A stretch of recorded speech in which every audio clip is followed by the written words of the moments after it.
cutie, dressed up and I'm glistening. I'm the gift, don't wrap me like it's Christmas. Want some yours, you'll know what you've been missing. Feeling like we should get into mischief. Listen, you've been looking like you're down on your luck. Need a girl like me to come through, lift you up. Hold me in your hand, I like when you touch me. Keep me around or you might get lucky. I'ma keep you with the good mood. Keep you up all night. Never around you. Baby, this is so vibe. Got me dancing like a soul train. Laughing the whole time. Got me singing in the shower. Baby, are you all mine? Baby, I'm your four-leaf clover. Your rabbit's foot, your charm bracelet, horseshoe. Baby, I'm your good omen. You wanna keep me with you. Keep me with you. Yeah, it's not hard to see. There's a pattern forming when you got me. 777 all wins, big money. The tramp over here never see me coming. I was in your back pocket the whole time. A quiet power, a silent gold mine, a big old confidence boost. You never to lose. Just know that you'll be winning, cause I'm with you in the building. I'ma keep you with the good mood. Keep you up all night. Never around you. Baby, this is so vibe. Got me dancing like a soul train. Laughing the whole time. Got me singing in the shower. Baby, are you all mine? Baby, I'm your four-leaf clover. Your rabbit's foot, your charm bracelet, horseshoe. Baby, I'm your good omen. You wanna keep me with you. Keep me with you. You been looking like you're down on your luck. Need a girl like me to come through, lift you up. Hold me in your hand, I like when you touch me. Keep me around and you might get lucky. Baby, I'm your four-leaf clover. Your rabbit's foot, your charm bracelet, horseshoe. Baby, I'm your good omen. Yeah, you wanna keep me with you. Oh yeah, keep me with you.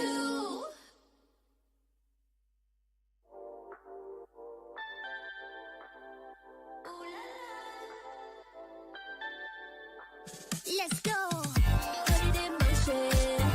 Baby, we're going faster, faster, faster, faster. Seizing the moment.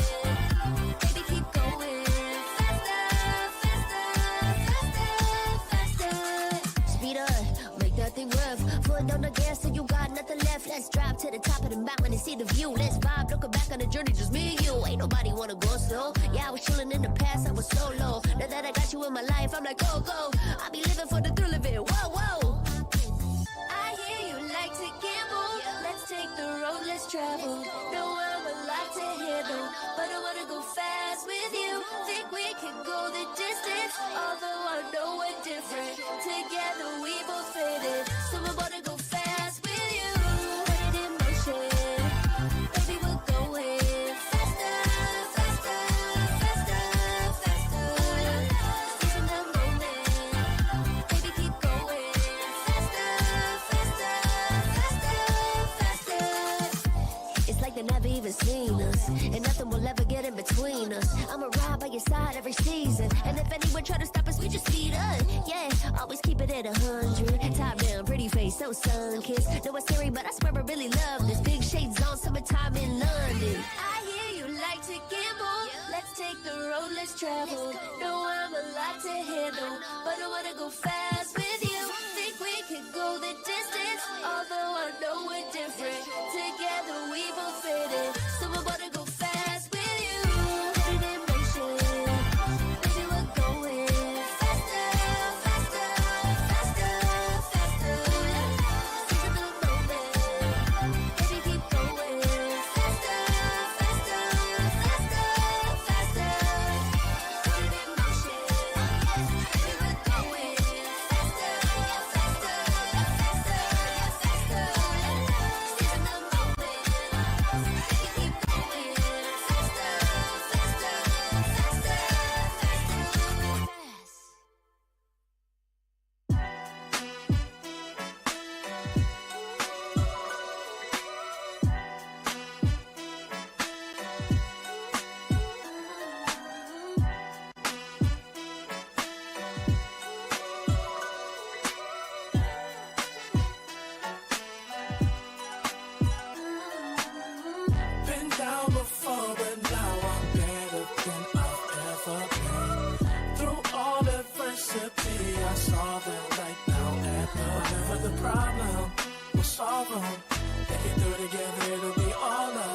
all good.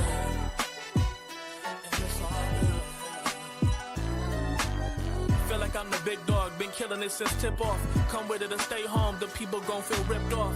It's only major leaguers in the office. If you giving half of an effort round the rest of us, you'll make it awkward. I'm about that action, not the one you talk with. You better hope I'm not the one your coach gon' have you out here really guarding. It took a lot for me to get here, but I have arrived. I really made it and the haters be looking surprised. Been down before, but now I'm better than I've ever been. Through all adversity, I saw them right now at the whatever the problem, we'll solve them. Make it through together, it'll be all love, and it's all good. Yeah. Okay. They say pressure makes diamonds.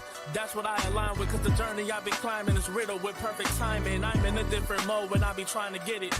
To even get a chance to compete is a form of winning. I mean, what's the point of playing if we ain't striving for greatness? I feel a sense of pride with every play that I'm making. To the top of the world when I came for the basement. Boy, I'm the one and not the two, so don't get it mistaken.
I'm the type of girl that turns logic into awesomeness.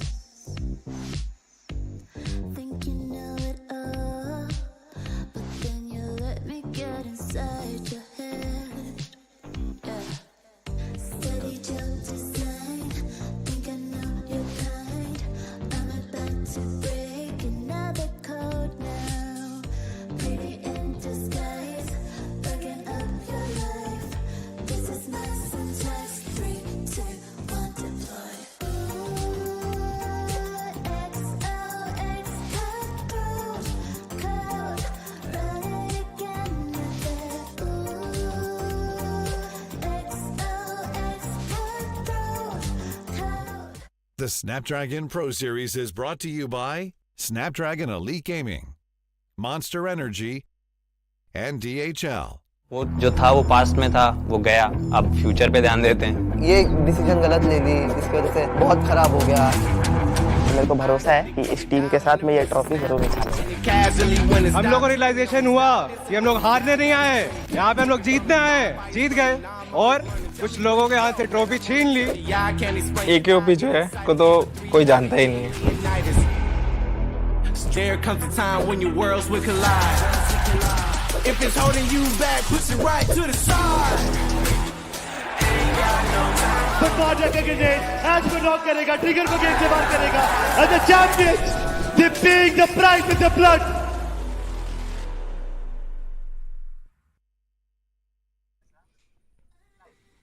The Open Finals was just the first stage. The stage begins now. The real test for the teams that moved in from the Open Finals is now here. Welcome, ladies and gentlemen, to Snapdragon Pro Series BGMI Challenge Season. These 16 invited teams are waiting to be unleashed on the entire stuff. But before we move on with the show, I'm going to be your host and caster for the day. Joined alongside with me on the panel, it's going to be Shadow. And Shadow, as we know, the challenge season is finally over here. The 16 invited teams are waiting to be unleashed in the playing field. And we know what's going to be the outcome now.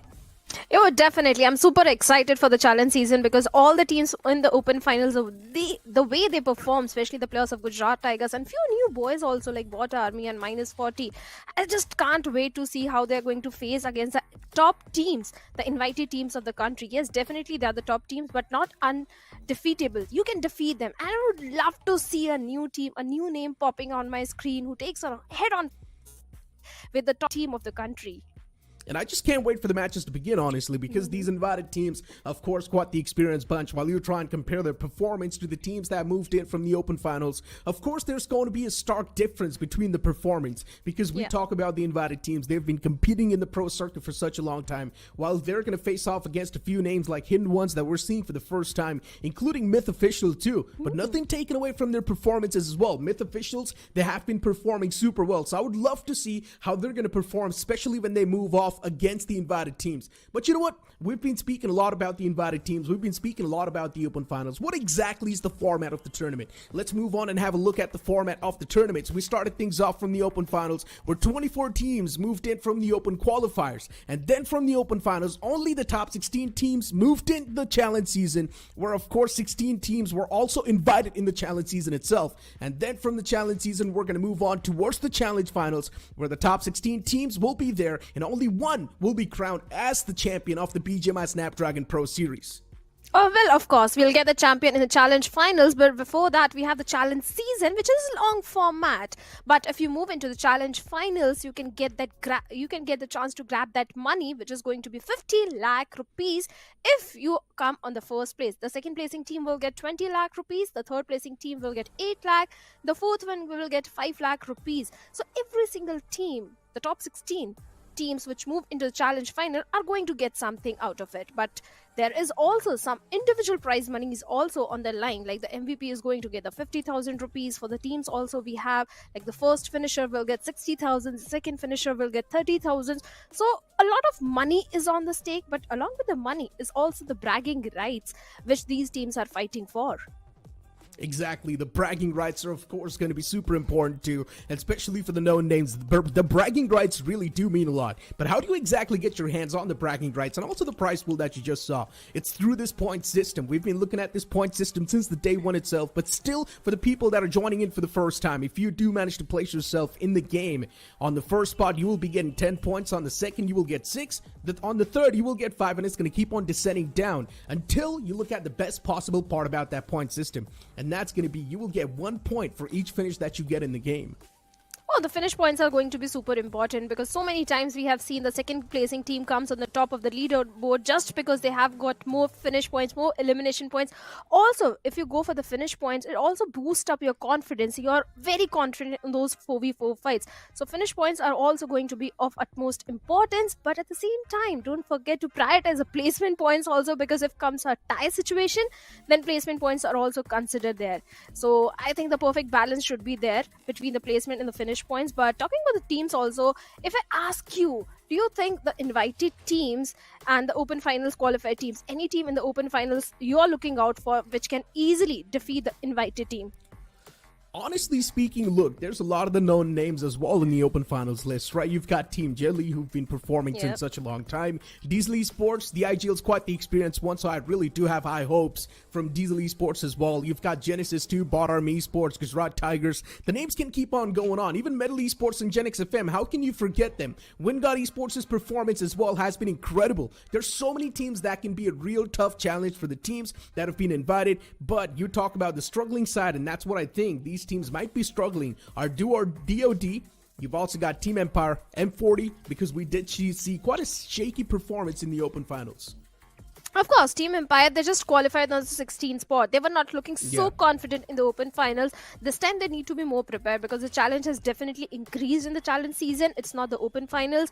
Yes, you came on the 16th spot, but now you need to come up with a plan B because plan A was not working really in the open finals. Along with Team Empire, there are a few other teams also which need to amp up their performance, just like Do or Die, minus 40. Even the plus of minus 40, they were on the 14th spot. They qualified just by few points. I think that's really important. That is not going to give you the confidence for the first week of challenge season, but if you get the average points every day in the first week, I think that is going to boost the confidence of the bottom team of open finals for the week number 2.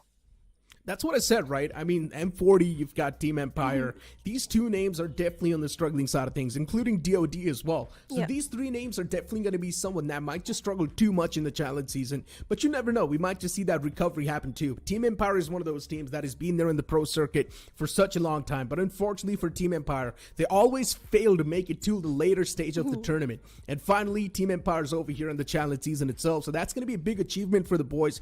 But just make sure that you're not getting too complacent off the rip. Just make sure that you're putting in as much grind as possible, as much hard work as possible. That's the only way you're going to keep on moving forward. Because keep this thing in mind, you're still going to move off against some of the teams like God's Reign, Aiku Soul. You've also got Godlike in the mix. So these names are definitely going to make it as tough as possible. And you've got the invited teams too on the screen. Godlike, Wild Fangs. You've also got Team Tamilas right there, Reckoning Esports, Aiku Soul. You've got CG, K9 Squad, Orangutan, and the names just keep on going on.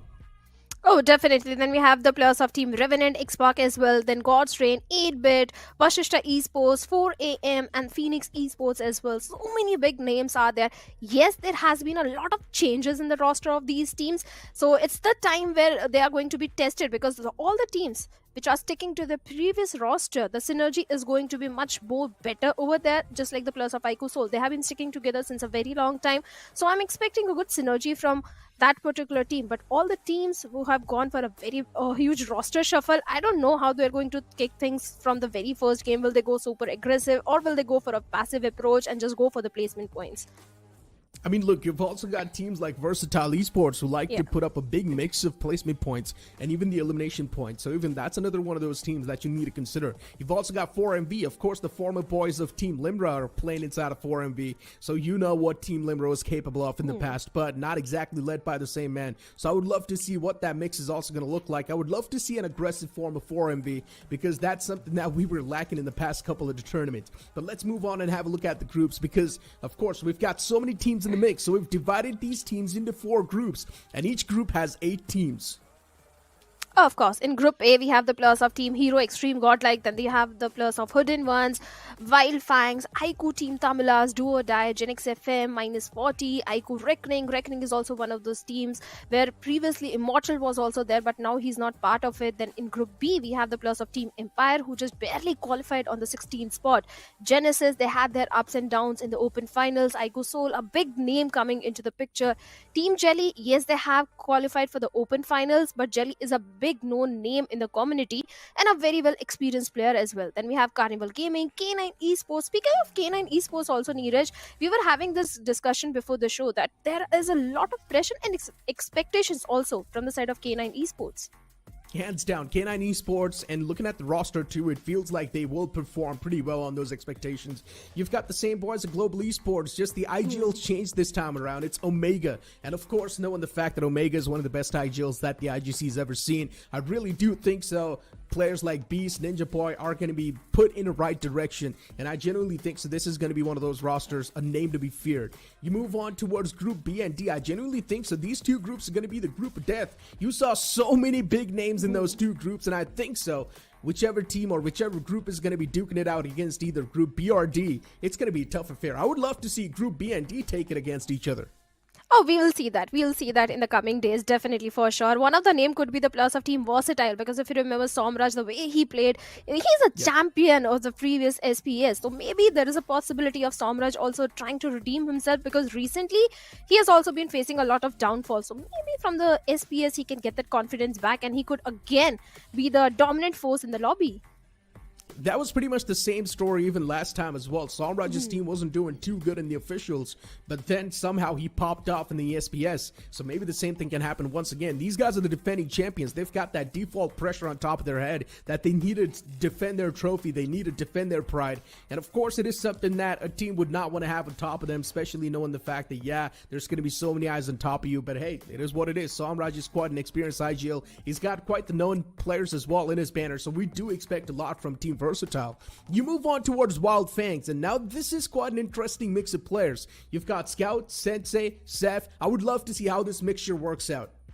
Even speaking of Sensei, I think the way he has been performing recently, he has not been performing up to the mark. Because if you remember the Sensei's performance when he was back in the days when he was a part of Team EXO, he was one of the most sorted IGL. He was known for his rotations, the way he used to bring his entire team inside the center of the circle.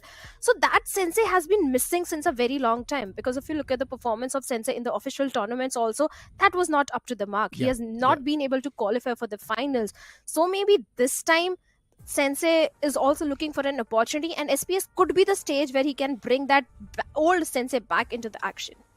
Of course, Sensei is definitely looking for a major trophy lift, and if he does not really get this SPS trophy, then he's going to hope for the best in the upcoming official tournaments, and maybe just hope that he's going to be the one to come through victorious in there. But let's move on and have a look at the squad rosters, the playing players inside of this tournament. In Group A, we've got Hero Extreme Godlike, Hidden Ones, Wild Fangs, Team Tamilas. No changes over here. Oh yes, Team Tamilas, if we talk about them, Maxi, Mr. IGL, Manti, these guys have been sticking together since a very long time. They were back playing, I think, since the start of the BGMI, they have been grinding this particular game. And since they are sticking together since a very long time, huge expectations are also going to be from this side. But Team Tamilas, speaking about their performance in the official tournament also, I do remember on the last day of BGIS, I think they pulled off a really good comeback. So Team Tamilas are also one of those teams which never back down. Exactly. You flip the page and you see teams like Do or Die, Genix FM, -40, Reckoning Esports, especially talking about Reckoning Esports. A few changes in the mix. You've got two known names once again over here. Gravity is right there. Viper 2 sticking with that same banner. But then the rest of the playing three, they seem a bit changed. I mean, something that Reckoning Esports did not exactly want it to happen in their roster, but hey, it is what it is, especially knowing the fact that Hunter was one of the big contributors to this entire lineup, and now he's not there in the lineup. I would love to see how Reckoning Esports is going to perform. Oh, definitely. Team Empire, yes, they were struggling in the open finals, but this time they need to pull up their socks and perform really good because the competition has definitely increased.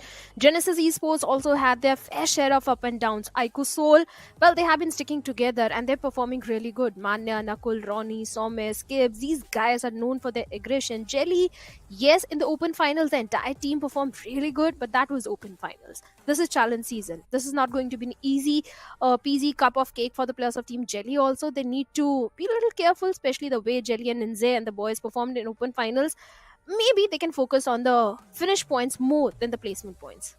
With the way Team Jelly was performing in the open finals, I genuinely think so. If they keep on performing the same way, if the IGLing style is pretty much the same over here too, I don't think so they're going to have any sort of struggles. All Jelly needs to make sure is that he's taking the opportunities, he's taking those elimination points that he sees in front of him. He should be part of the third parties too, because if you remember the old Jelly problem, it was that he was a little bit too passive to the point where he was not even getting any sort of elimination points for his team. And it also felt like he was not putting in enough trust in his own teammates. So hopefully the same sort of mistake is not going to repeat over here. We might just see a complete new Jelly this time around, and we've been seeing that so far, and I've been loving it personally. Now you've got Group C on the screen. Orangutan once again back in the mix, and every single time, OG, they fail to lift the trophy just by a few points. Oh yes, that has been a real struggle for the players of Team Orangutan, Oru and the boys. They have been playing really good. Atanki, there is no second doubt in the capability or the skills of these players, but the way they choke on the LAN final day is something that's concerned them. But Myth Officials, like you pointed out, Myth Officials has been the aggressive force in the open final, so big things are expected from their side.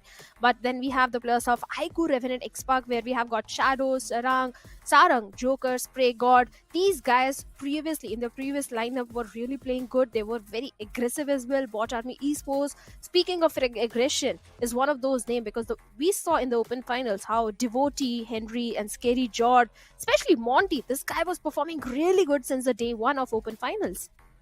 you can't really forget Revenant X-Park, a team that has won back-to-back officials. And this is going to be the heavy hitters. And of course, this is also going to be one of those fan-favorite teams to win it all for this SPS. But you never know. We're always up for a lot of the surprises. The names just keep on going on as we move on towards Group D. We've also got Metal Esports, Team Versatile, For Miracle Esports, and you've also got Legit Esports. We've been seeing Legit Esports in the Open Finals. Legit Esports has went through a lot of the ups and downs in their performance. Hopefully this time around, we're not going to see those ups and downs. We might just see a consistent Legit Esports. But the real conversation over here has to be around For Miracle Esports. You've got players like Dragon, Reaper, and also the ex-members of Team Limra, especially speaking of Dragon OP and Poco. These two guys were there, a part of Team Limra in the past, so they definitely do have a lot of that experience, considering they qualified for the grand finals and all the officials that they've played so far.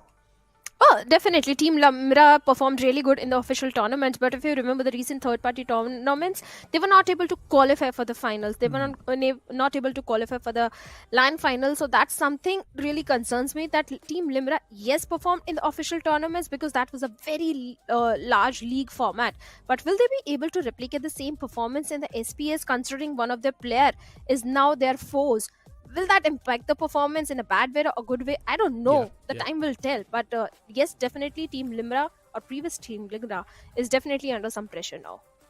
Exactly. I mean, Gokul now part of Team Diesel Esports. Definitely the IGL is not there, so you can't say completely the driving force has now changed. So I would love to see the playstyle too for this entire 4MV, because in the past 4MV was a complete different lineup led by Adi himself, who used to be part of Team Insane in the past. So yeah, it's a complete different history. But now you speak of this 4MV, they definitely do seem pretty promising, but I would still love to see them in an actual gameplay where they face off against some of the known names, and I would love to see them how things pan out for themselves, because you talk about Diesel Esports, definitely for them things have been quite tipsy-turvy. They have been going through a lot of that rough patch, but hopefully now they're going to fix things around, and even the man himself has figured out how to exactly lead his team, because let's be honest, Gokul as well as an IGL was making a lot of those mistakes.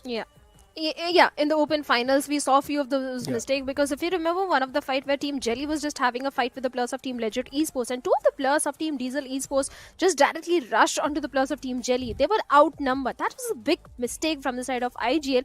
Making that sort of mistake in the challenge season is definitely going to punish the players of Diesel Esports. So Gokul definitely needs to be very careful. Along with that, I think Team Jelly is looking very promising. The Gujarat Tigers are also looking very promising, and if you remember last time Gujarat Tigers, they didn't had a very good performance in the previous SPS because they placed in the 15th spot, and this time they are looking for the redemption. Gujarat Tigers looking really strong, but still they haven't been tested to the fullest limit, and now they're going to be tested. You've still got the man like Clutch God in there who's been performing up to the mark, and honestly speaking, Clutch God, his form has increased even more. He seems even better than the last time when we saw Clutch God perform. You talk about the rest of the teammates, even his teammates are doing super well. But you know what, ladies and gentlemen, we've got an interview lined up on the Hindi desk itself, so let's move on to the Hindi desk and have a look at the interview. Welcome to the Snapdragon pro series challenge season में आपका स्वागत है। आपकी जो open finals की performance थी बहुत ज़्यादा ताबड़तोड़, काबिल तारीफ थी। You guys did amazing. आसान था क्या इतना ज़्यादा डोमिनेट कर पाना, यही पूछूंगा मैं। लाइक लॉबी तो कंपैरेटिवली इजी थी अभी सेमीज से। तो रावण ना काफी टाइम से परेशान है ज़ेरेव कि देयर वाज अ टाइम आप और विंड गॉड एक दूसरे का होल्ड कर रहे थे और उन्होंने वो नेड मारा, तो उस टाइम पे टीम के अंदर क्या हुआ, मतलब कैसी बातचीत हुई कि ये क्या हो रहा है भाई, इतना समय ढाल दिया कुछ मिला भी नहीं? ना वही था हमारी स्ट्रैटेजी थी कि एक बंदा मार दिया, अब बस बैठ जाओ, ना हम कुछ करेंगे ना वो कुछ करेंगे। हम हीलिंग्स थी हम पे, हमें पता था उन पे हीलिंग्स नहीं है, तो गुस्सा आया था कि मतलब यार ये क्या हुआ, इतना टाइम डाला कुछ मेहनत कुछ मिला ही नहीं। हम उनको परेशान कर रहे थे। अब आप खुश हो रावण? मैं बहुत खुश हूँ यहाँ पे जरा ये वर्ड सुन के, क्योंकि मुझे बुरा लगा था स्पेशली आपके लिए। बट मैं जानना चाहूंगा यार, क्लच गॉड के अराउंड ये लाइनअप बनी है, हमेशा वहाँ पे वेल नोन प्लेयर को भी हमने देखा है जो बहुत ज्यादा नामी कामी और एक्सपीरियंस रखते हैं, बट आपका यहाँ पे एडिशन हुआ है क्लच गॉड के साथ, तो कैसा माहौल है उस लाइनअप में और आगे क्या एक्सपेक्टेशन आपसे हम रख सकते हैं? एक्सपेक्टेशंस तो बहुत हैं, हमें भी अच्छा करेंगे हम डेफिनेटली। इससे पहले आप WSB में थे ज़ेरेफ, सो उसके मुकाबले गुजरात टाइगर्स में खेलना मतलब कितना अप एंड लेफ्ट हुआ है, क्या हुआ है वहाँ पे, कैसा माहौल था, यहाँ पे कैसा है, यहाँ पे कोई अप्रोच बदली है या बिल्कुल सिमिलर रहा, ज़्यादा मुश्किल नहीं हुआ आपके लिए? थोड़ा लाला के साथ खेलने में थोड़ा अप्रोच तो बदली है, थोड़ा पेस चेंज हुआ है गेम का हमारा, थोड़ा फास्ट अप्रोच है। ओह, बस हमारा तो हो गया। जॉनी भाई आपको कुछ और पूछना है तो? मैं तो बस ये पूछूंगा कि आई मीन चैलेंज सीजन अब स्टार्ट होने जा रहा है, ये आप लोगों के लिए एक इम्पोर्टेंट स्टेज रहेगी। Coming from the open finals you already look very good, but main competition I think अगर आपसे पूछूं कि टॉप 3 थ्रेट्स आपके लिए कौन सी रह सकती है कि भाई फाइनल से पहले अगर ये टीम में बाहर हो जाए तो फाइनल्स में ट्रॉफी उठाना आसान हो जाएगा? क्रेजी। थ्रेट तो कोई नहीं है अभी। सॉफ्ट मत कर लो यार, जरा बोल दो दिल में आ रहा है। मतलब विनिंग टीम्स ही हैं threat, soul, CG, TX. Safe या फेयर, क्योंकि 32 में से सिर्फ 16 टीमें आगे जाएंगी, 16 बाहर हो जाएंगी, सो 50% कंपटीशन यहीं पे रैप अप करने की कोशिश आई थिंक सबकी रहेगी। But Zeref, thank you so much for joining us for this small little interview. Best of luck for your matches ahead. Day 1 है आज चैलेंज सीजन का, so good luck. Thank you. देखिए यही बात होती है, मतलब Zeref, the former player of WSP, and of course he had quite a lot of choice words to say. Of course, new IGL in the mix, so it's going to take a bit of that time to adjust around and still know what exactly the play style of that IGL is, how he wants to drive around the team. But still, GT's been doing much better, right? On day 1 of the Open Finals, definitely GT did struggle, but that recovery was quite neat. Oh, definitely. They recovered very well by getting double chicken dinners on the day number 2, day number 3. They were a force to reckon with. They were super aggressive. They were just going for the finish point, especially in the last 2 games. I think Gujarat Tigers was performing really good. But when he was asked that which 3 teams he wants to get, he wants that gets eliminated at this stage and don't move into the challenge finals.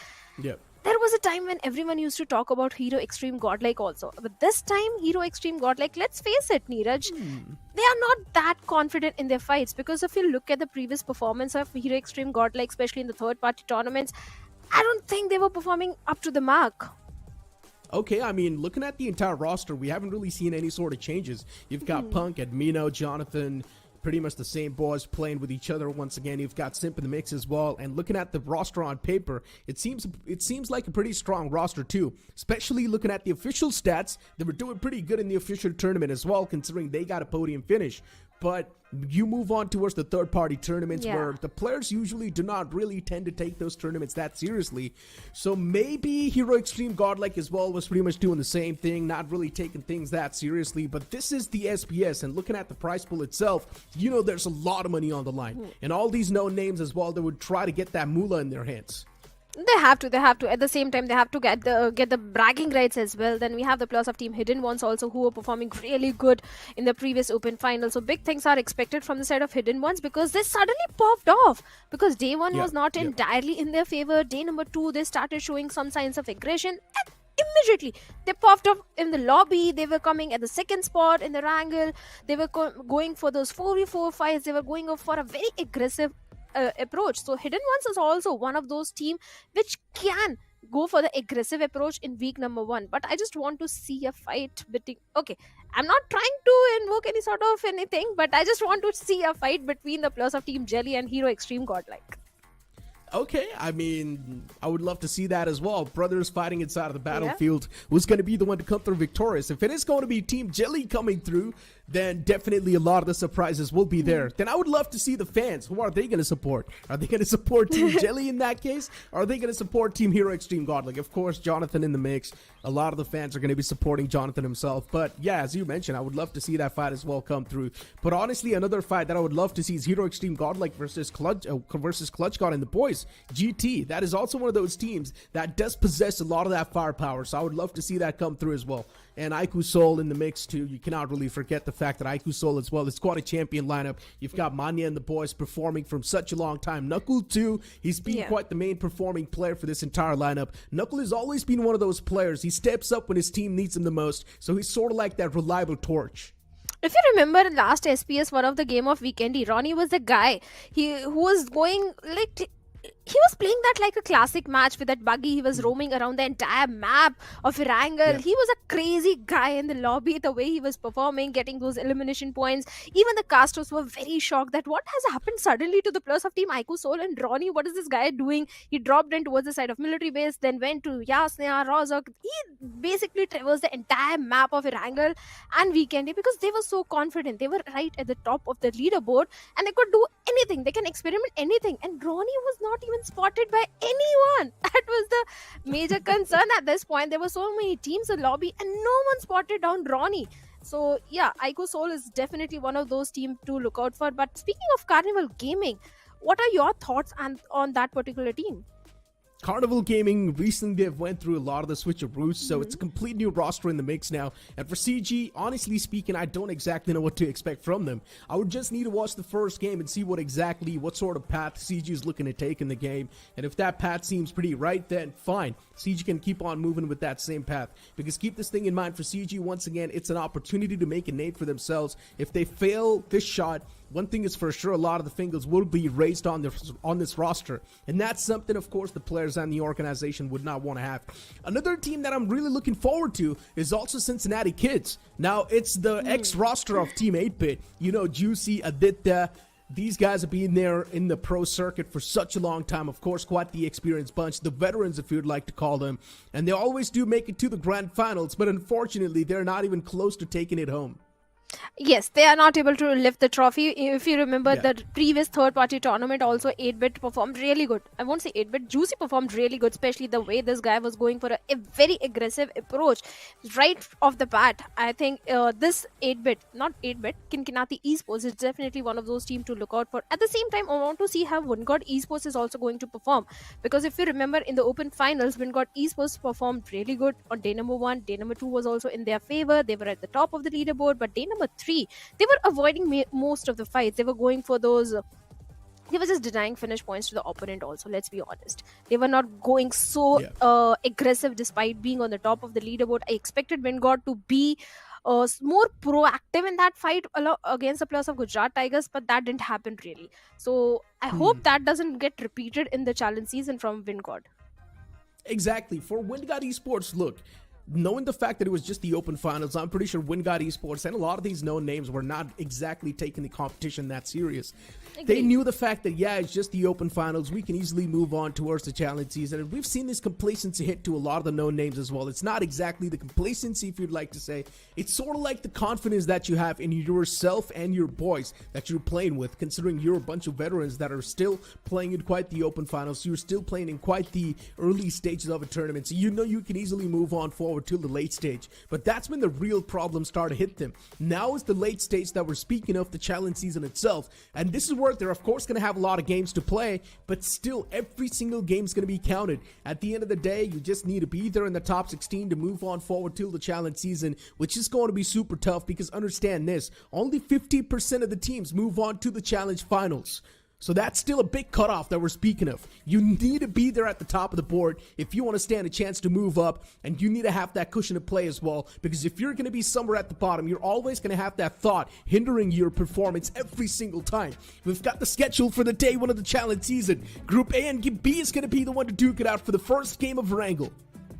Oh yes, Group A and B, where we have the plus of Team Godlike, Jelly, K9 Esports, Vingod Esports, then we have got Miramar, Erangel, then Sanhok and Vikendi also comes into the picture, and we end things with Erangel. Sanhok, Vikendi, Erangel. Group C and D will be coming into the picture, where we have the players of OG, Diesel Esports, Cincinnati Esports, Revenant Xbox, Bot Army, Versatile, big names. So they'll be kicking things from Sanhok and Vikendi. These two maps, let's be honest, Dheeraj, are not so very easy to play, especially Vikendi, and because it's one of the most unpredictable. Even Sanhok is also most unpredictable, but for now we have got Group A and B, where we have Godlike, Hidden Ones, Wild Fangs, Team Tamilas, Do or Die, Genesis, -40, and Team Aiku Reckoning. I mean, look, once again, Group A and B, quite the stacked bunch. As I mentioned, Group B definitely does seem like the group of death. You've got so many big names inside of the Group B. So, of course, I am really expecting the Group B to sort of be on the dominant side of things, but you never know. In Group A, you've got teams like Hero Extreme Godlike, and that is one of those teams that can definitely possess a big threat to the lobby. You can't even forget about the Wild Fangs too. Even they can be someone who can strike down the opponents in quite a harsh manner. So I would love to see how that entire sort of kerfuffle pans out in the first game of Erangel, considering they're going to be the one to play it off the rip. Definitely there's going to be a lot of the confusions, and you know, in game one, usually things are sort of haywire. They're all across the board. No one knows exactly what's going to happen inside of the game. People drop anywhere they want. They sort of want to figure out each other's drop locations. That's why they do not exactly know what sort of route they want to take. It's a big confusion in the game one itself. Oh, of course, and I'm just waiting for those drop clashes because when you are not aware where your enemy is going to drop in, those sort of drop clash do tend to happen, and that makes things very interesting because if you win that 4v4 fight, that is going to boost your confidence for the rest of the game. So I would love to see those drop clash happening in the city of Yasnaya or maybe military base somewhere Novorupnoy, because that makes things very interesting. But speaking of the circle, where do you want to see a circle? Because we saw so many southern circles in the open finals. This time I don't want to see anything towards south. What about you? What? I would love to see a southern circle. That's one of my favorite circles. Everyone gets tested to the fullest limits. Imagine the teams dropping up north. They're going to be screwed at the end of the day because they want to make sure that you're moving down south as soon as possible, but all the bridges are going to be camped. So where do you exactly move from? You're going to try to get your hands on the boats, but if you're too late to the party, all the boats are going to be booked instantly. Without wasting any more time, we straight up jump inside of the first game of the day where these 16 teams are waiting to be unleashed against each other. And off the rip, you see K9 Squad on the screen. And let's talk about this team a bit more. You've got Omega as the driving force, and you've got Slug, Ninja Boy, and Beast in the backseat. These three players, they're an absolute firepower, especially mixed with the Mites Omega. I think this is the perfect mixture we all were looking for. Oh, of course, Omega, Slug, Ninja Boy, these guys. Ninja Boy, he was part of Global Esports previously, and we know how they performed in the previous SPS, especially in the challenge season. They came on the second spot. But speaking of the flight path, we have a complete southern flight path starting off from the side of Promos towards Novorupnoy. So that means this time we might see a northern circle, which is going to upset you, but I'll be very happy if it goes all the way towards the side of Stalber or shooting range, because all the terrains in that area makes things a little tricky and difficult for the teams. But for now, we have the players of Genix FM going all the way south towards military base. Then we have the players of Team Tamilas, Aiku Tamilas, towards the side of Primos. That has been their drop location since a very long time. And if you go a little north towards Quarry, we have the players of Hidden Ones. Hidden Ones, Windgod, Team Tamilas, Team Empire in such close proximity to each other. Maybe we can see a fight brewing up there. Maybe. There's a big chance. You've got K9 Squad instantly getting their hands on one of the vehicles and instantly moving towards their own designated drop location. And I would love to see K9 Squad at least take a fight against someone. This is one of those teams with a lot of potential, and they can easily rip through the opponents, shred through the opponents. It does not matter if it's Aiku Soul standing against them. We've seen these boys play in Global Esports, and you know what they did in the lineup of Global Esports. No matter who stood against them, no one stood any sort of chance against the players of Global Esports because the firepower, it was just immense. And now looking at Genesis, they're in a big world of trouble. Unfortunately for Genesis, they failed to get their hands on the weapon before the players of Phoenix Esports, and that's where Phoenix Esports, they gained the edge. And off the rip, Phoenix Esports is already taking down the players of Genesis, and just like that, even the last man gets ran over. Phantom's going to be the one to put that nail in the coffin, and Phoenix Esports, they kick things off with a squad wipe already. Phoenix Esports definitely going to be extremely happy. 4 finish points in their pockets with no casualty whatsoever. But Team Genesis, this is not the way they wanted to start things off. By getting eliminated in the open finals, they had decent finish points, decent placement points, but challenge season is definitely proving to be an extreme challenge for them, at least for the very first game. But look at that spray conversion from the side of Viper of Team Reckoning. Instant knock onto the players of Team Phoenix Esports. Yes, I do agree the players were on a very low HP. 2 players already down. Seems like the victory was very short-lived for Phoenix Esports as well. Unfortunately, even Altu gets taken down. As you mentioned, yeah, the victory was pretty short-lived. A bad start even for the players of Phoenix Esports, but at least they got some sort of points to kick things off with, right? Even if they do not really have all the players standing, it is completely fine. The first game is usually filled with a lot of confusions, but even the plain flat path added a bit of that spice, and now because of that, everything is all across the board. No one knows what sort of majors to take. No one knows what exactly is happening on the map either. Everyone's getting caught off guard. You've got Reckoning on the screen, and Reckoning Esports have already taken down 2 of the players, still hunting for 2 more. Waiting for the rest of the 2 to sort of show themselves, as Reckoning Esports would want to get a squad wipe themselves. Oh, definitely. They are on a hunt. They know that the players of Phoenix Esports are just left with only 2 players. And this is a time where they can capitalize and go for a little aggressive approach and grab those 2 crucial finish points for themselves. So maybe they'll go on a hunt, but at the same time, they also need to prioritize the loot. They need to collect the resources because the city of Yasna is completely unoccupied. So the players of Reckoning can definitely head over there. This time, the circle is going to be heavily favoring Yasna, but seems like Phoenix Esports Venom. He's got an eye on the players of Team Reckoning at this point. With the VSS in his hand, he can't be that aggressive one at this point.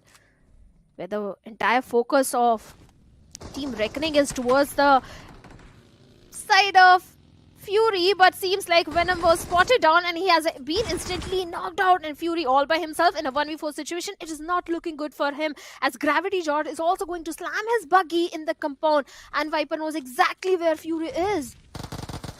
Remaining players of Phoenix Esports will just speak of that one last man standing. Well, not even anymore, considering Fury 2 gets deleted from the game. Phoenix Esports getting 4 eliminations in their hands and then instantly getting wiped out by the players of Reckoning Esports. And I'm loving this Reckoning Esports too. Quite the aggressive bunch. You usually expect quite a struggling start for the known names as well, especially in the game 1, but Reckoning Esports is not one of those. Instantly knowing what they need to prioritize, and they instantly pressed on the charge, and they got those 4 elimination points booked up. Reckoning Esports is looking pretty strong, but still the surroundings, they're not clear just yet. Towards the school area, you've got Aiku's Soul too. And that can be one of those banners to watch out from, a name to be feared. Even K9 Squad dropping in towards Severny, that's where the old Global Esports like to go. And still, they haven't changed their drop location at all. They still go towards Severny, which is a bit far away from that southern side. But luckily enough, the zone's not down south. It's on the right side of the map, so they can easily rotate from the northern side. They certainly can, but my eyes are locked onto the city of Milta Power, because if you notice, we have the players of Wild Fangs and -40 in Milta Power. So maybe there is a possibility of a next fight brewing between these 2 teams, because we know Wild Fang, Sensei and the boys might be looking for some sort of aggression. But -40, if you notice, this is one of those teams who went for a little late aggression towards the game. In the first few circles, they just used to prioritize the loot, go for the late rotation. So -40 is not one of those teams who wants to take a head-on fight at the start of the game. So let's see how things are going to turn out in the city of Milta Power. Will either of these teams will back off or not? But for now, I'm just focused on how the rotations are going to come from the western side of the map, because we have got Team Empire in close proximity to the players of Hidden Ones. Then Vingod is there, Carnival Gaming is there, Team Tamilas is also there. So the entire traffic towards the western side, maybe there is a possibility of a rotational clash also happening towards that area. Speaking of Milta Power itself, it does feel like Wild Fangs, they are a bit cornered. They do not really have the freedom to play with, just like the players of M40 do. And that's not a great thing. Being cornered into one of the parts, that means you do not really have that intel to play with either. So let's see what the course of action is going to look like for the players of Wild Fangs. They need to spread their wings too. Get that intel to play with to try and take down the opponents. If you're not going to have any sort of intel, you're pretty much going to try to play with a complete blank book. Wild Fangs on the screen, and Sav, Trace God, Scout OP, Sensei. All the 4 players. Knowing the fact that, yeah, the opponent team's a bit too spread out. It's better for them to just back away from this spot and play for the placement. But if they do get even 1 elimination point out of this, that's the time where they should push up close and personal and get those eliminations racked up. Waiting patiently. It's now the patience game. Do the players of M40 know that there's Wild Fangs around them? That's my question too. And it does feel like somewhere down the line, M40 knows what's happening around them as well. That's why they're not really stepping out of their covers. Could be possible. Minus 40 might have a vague idea that someone could be watching them or someone could be nearby them.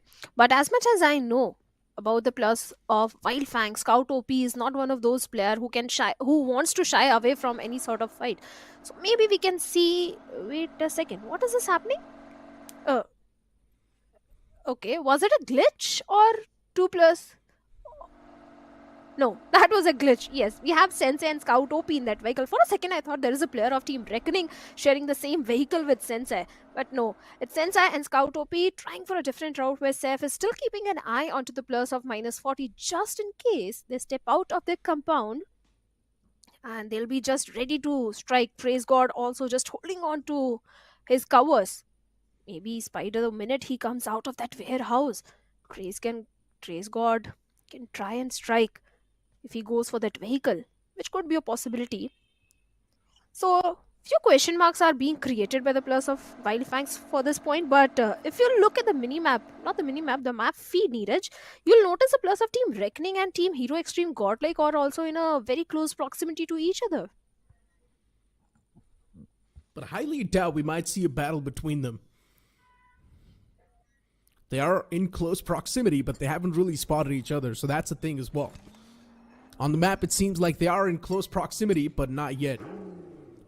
But talking about the scenario and the circumstance that's popping up on the screen right now, it feels like M40, they've got some sort of clue on what exactly is happening around them, but they still do not want to take any sort of measures against it. They just want to continue their loot, and then once they're done with the loot, they're probably going to try to move out and get their hands on the vehicle and then just rotate away from this spot. That's going to be the ideal game plan for the players of M40. You can see somewhere down line, even Spider wanting to be a little bit more careful before he steps outside of that bunker or warehouse. In the elimination feed, we did see Reckoning Esports fall prey to one of the players of Godlike. I thought, considering there was a safe distance between these two teams, the fight might just not come through, but a few shots were taken. Is the confirmation going to follow up? That's my question. Hero Extreme Godlike being super aggressive in this scenario. Considering they've already found the knockout on one of the players, they do want to push upon the charge, but this still seems pretty aggressive and a bit too stubborn from Hero Extreme Godlike. There's a big chance they can be wiped out from here. Oh, definitely. The way the plus of Team Godlike are surrounding the plus of Team Reckoning, just by the utility usage, there is possibility of a second knock also coming in. For now, the revival has been made onto the fallen comrade of Reckoning. Utils being exchanged, grenades, Molotovs are being exchanged, but no connection. Yes, Simp has lost 50% of his HP, but at the same time, we have the plus of Do or Die also in the close proximity. Maybe they can decide to do a third party, or the plus of Carnival Gaming, who are coming all the way from the side of Yasnia. They might be eyeing for this particular compound to hold on to. If that's the case, maybe there is a chance of a third party. For now, Reckoning, Simp is in a whole lot of trouble. In this entire fight, if you notice the position of Punk, Neeraj, I think he can be that cheeky factor, just in case if any of the player of Team Reckoning comes out to the open. I think Punk can be that X factor which can turn the entire fight in the favor of Godlike Esports. I don't think so. Looking at the compounds, they're way too in the close proximity. Punk is in the off angle, a little bit too far away from this compound. He's waiting for someone to step out in the open. But even if someone does step out in the open, the first thing they're going to do is toss a smoke. And just one single smoke is more than enough to block Punk's line of sight. So I still think Punk can be easily deactivated. But for now, let's move on towards Wildfangs, considering they're taking a fight against the players of M40. M40, one of those teams that came through the open qualifiers, and also they proved themselves in the open finals. Wildfangs has also taken shots against Team Just Jelly. Wildfangs is getting surrounded from every single direction. Even Team Just Jelly want to be a part of this entire trifecta, as they're going to be the third team stepping inside of the action. A third party's already here before the fight even erupted. And M40, they definitely do seem on the receiving side of things, but Wildfang Scout OP was able to find one of the knockouts against the players of Team Just Chili, as he also hands out the death blow instantly. Seth was able to get the trade on to Nishu, but Faceless is going to be the man to save the day for his own teammate. Nishu can be easily brought back on his feet. Wildfangs, they definitely do seem quite hurt now. Seth being knocked out, it does not look too safe. The confirmation 2 follows up. When Scout gets taken down in return, Wildfang's in a world of trouble. almost on the verge of being wiped out, or have they been wiped out? That's my question. It does feel like Wildfangs, they've been wiped out of the game. Yeah, they have been. They have been. A perfect third party came from the side of Team Just Jelly. Scout was left all by himself, and Jelly strike at the right moment. But now, Team Jelly is entirely focused onto the plus of Team -40 as Faceless goes down. And it's only Nishu standing all by himself. The entire pressure is on the shoulders of Nishu to save the day for the team. But can he clutch it out? It's a 1v3 situation for him. And the way Jelly is just barging the grenades onto the plus of -40. Nishu is just hiding inside that container. Team Jelly is not even aware where exactly Nishu is. There's a lot of smoke to deny the vision, deny all the information to the players of Jelly. Ninja is just hunting for the last player of -40, and Nishu not making any sort of sound, not giving any sound cue. He has got the perfect weapon in his hands to go for the knock and the finish point, just in case if anyone comes nearby him. And Jelly was so close to him. But from the backlines, he comes out, swings out, and takes Jelly down. But the cover was there. The perfect cover was there. And Kyo Lamau shuts him down and saves Jelly. And Team Jelly rewarded with 3 finish points. 2 teams instantly wiped out. Solid stuff from M42, giving a tough fight to the players of Wildfangs. But unfortunately, the third party from Just Jelly ruined things for both the teams, even Wildfangs and M40. M40 could not really survive considering they only had 2 final survivors, and Just Jelly, they had 3. And Just Jelly had just a bit more of that intel to play against the players of M40, and that's where everything came crashing down. And speaking of crashing things down, even the zone is going to crash a few things down. Circle panning down south. There were so many teams up north, and now look at the massive wave of vehicles just moving down south. Aiku's Soul hitting once, K9 Squad, even Team Empire Esports. A lot of these teams are going to be screwed at the same time considering they want to move down south, but we're going to see a lot of these rotation clashes happen soon. Oh yes, all the teams who are coming from the northern side, they are in hot water. Definitely the rotations are not going to be easy, but in that entire scenario, I think Genix FM, Team Jelly, Team Tamilas are in the perfect spot, especially Team Jelly. They can potentially try to look for a dominant southern control of the circle. That could be a possibility, as Godlike, they are trying to go for the center control at this point, where Carnival Gaming is just behind their tails. Then we have the players of K9 also on the northern periphery of the circle, where Team Empire, they are being the cautious ones, like you pointed out. They are going for a very long rotation, fighting with the blue, bearing the brunt of the blue, I'll say, and going for the complete southern rotation. Carnival Gaming, yes, they do have a control of the compound on the periphery of the circle, and seems like K9 wants to have this compound in their hands. They indeed do want to. And Omega is going to be the first man to fall down. Goblin gets the confirmation onto Omega, but you've still got 3 more players standing. Ninja Boy, Beast. And as long as these guys are still alive inside of the game, anything can be cooked.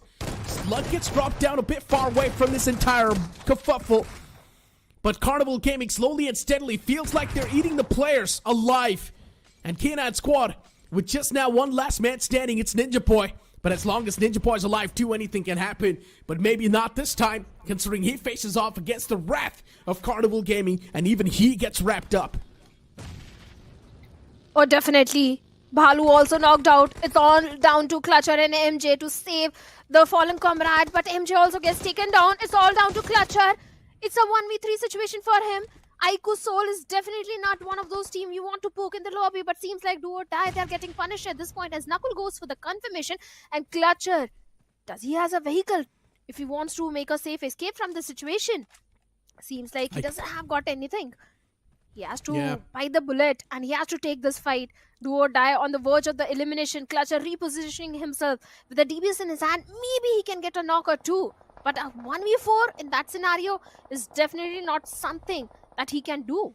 If he do, I'm going to be a big fan. Do or Die's taken a lot of heavy blows in this fight. And as you mentioned, expecting a 1v4 seems a bit too much and unrealistic at this point. The first knockout was there, but an instant trade's going to hit back as well. So Aiku Soul, they easily get the squad wipe in their hands. Solid stuff. Do or Die outside of the game too. You clearly do see a lot of these teams that moved in from the open finals. They're struggling a bit too much.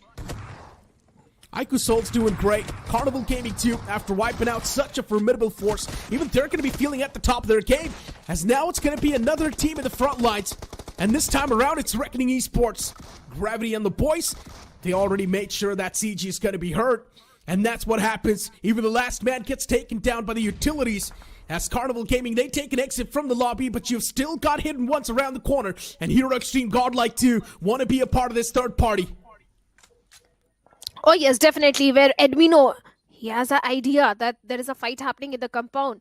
But I don't think Godlike Edmino is in the best of the position to strike at this point. He might want to reposition and find a perfect spot for himself, as the players of Hidden Ones and Reckoning are still locking horns with each other. Viper also needs to patch himself up, but the Molotov, perfect Molotov, his own Molotov in fact. He's burning his own Molotov, knocked out. This is the moment where the players of Team Hidden Ones can capitalize, but a single grenade from the side of Gravity Jord marks an end for the remaining two players of Hidden Ones. Reckoning, they are on a rampage, Neeraj. Doesn't seem like it's just a day one of the challenge season. This team started things with aggression, and they're still looking for more finish points. 8 finishes already in their pockets. The next could be the players of Godlike Esports. That's experience right there.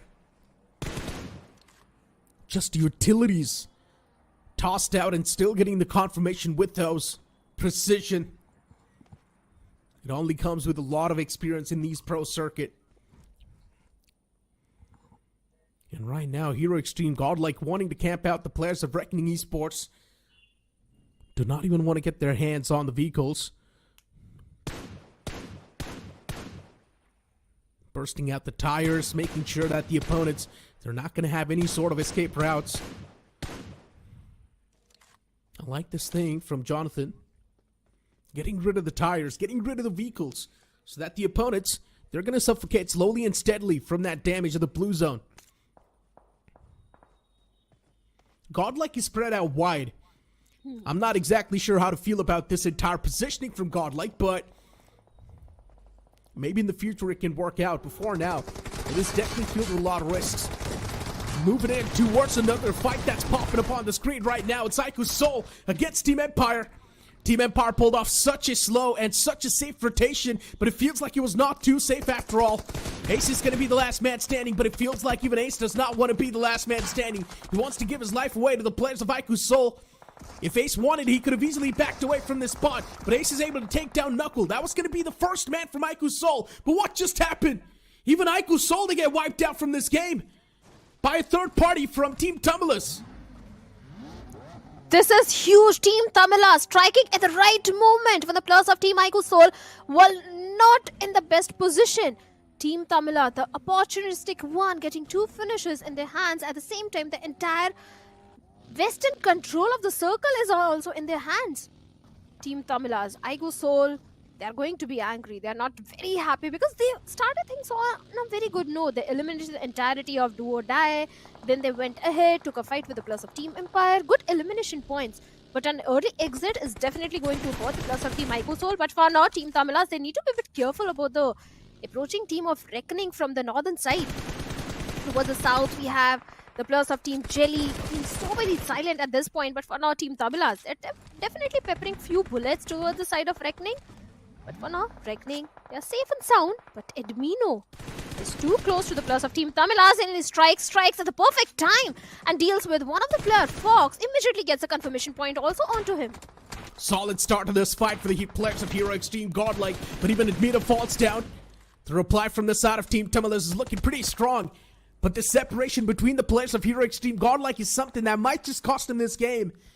Team Tamilas, final 2 players standing. And they do want to back away from this spot. Rico hands out the death blow to Edmino as he hands out the confirmation too. 3 eliminations backed up by the players of Team Tamilas. And Team Tamilas, 3 eliminations are not enough in the first game at least. You at least need somewhere around 7 to 8 points per game. Play around that average, because that's what a lot of these known names are doing in the first game at least. Aiku's Soul, they had so many elimination points to play with. Reckoning Esports too, they had a decent amount of elimination points. So majority of the teams are just trying to play around the average. And looking at the circle too, once again, it's going to shift down south. And Genix FM, they seem like they're in the prime spot. They can hold off so many teams that will try to rotate from up north.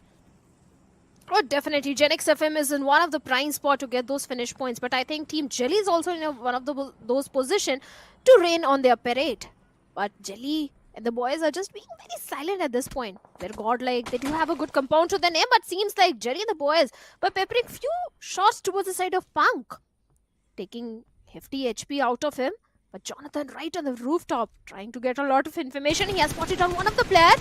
The spray comes in and there goes the Viper. But no, it was actually Shogun of Genix FM who took him down. Jonathan still on the rooftop. Godlike need to defend this compound, Neeraj, at any cost. They need to. But I'm loving this confidence from Godlike. The split that they were playing was so risky, but they still did not shy away from that split at all. They were super confident in their own skills and their intel gathering. They were able to gather a lot of intel, and around that, they were able to execute that split perfectly. And now you move on towards this spot. Once again, Godlike is split quite wide. You've got Punk on one side, Jonathan right in the middle, and then Simp on nothing. These three guys, they're definitely playing for a lot of that intel. And looking at Team Jelly too. Sam was the casualty a while ago. A lot of the teams with just a 3-man squad. And then you look at Genix FM with all the players intact. Even WinGod Esports. They're looking for a move from down south. Team Just Jelly now in a big world of trouble. And Godlike would want to be a part of this fight as well. From the backlines if they want. They can definitely third party. But the utilities tossed from the side of WinGod Esports, they're starting to hurt. Hero Extreme Godlike looking to move up close and personal from the backlines. They would want to get some sort of an angle in this fight. But unfortunately, it's going to take a bit more time. And Just Jelly, he backs away from this entire scenario. He wants to play for the placement points for his team, which makes a lot of sense. Just try and get as many points as possible from the first game itself. That's going to give you a bit of an edge in the overall standings. And looking at Hero Extreme Godlike, still with 3 players, they look pretty strong. Or definitely, they even tried to get a confirmation point onto Jelly. WinGod Esports also going for a little aggressive approach. They are on the southern western periphery of the circle, where Genix FM is also trying to traverse inside the safety net of the circle. But Jonathan, he has a lot of information, seems like, still holding on to his grounds. On the other side, we have the player Gravity Jord inside that compound. I don't know, as a solo man, for how long he can hold on to his grounds. As Genix FM, they have the numbers advantage with all the 4 players alive in the lobby. And just a minute, I say it. Team Tamilas, Mr. IGL strikes and takes one of the players down from the side of Genix FM. But the cavalry was there to save the day and eliminated him. Shogun will be going for the rescue mission. But Jonathan is very much aware about the position of the players of Team Genix FM. Let's see what's going to be the approach of Godlike at this point. Because they have got a lot of info to work around with, Neeraj. Yeah. They were playing for that information off the rip, right? They had such a wide split. The only reason why they were going for that wide split was for the intel. With all that information now implemented inside of the game, Godlike, they seem so confident. They're taking fight against some of the teams that are supposed to be the top contenders. And Genix FM right now, they're definitely struggling quite a bit. Jonathan was the man who found that knock, but once again, the fallen player, he's back on his feet, so it's not that big of a deal for the players of Genix FM. But look at the next circle. It's going to pop right in the court of Genix FM. WinGod, they want to take a fight against Genix FM too.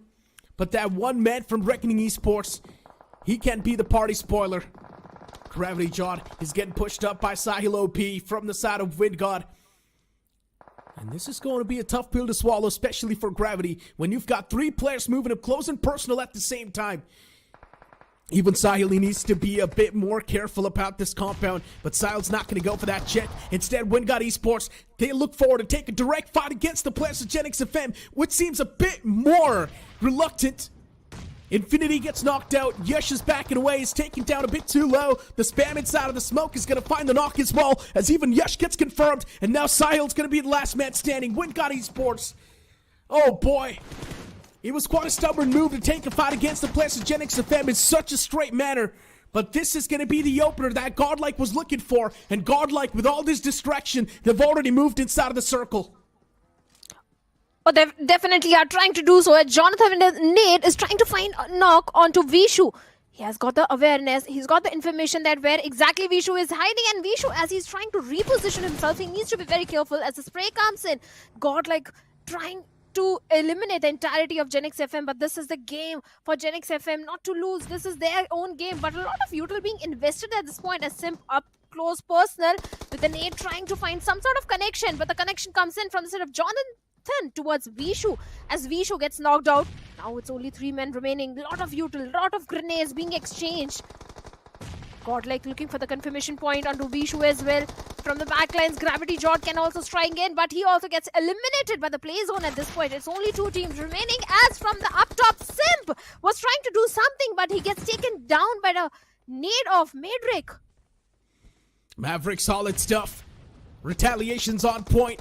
For a moment, it felt like Godlike had a better position inside of the fight, but still, Godlike now, they're getting countered hard. Even Punk's taken down pretty low. Jonathan is still there around the corner. He's right behind that tree as well, and Jonathan wants to get the revival on the fallen player. Simp, still knocked out, collecting the information for his fallen comrade. Jonathan finds the knockout. Shogun gets taken down. There's still one more man in the front lines, and Genix FM, they're going to be the one to come through victorious. That's the last man at Genix FM, shuts down Jonathan. But what a game that was from Genix FM. For a moment, it felt like Godlike. They had the upper edge in that fight, but once again, Genix FM, they rise back up from the ashes and wipe out the entirety of Hero Extreme Godlike. A solid winner chicken dinner off the rip, and this first game, it's going to give the confidence off everything for this team. Genix FM is one of those banners that has been trying from the start to be till the end, that has been trying to get their hands on the trophy. But this chicken dinner, it just gets him a step closer. Just as we were saying, all the teams from the open finals are getting early elimination. Genix FM is one of those names that held on to their crowns. They prioritized a rotation. They were looking for a dominant control from the southern side of the circle. And the minute they got the final circle control in their hands, they went on a rampage. Because if you notice, before that circle came in their favor, they had just a single finish in their hand. They were super silent in the entire game. But the minute the circle favored them, they were just taking fight with the players of Team Vingod Esports. They were just taking fight everywhere. And in the end, the way they inherited the entirety of Team Godlike Esports, that was wonderful. But I won't say that the Godlike Esports did too many mistakes in that fight. Yes, Godlike was also playing perfectly. It was just that Genix FM had the numbers advantage. Not exactly. Godlike had the position advantage in that scenario. Simp overextended, and he got taken down by the utilities. There was no reason for Simp to overextend so much, especially when he knows his teammates got really good position inside of the game. But still, Simp overextended because he wanted to get that elimination in his hands, and that's one of the main reasons why Godlike just came crashing down. As soon as Simp got taken down, Punk was taken down pretty low. Jonathan was the final man standing. Even Jonathan tried to play around that high ground, but in a final 1v1, it was the man of Genix FM to come through victorious. So yeah, Hero Extreme Godlike losing that game, but it's completely fine, right? Hero Extreme Godlike still had a decent amount of elimination points to back it up, so it's still a pretty good first game.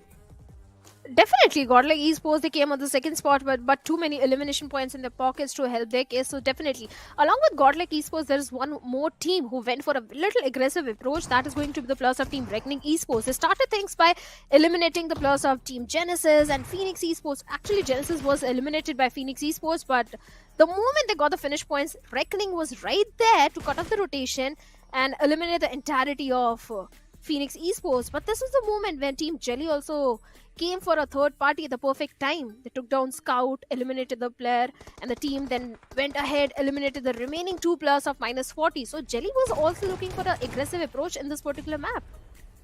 Exactly. I'm especially talking about this compound fight, right? CG facing off against 2 of the teams, and generally speaking, CG being able to wipe them out both.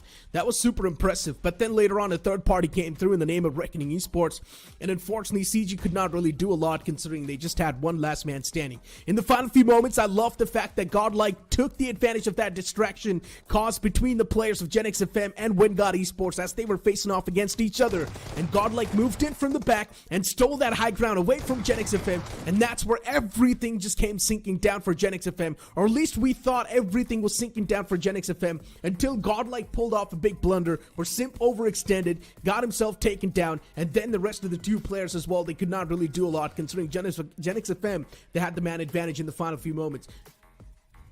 Yeah, they had the man advantage and they got the beautiful winner chicken dinner for themselves. That is going to boost the confidence of Gen X FM, because if you notice, in Open Finals, day number 1, Gen X FM was also one of those teams which was struggling. Day 1 didn't entirely go in the favor of Gen X FM. It was day number 2. Since they started showing a comeback, they went for the aggressive side, they went for the elimination point. But in the challenge season, seems like Gen X FM is very much prepared. They went for a good rotation inside the circle. They held on to the grounds. So I think Gen X FM is looking very much prepared for the challenge season. Exactly. A lot of these known names are going to try to play around that average. I mean, at least after looking at that first game, that's what it feels like, right? Reckoning Esports, they went for a lot of the elimination points. IQ Soul pretty much tried to do the same thing. They were playing for the eliminations. Even a few more teams, they were trying to go for the eliminations. So it definitely does feel like a lot of these invited teams are going to try to play around that average 6 to 7 points per game, and that should satisfy their need of moving towards the challenge finals. That's what they think. But I'm pretty sure every other team is pretty much thinking the same way as well. So they're going to try to pull out some big nukes in the future. But as we've got the match MVP of the previous game, it will be Viper from Team Carnival Gaming with 4 finishes and 50% finish contribution and the map impact of 7%.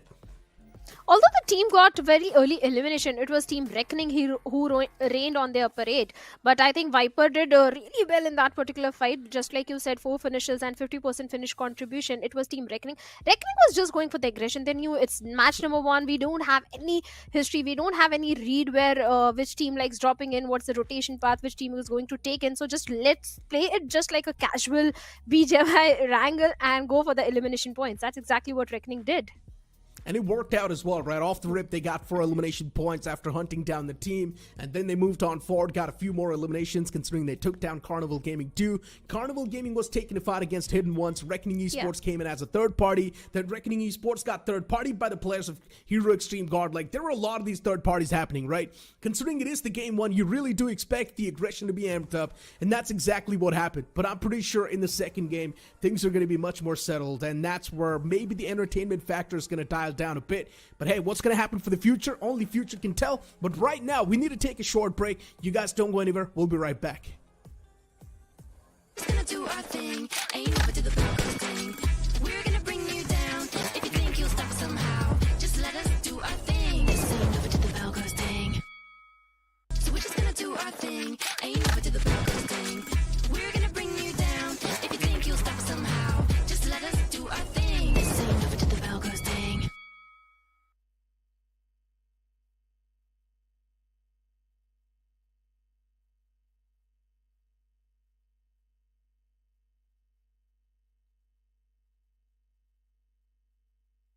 और कहीं दर्द हो रहा है?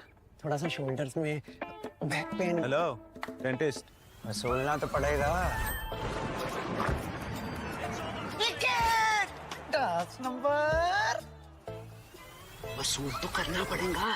Full वसूल करने का है शौक तो do it like a boss. BGMI royal pass, यहाँ मिलते रहेंगे अमेजिंग इमोट्स, कूल स्किन्स और बहुत सारे रिवॉर्ड्स और साथ में फुल कैशबैक यूसी में। तो अब सोचना क्या, गेट फुल वसूल with BGMI। This ain't never did the Broncos thing. This ain't never did the Broncos. This ain't never did the Broncos. This ain't never did the Broncos. If you think I've had enough, well I guess you don't know tough. I'll never be the one to back down. You haven't been the first one to show me down. 'Cause baby, I can't fly without you by my side. You're never breaking me, never stopping me, never making me be less than all of me. Some time to see, but you're never stopping me. I know that we ain't giving up. If that's so well, tough luck. So we're just gonna do our thing. Ain't never do the Broncos thing. We're gonna fight, so step aside and let us sing. We're gonna bring you down. If you think you'll stop somehow, just let us do our thing. This ain't never do the Broncos thing.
gonna do our thing, and you never do the bell goes ding.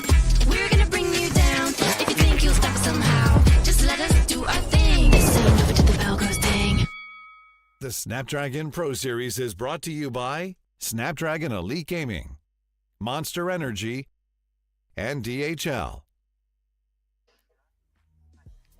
Welcome back, everyone. You guys are watching Snapdragon Pro Series Challenge Season Week 1 and Day number 1. My name is Shadow, and joining me for this next one is going to be Fixes. And Fixes, just now Gen X FM, a team which qualified from the Open Finals, got a beautiful winner chicken dinner, and they proved that yes, experience matters the most, but I think the new boys, the new upcoming teams are also not something that you can ignore in the lobby.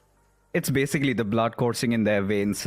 It's a fire there where they want to prove to the world that yes, they are not the ones to be trifled with, because honestly throughout the game I was watching Gen X FM had majority of the circle, but what made them the winners was the tenacity, the resilience they displayed in front of everyone when they had pushes coming in from multiple directions. On one side had to deal with the likes of Wingod. At the same time, when Godlike even closed in, they had a couple of knocks. Everybody thought that they literally threw this game. But no, they somehow managed to recover and get this game in the bag. Shogun's new addition. I am looking so excited for this team to perform ahead. But definitely, Shogun was the force in the entire team. But looking at the match ranking, we have got Gen X FM on the top with total of 16 points. Reckoning, they were going for the aggressive approach. They were going for the finish points and third parties, because of which they are on the second spot with 13 points. Godlike Esports, just because they didn't had enough finish points, they are sitting on the third spot with total of 11 points. Aiku Soul, they were also going for a very aggressive approach, 8 finishes, but they were taken out pretty early in the game just because of a third party coming in, and total 9 points for them. You know, honestly, Aiku Soul, Wingod, and Carnival Gaming, all three of them have secured enough amounts of points. We talk about the average, but this is where you would feel a little tensed about K9 not really having the best of starts. A very rough battle against the recently turned arch nemesis former teammates. That was a delight to watch over there. Expected a little bit more from Phoenix Esports, considering the fact that they've just been recently given a new banner coming in. You've got the former players of God's Reign coming into play over there. But yeah, also felt a little bad for Wildfangs, considering they were hunkered down to that one spot, keeping everything in check, going after the players of -40 just to get third partied by Team Jelly. That was hilarious. Team Jelly was going for the third parties, and it's not only in the challenge season. I think Team Jelly was doing the same thing in the open finals. They were going for the aggressive approach, and this time also they did the same thing until Godlike rained on their parade. Hero Extreme Godlike eliminated them, but at the same time Wingod was also taking a fight with the players of Team Jelly. So I think Jelly just had a taste of his own medicine. He was also third parties as he was trying to do the same thing with the other teams. But I think they have got enough sufficient points to start things off on a good note, so nothing to complain about. But coming to the next map, what are your expectations? Which team you think is going to stage a good comeback?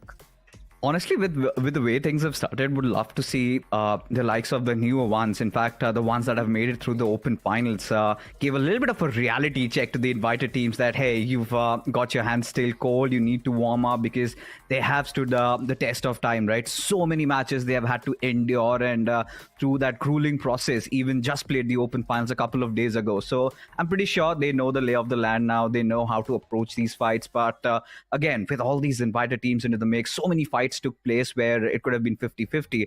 When you talk about that Aiku Soul fight over there, when they got third party just after wiping out the likes of Team Empire, and even for Carnival Gaming, they were looking so promising. This one new addition, Viper, coming in from Rivals and getting the MVP in the first game itself. So goes on to speak that yes, this young lad has a lot ahead of him. But Shadow, you've already told us about the schedule up next. It's going to be Miramar. It's going to be fun because in the desert, anything is possible. This time we were given a little bit of a different kind of a circle in Erangel, and the likes of Godlike, Gen X FM were very fast into rotating and adapting to that given situation. Hence, they made a lot out of this game. But in Miramar, anything is possible.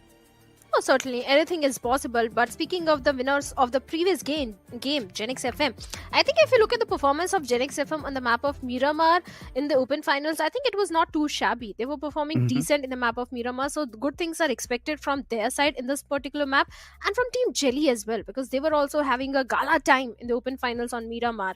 But along with that, there is one more team I want to see how they're going to perform, because Reckoning, they were very aggressive in Erangel, can they keep up the same aggression? The map of Miramar, which is quite open, where you have to be very much aware about the terrains and everything, will they be able to keep up the same aggression? That's the main question.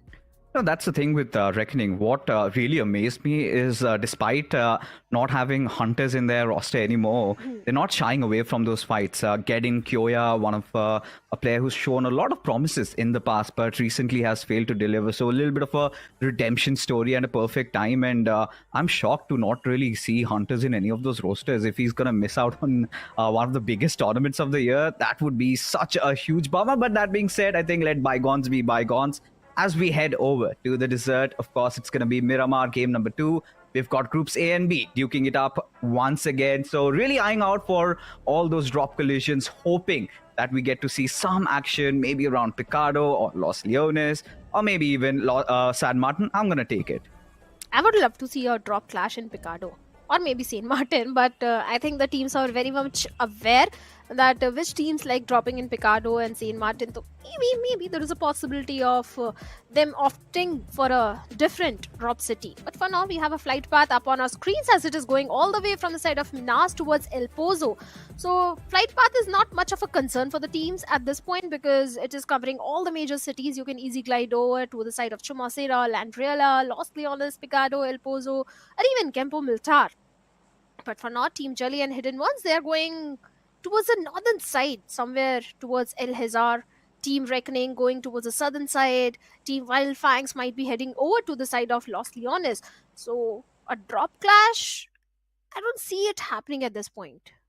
Yeah, a little bit of a bummer, right? Especially when you've got the likes of Phoenix Esports in the lobby, you would expect something great to happen. But hold on, you've got Genesis going up against the players of K9 as Beast, one of the last members surviving. He's also been taken down.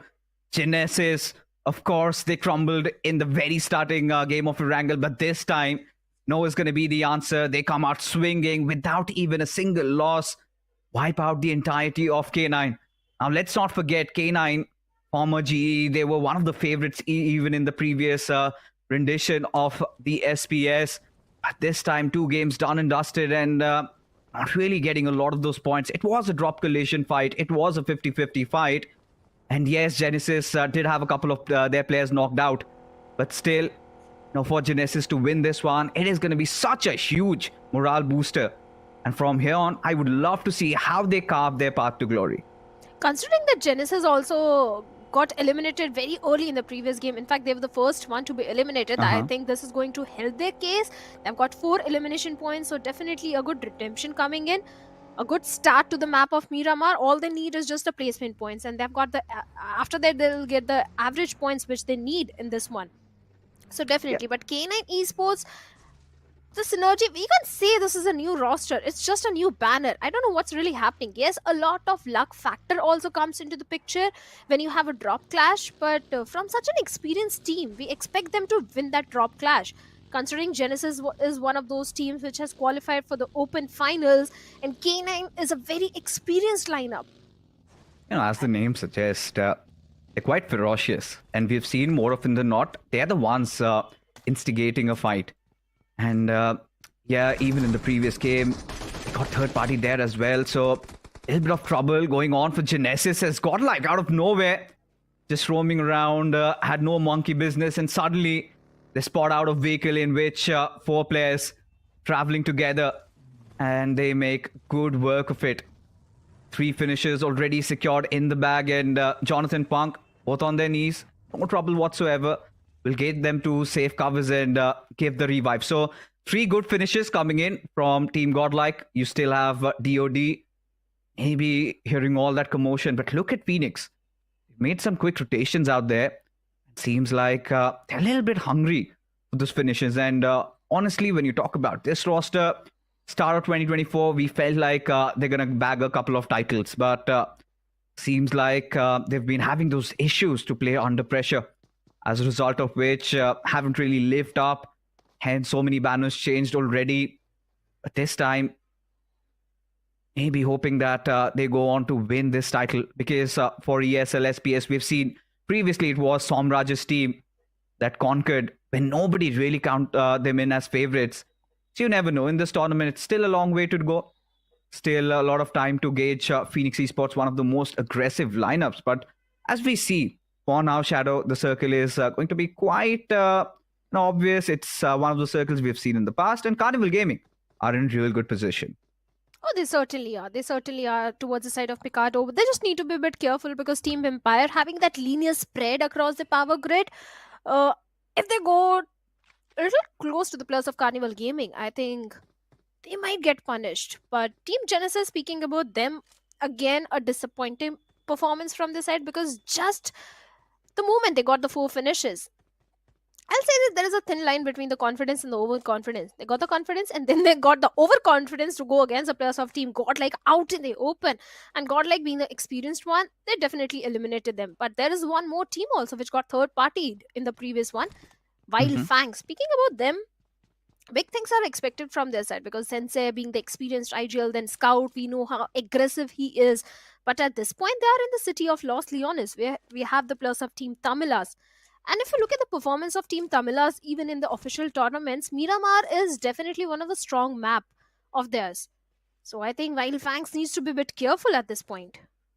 To be honest, going back to the first conversation that we were having about Genesis, I feel like, all they were trying to do was sit in a vehicle, surviving the aftermaths of a fight, and they were heading their own ways to their drop location. And that is where I think the timings just went a little wrong, or maybe they were just unlucky. Because the entire squad in one single vehicle, you know what's going to happen, right? Couple of shots coming in from Godlike as they were also traveling to Crew de Valle. So a little bit of more of read maybe should have been an extra little bit careful because at that time they did not even bother to check if there were a couple of other vehicles running around. And for all the right reasons, because you already have 2 squads beside you. But when we talk about Wild Fang Shadow, they always bring in that air of uncertainty. You really do not know what to expect out of them. On pen and paper, yes, they've got a lot of that experience combined with some raw power. You've got the likes of Trey Scott, who's been on quite a good form. But then again, to say that this team is one of those teams to potentially lift the title, I think it would be a little too early. But yeah, expectations are high because of all the right reasons. They've got Scout in their roster. That kind of a shaky start they've had this season. The ESL. Would love to see how they play it out in Miramar. Oh, definitely. They need to live up to the expectations of all their fans and the supporters. But there is also one more team, Hidden Ones. As we were praising about Hidden Ones in the open finals, that suddenly how this team has popped off in the previous Erangel, they were completely missing out. They were eliminated pretty early in the game as they were having a fight with the plus of Team Reckoning. So Hidden Ones, they are also looking for those average points in this Miramar.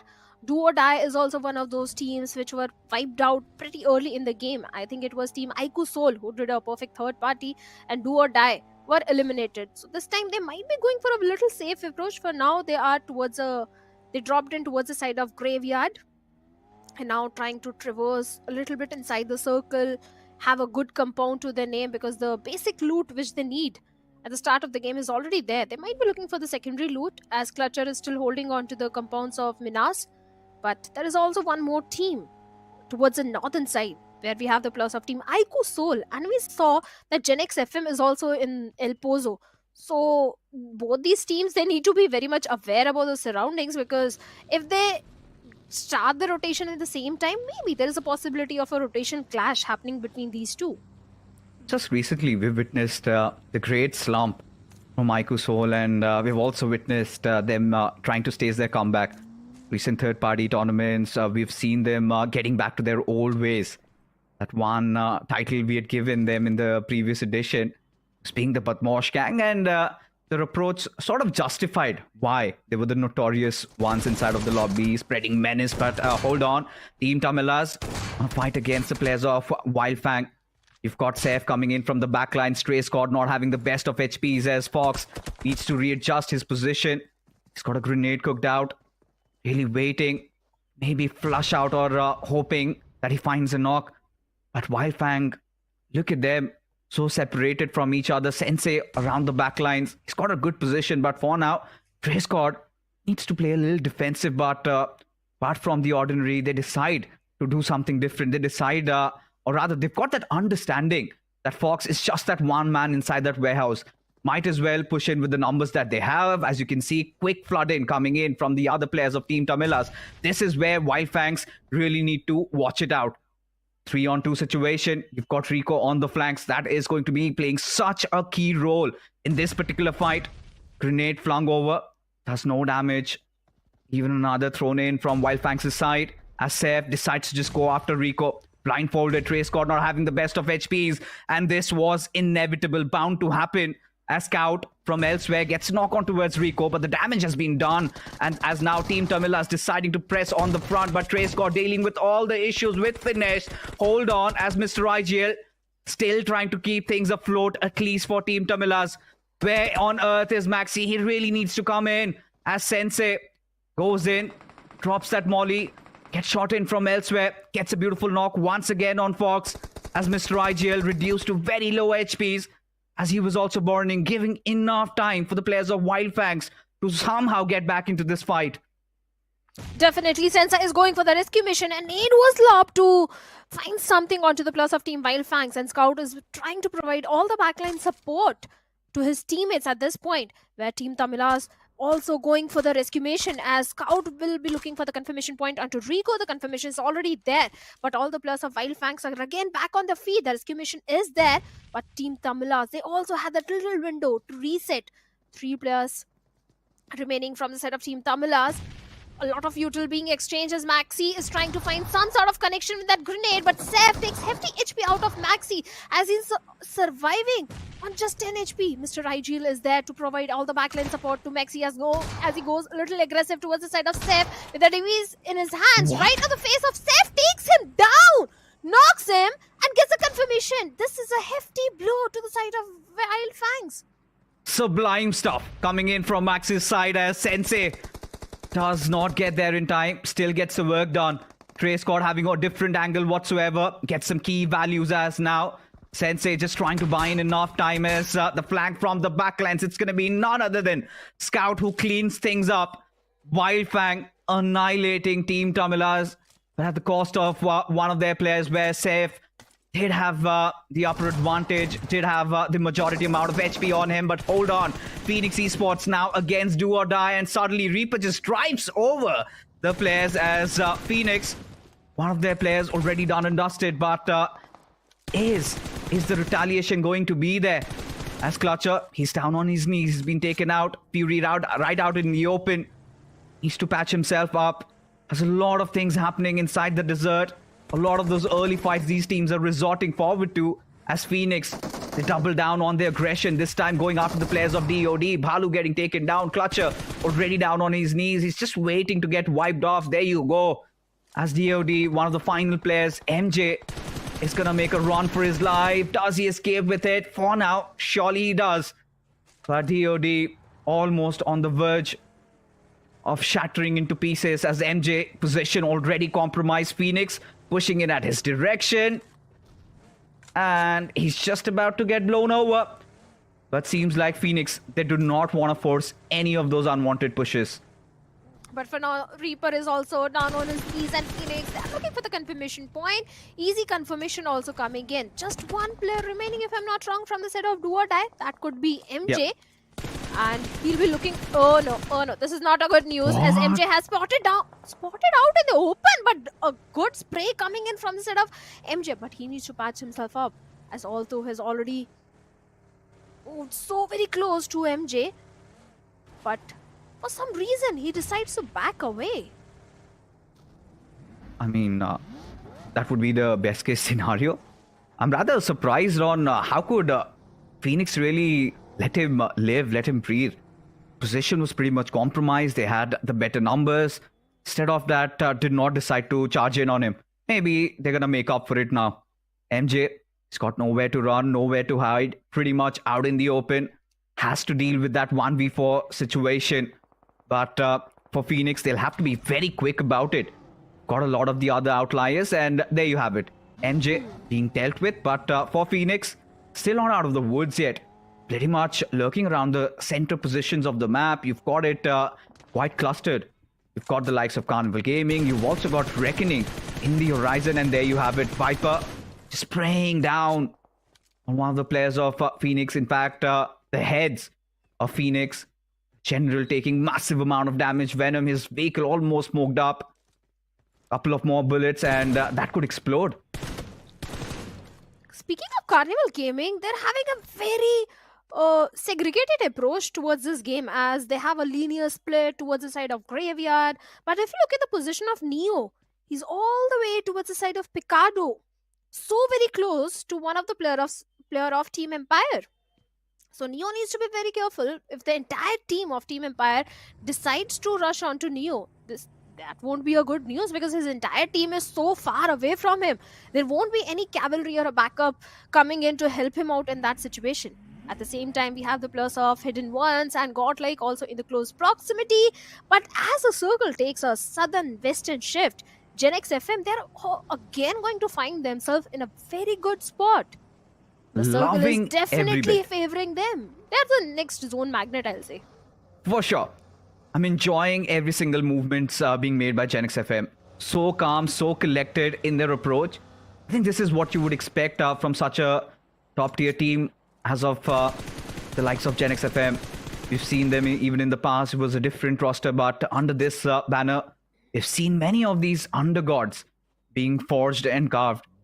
And seems like they have a lot to prove, they have a lot to show to the world, and this is the kind of approach that you need to have to get the momentum rolling in your favor. Oh, definitely. Gen X FM would want to do that, but I'm more concerned about the plus of Team Hidden Ones, because I think Punk has a vague idea about the position of Hidden Ones, and as Jonathan decides to charge in along with Sim onto the compounds where Hidden Ones are, and Mortis is trying to back off, trying to reposition himself. Two nades right in the hands of Simp, and Jonathan could mark an end for Mortis, as Executor might try to provide all the backline support at this point, but Simp takes him down. Instant knock is there, and we'll be looking for the confirmation. This is a big blow towards the side of Hidden Ones, because in Erangel also, they had a very bad outing, and this Miramar was one of the map where they were looking for some sort of redemption, and Punk is very much aware about the cavalry of Hidden Ones coming in, as Jonathan still holding on to his grounds, and Simp gets a confirmation round to execute, and look at the position where Mortis is. One single grenade can mark an end for him. I'm loving what Godlike are doing right now. Look at them just switching gears. Game number 1, they were ever so patient, did not go for a lot of those finishes, but now cometh game 2, they've already got a couple in their bags. And now Mortis, he's also getting surrounded. This balanced approach from Godlike is what I'm really enjoying lately. Especially with them being so calm, so composed, so collected. And they know every single move of theirs has a certain reason. Not just barging in on the doors. They know it could be risky. They're ensuring that they've got the odds favoring them. Look at Admino. That is a risky maneuver, but Daniel instantly senses the situation. Now he's out in the open, has spotted out Punk, will get into cover in the right nick of time. But Admino's threat on the backlines, it is quite real. As Hidden Ones, Alien, he's been alienated from his squad. With the circle closing in, he's going to take in a little bit of that damage. But now, Godlike, they've got the numbers favoring them. Mortis surely coming in to provide some assistance, as Jonathan looking forward to maybe drive over Alien, gets smacked right back on his face. As the mighty falls, Punk, now the odds have changed. Punk against a 1v2 situation against the players of Hidden Ones. Does survive the one player? Does he get the other? No is going to be the answer. Where Godlike, they are flustered right now. They are broken in this situation. Simp far from providing any sort of assistance. As Admino, he does connect on Alien, but not enough to put him down on his knees. Oh, the follow-up is also there, but no connection. Alien has managed to patch himself up, and now he's in a 1v2 situation. There is no time for the rescue mission onto Mortis. Let's see what the decision is going to be there, as Alien with the nade is still trying to look for some sort of connection, but right from the uphill, both the players shut him down, and Hidden Ones, they have been eliminated on the 12th spot. Godlike, yes, they lost 2 of their own, but look at the amount of finishes which they have got. 7 finishes already in their pockets, and Godlike, after the very dominating performance in the previous Erangel, they are looking very confident, but now they have a journey inside the circle. They have to go for the rotation as well at this point. On the other side, we have the players of team Aiku Soul also holding on to the grounds towards the southern western side, where we have the players of team Jelly as well. But as the circle has taken a northern shift, it's entirely in the hands of Carnival Gaming at this point. Look at Neo's position once again. He hasn't moved a muscle. And this could really pay off in dividends if Neo can survive and play the cards right. One of the most balanced players inside of the esports community in India, as Vodka just blindsided, unaware of Empire's presence, just slams in, instantly taken down. And as of now, M40 really want to bring in all that heat, but Spider taking a lot of damage over there as his teammate gets the cleanup done. Two of the players, Team Empires, already down on their knees as Faceless. Oh my goodness. That would definitely hurt. Just blowing him up over there as Hunter really walks into the ring of fire. Gets dealt with as M40 somehow responding back into this particular fight. Hoping to get that revive on Faceless as Vodka back on his knees. Now again, the odds stacked in the favor of M40. They've got the numbers to play around with. Predator needs to patch himself up ASAP. As Team Empire, they need to quickly cover Crossfire. If otherwise, M40 just push in without any information, I think Team Empire could have a feast going on. But Spider, grenade on point as Predator now against the world in a 1v4 situation.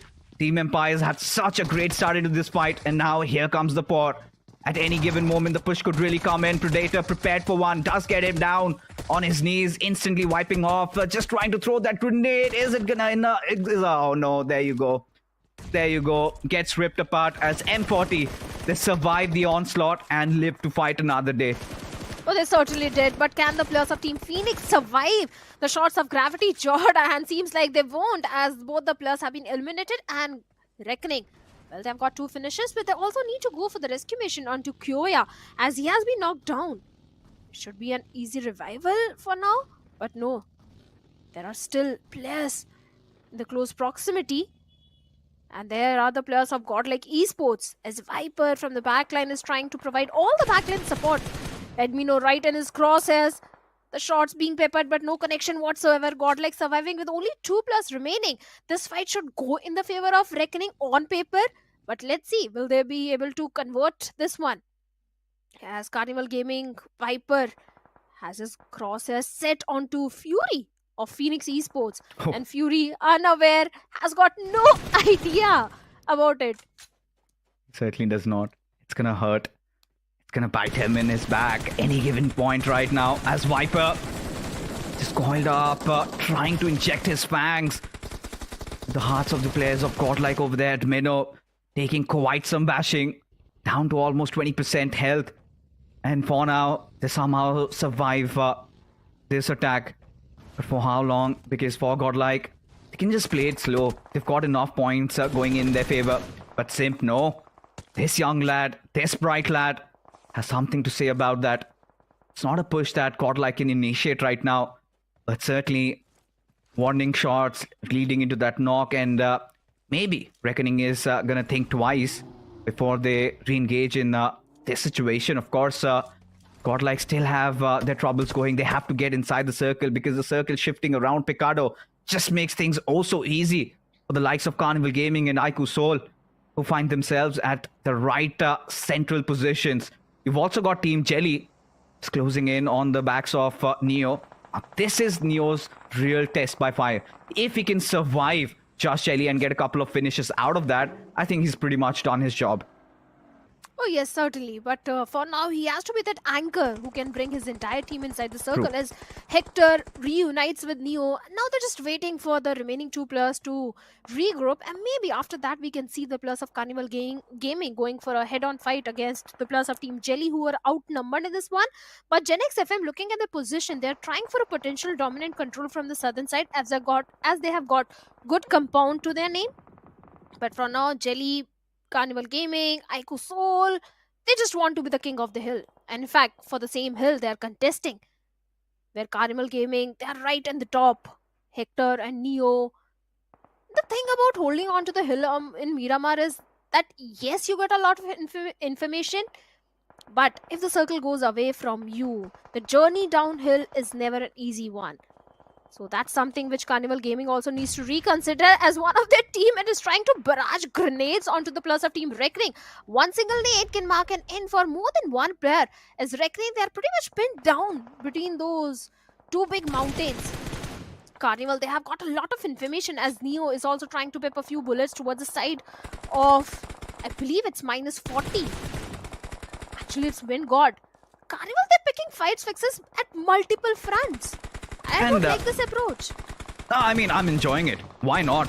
You've got such good covers to play around with. You've got the high ground vision. You pretty much know where your opponents are. And even if they knock you, they cannot just head first push on you, right? As a result of which, they're really making the best out of this situation. Loving the shot callings coming in from Hector and his boys over there. Everybody knowing what their position is supposed to be, how their roles have been defined. But Xerx just getting a little ahead of himself. Again, when you are isolated, you should be very wary of your positions. You've got two players up top, you've got two players downhill, where, you know, all the orders are being relayed from above, all the information's given away, whilst the players down below, they've got to do the dirty job. They've got to get in all those finishes, get those executes there. So for now, Carnival Gaming really looking strong, with not even having lost even a single player. 4 finishes already in their pockets. As -40, they face the players of face the players of Genix FM, and -40 at this point. Nishu OP, the last player alive, also gets dealt with. Not a difficult task for Vishu and Genix FM, considering the fact that they are having such a good momentum going in their favor. But now they've got such a big task ahead of them. They have to climb atop the hills over there, with Aiku Soul keeping watch. It is going to be such a tough knot to crack for them. 100% agreed. Genix FM is going to be an uphill task for them. But for now, Carnival Gaming, Neo, he found a knock onto one of the player of Wild Fangs. Might be looking for the confirmation, but look at the position where Jelly is. He has a clear line of sight onto the 2 players of Carnival Gaming. As the smoke dissipates, maybe Jelly will strike, and strike hard, even on the plus of Wild Fangs, as Trace God has been knocked out and Jelly is looking for the confirmation point onto him. So Jelly's position is definitely going to be extremely important, as he can go for that finish points, but a nade from the side of Ronnie is going to take him down. Definitely Aiko Soul is raining on the parade of Team Jelly, as they're trying to get a knock onto Ninja as well. Oh, just making matters quite difficult for just Jelly. Especially with Jelly having his entire focus fixated elsewhere. Whilst the players of Aiku Soul, maybe they were just left unchecked.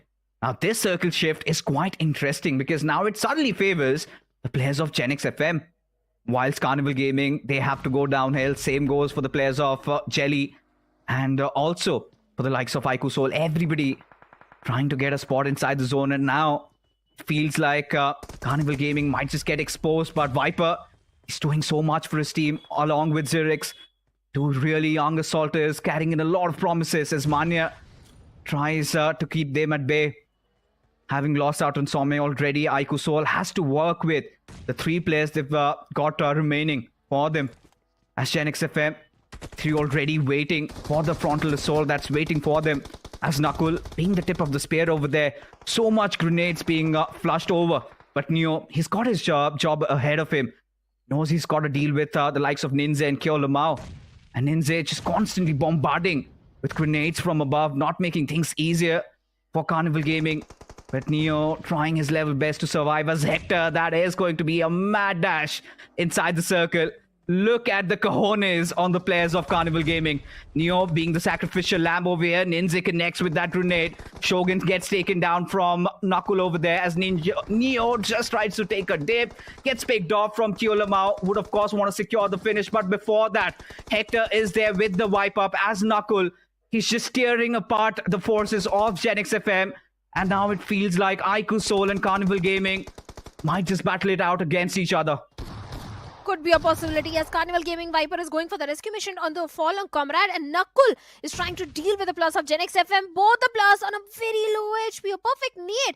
And look at the plus of Iku Soul. All the three players moving in tandem in synergy against the plus of Gen X FM, who are pretty much pinned down in that area. As Vishu goes down through the hands of Nakul, Shogun being the last man standing, takes to Nakul. Knocks him down, but can get the confirmation as Carnival Gaming also wants to be part of this fight. A constant barrage of grenades and molotovs towards the side of Aiku's soul. A blessing in disguise for Shogun. And look at Shogun, how he's surviving. But now he also gets dealt with. It's a 3v3 fight against Carnival Gaming and Team Aiku's soul as they are going for the rescue mission onto Nakul. This is the golden time.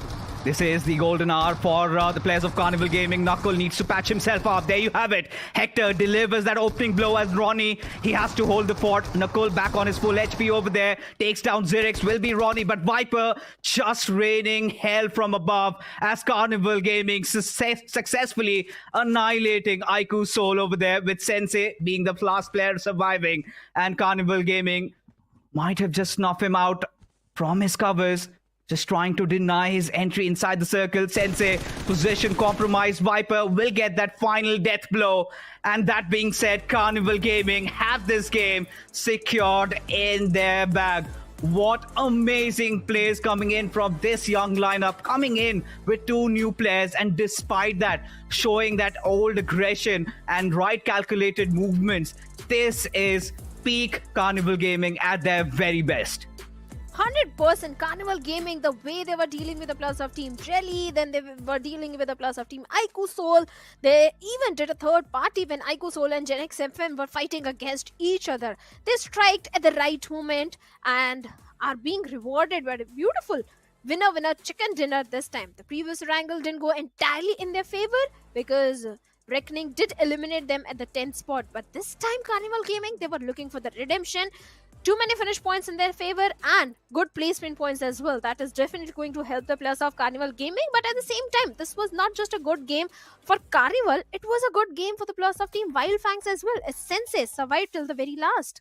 Of course they did, and I think Sensei sort of kind of getting his stealth mode on, that was quite needed, because for Wildfangs they had a couple of finishes to work it along with, and getting those crucial position points, getting those 6 points will sort of help them in their endeavors of pushing through a little bit, even make up for the previous debacle in the Erangel that they had. But Carnival Gaming literally stole the show, Shadow, because honestly, everybody was having doubts in their head. And let's be honest, you were also one of them.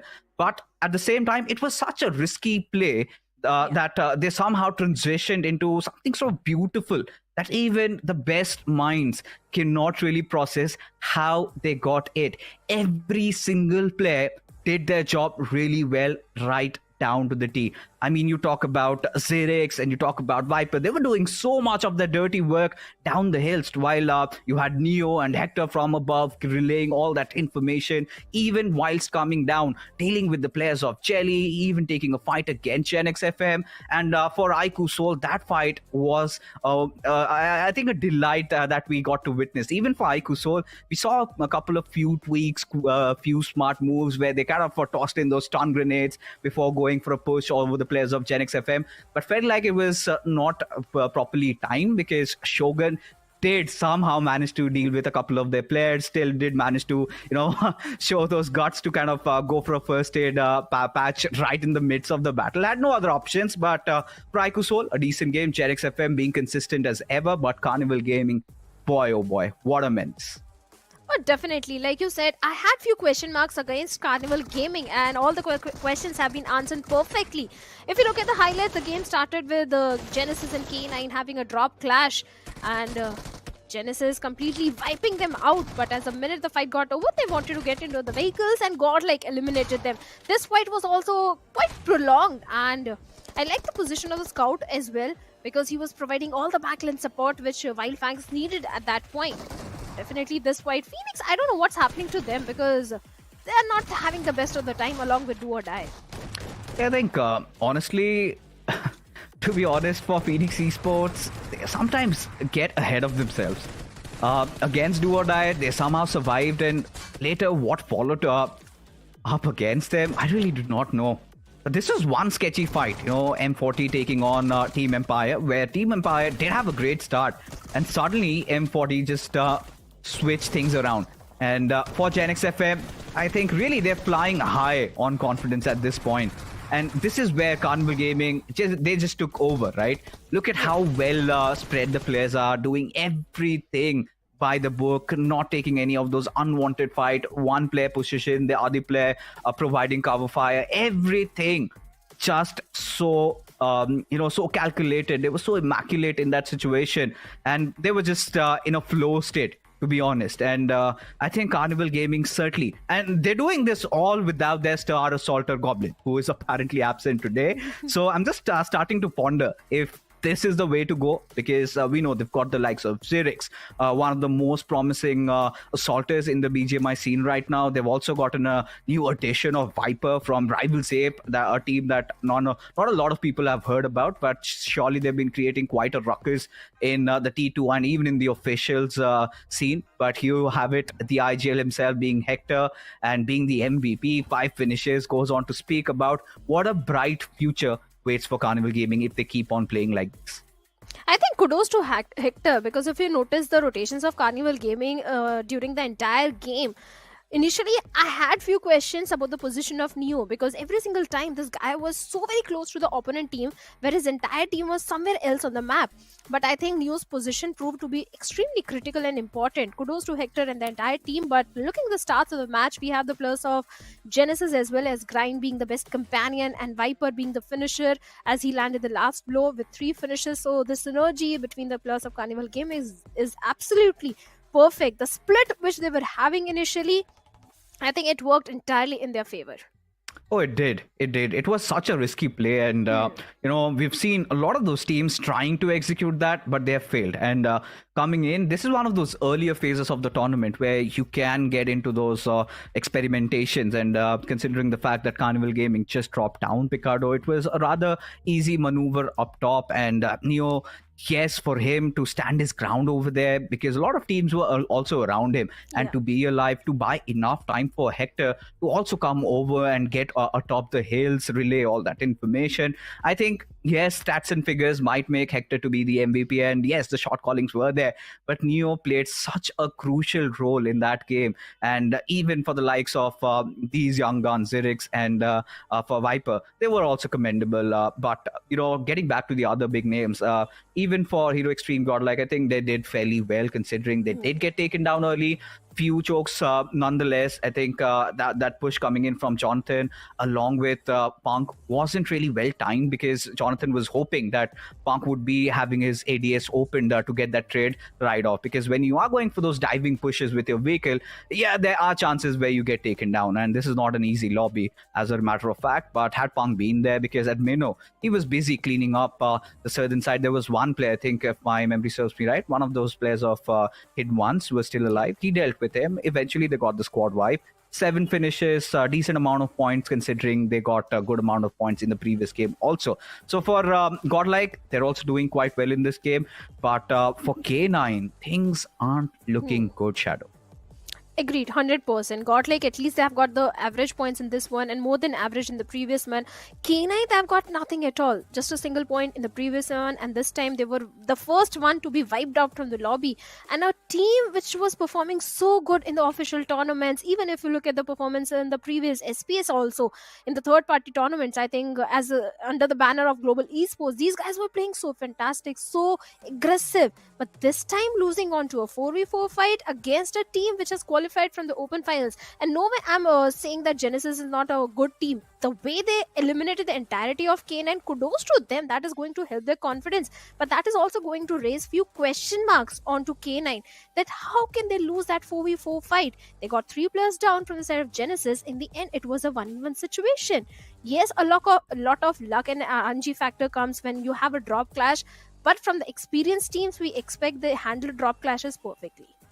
And at this point, the biggest change that has happened with K9 is with their IGL, and I'm pretty sure he's going to be under fire over here. He's going to be, severely scrutinized. But again, it is one of those opening phases of this tournament. Maybe K9 will take their sweet time, to get their way through. Who knows? I mean, maybe a couple of games later, maybe in the next game they get a chicken dinner. But for what it stands right now, folks, the match rankings in front of us, Carnival Gaming getting 23 points just out of this one game. They were phenomenal. But for Wildfangs, having to take those early fights, they dealt with it, survived, but not enough in front of Carnival Gaming. 12 is what they are going to get to their names. But K9, there you have it.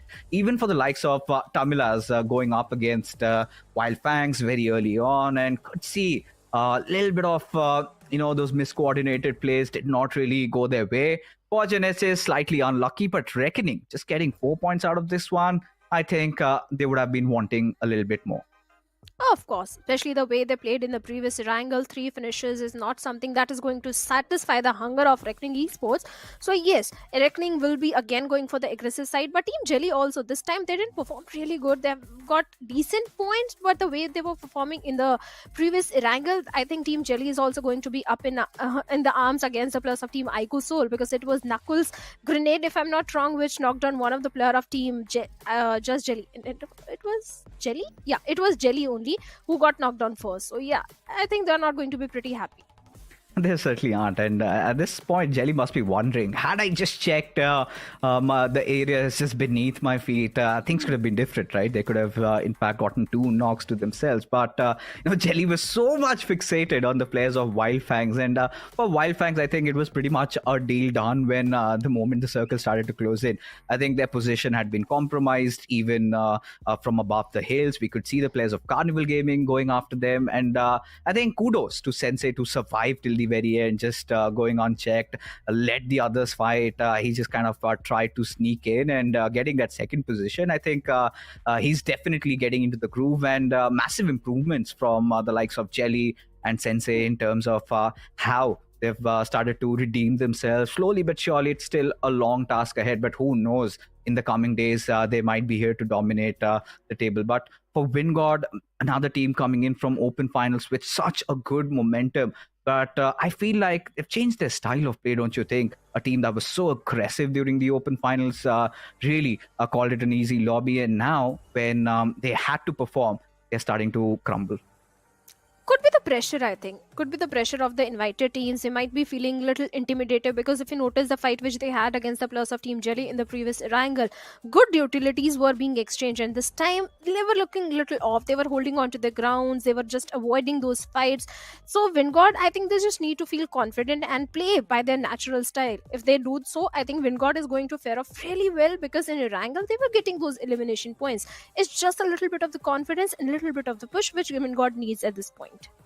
Yeah, of course they do, and hope so that in the next game of Erangel they mend their ways, maybe get a couple of good points in their bag, as Erangel is going to be up next in front of us. It is going to be groups A and B going up against each other once again, their final game for the evening, because after that it is going to be quite a weird map rotation, at least for C&Ds, where you see them starting from Sanhok and Vikendi. But for now, just sticking to Erangel. Of course, Shadow, we would want your predictions, or what do you really expect? Do you think Carnival, they're just going to mop over the lobby, or do you think it's going to be somebody new? Maybe, once from the open finals, or is it going to be one of those invited teams taking it in the bag? I would love it if the qualified team from the open finals dominates and gets a winner chicken dinner in the next one, because I always feel when I see a new face, but I really want K9 to step up in the next game, because it's of extreme importance. K9, they are right at the bottom of the leaderboard. If they don't step up in the next game, I think they won't have the momentum for the second day. They won't have the confidence for the second day. So they need at least few good average points in the upcoming Erangel. Let's hope so. Because, at this point, anything could potentially happen, because we've already seen that one game of Erangel where, the circle was a slightly tilted towards that eastern side. And, Gen X FM really made good work out of that situation. But henceforth, going ahead, we do not know what's going to happen next, because we could have maybe a potential southern circle, something happening around the northern territories, or maybe it could be a generic Katka circle. In that case, Carnival Gaming would really enjoy their time. But whatever the case is, folks, I think we are ready to dive inside of Erangel and find out for ourselves who's gonna emerge as the victors as we take it up to the skies. And for this game, I would have my buddy Necro joining with me on the desk. So Necro, we were having this discussion about K9, and you are a believer in that squad car, considering the fact that you had indeed loved them during their times in global esports. What has gone wrong for them? I just think it's taken a bit more time to understand what exactly is happening in the lobby, and of course, the new IGL2 is not really that aggressive compared to Mavi, so maybe adjusting around that pace is something the boys are sort of lacking. Maybe it's going to take a bit more time to understand what exactly Omega wants to bring on the board, especially for Ninja Boy, Beast, and Slug, because let's be honest, you talk about Beast, Ninja Boy, Slug, mechanically gifted players, and if you try to get these guys on the aggressive side of things, they're instantly going to start to dominate the lobby. But knowing the fact that Omega is not exactly one of those aggressive IGLs, it makes a lot of sense why the team is currently struggling. It's just going to take a bit more time. Let's be mindful of the fact that challenge season's going to last for a long time. They're still going to have so many more games to go in the future, and that should be more than enough time to understand what exactly K9 squad wants to bring on the board, what exactly Omega wants to bring on the board for this squad.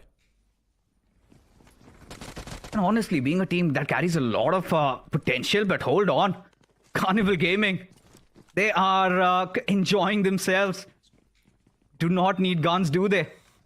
Making good work of the players of Team Empires, of course. A drop fight, and seems like Viper is gonna get the second one as well. As Team Empires on the verge of a massive collapse, down to just Hunter and Ace. Not exactly surprised. Team Empire, every single time, they're just getting ripped apart like 3 points in the lobby. Something needs to be done. Team Empire, they need to tie things up. Even inside of the open finals, barely squeezing their slot in the challenge season on the 16th spot. And now look at Team Empire. They're getting picked off by every single team in the lobby. They're getting bullied. Even in the previous couple of games, Team Empire was not able to make a name for themselves. Off the rip, getting picked off like that. Yeah, it's definitely something Team Empire needs to work on. And CG slowly and steadily looking for to rip him apart. Utilities tossed, but finally Ace is going to be the man to reply back. As one of the player gets knocked out from CG. But still, the revival is not going to be tough. They can easily get the fallen player back on his feet. Team Empire with 3 players standing. Something desperately needs to be done. The measures, they need to be there as soon as possible. Viper, one single man, look forward to challenge down the entire team of Team Empire. But unfortunately, that's not going to be the course of action. As the rest of the 3 players, they do make sure that Viper's going to pay the price. But still, Carnival Gaming, they've got the upper edge. And now in the end, it's taken down to a one-on-one, considering the man has got a better weaponry in his hands. Still, Neo is doing a perfect job of playing around the corner. What? And what just happened? Ace loses that 1v1, even though he had the HP advantage. He had everything going into his favor. Did you see how quick Neo was with just swapping that guns off the SMG? Oh my god, he had a pistol, for Christ's sake. Took on the Thompson, but we'll get back to that a little bit later. Because Gen X FM, they've got enemies in front of them in the form of Vanguard. Right now, just trying to cross over the bridge, and a lot must be wondering why it is going to be a slightly inclined certain circle over here. As Gen X FM already losing out on Shogun. Not really the kind of a start that they would have wanted for themselves. I would like to move back to that moment.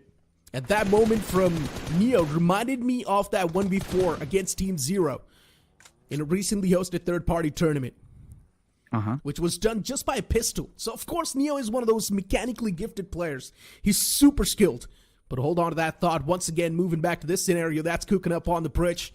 Maverick, he was able to find the first opener. LeBron's knocked out. And that's where WindGod Esports is sort of in a big problem. Gen X FM wanting to make a few more moves. This nade from Maverick, it has to hit the gold spot. But unfortunately, it's not going to do so. Maverick, still his presence is known. WindGod Esports, they've got a lot of demons there fighting in their own heads. Another man gets spotted out in the open. It's Silo BAF. Shots taken against him, but no connections found from Dhruv.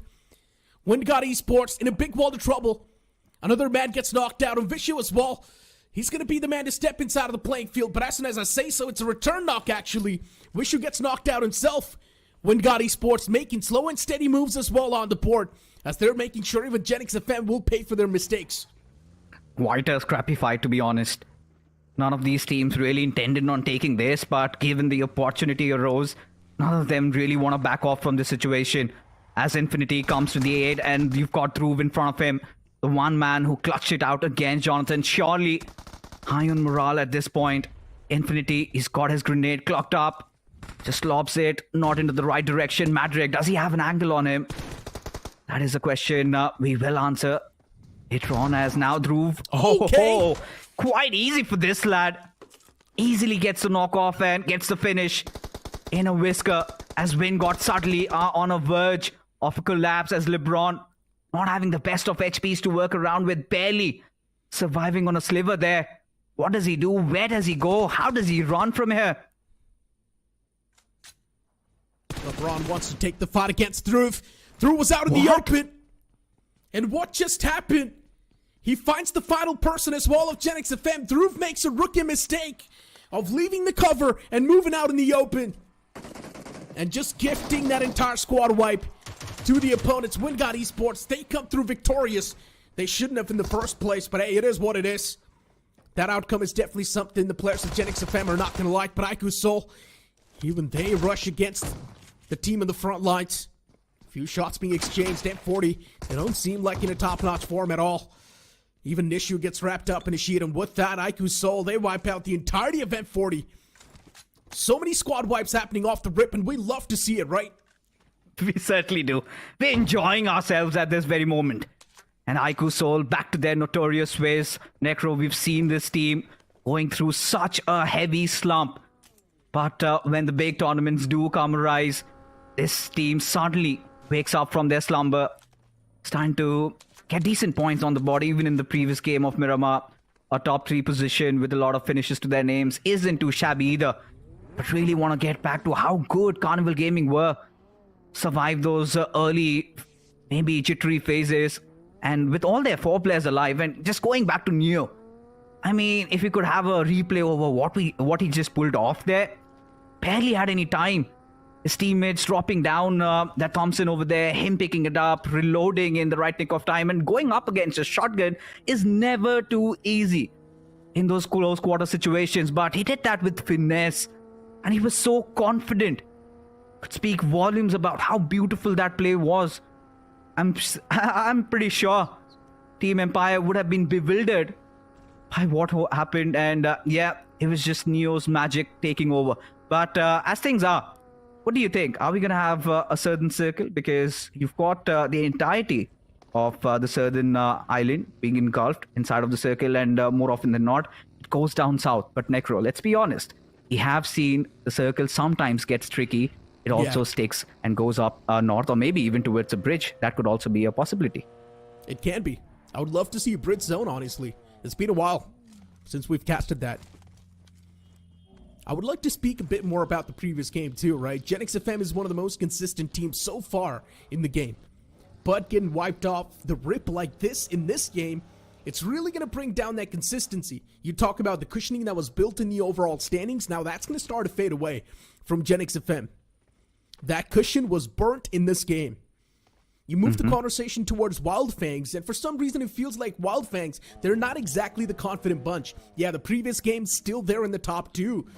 All thanks to Sensei, because the man was playing it super passive, and he was playing it super defensive. He was the only person staying alive, and he was playing for the placement point anyways, because he had no option.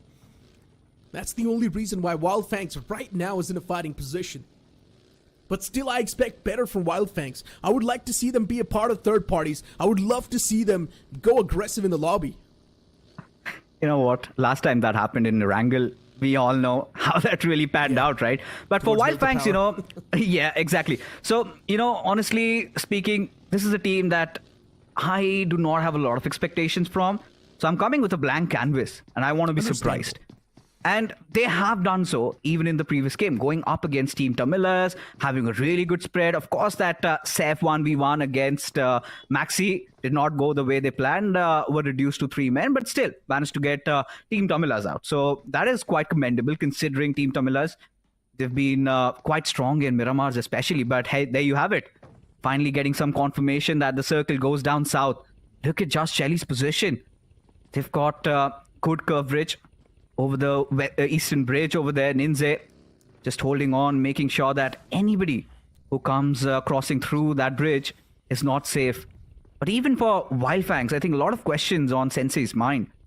Does he make that rotation right now, or does he just sort of delay it? Because feels like 80% of the lobby is still inside the blue. What is going on? As usual, teams wanting to take it slow and steady.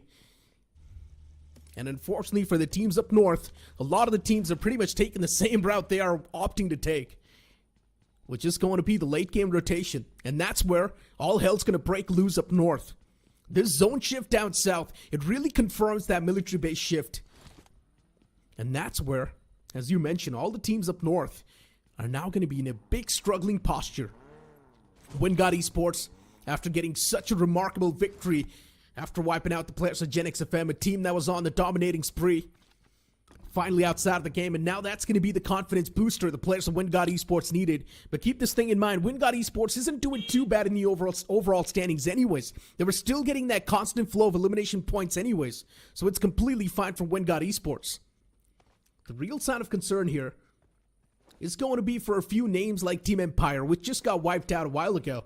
And speaking of Team Empire, as I mentioned too, I might be a little bit brutal with my statements, but they're being treated like free points on the map. Yeah.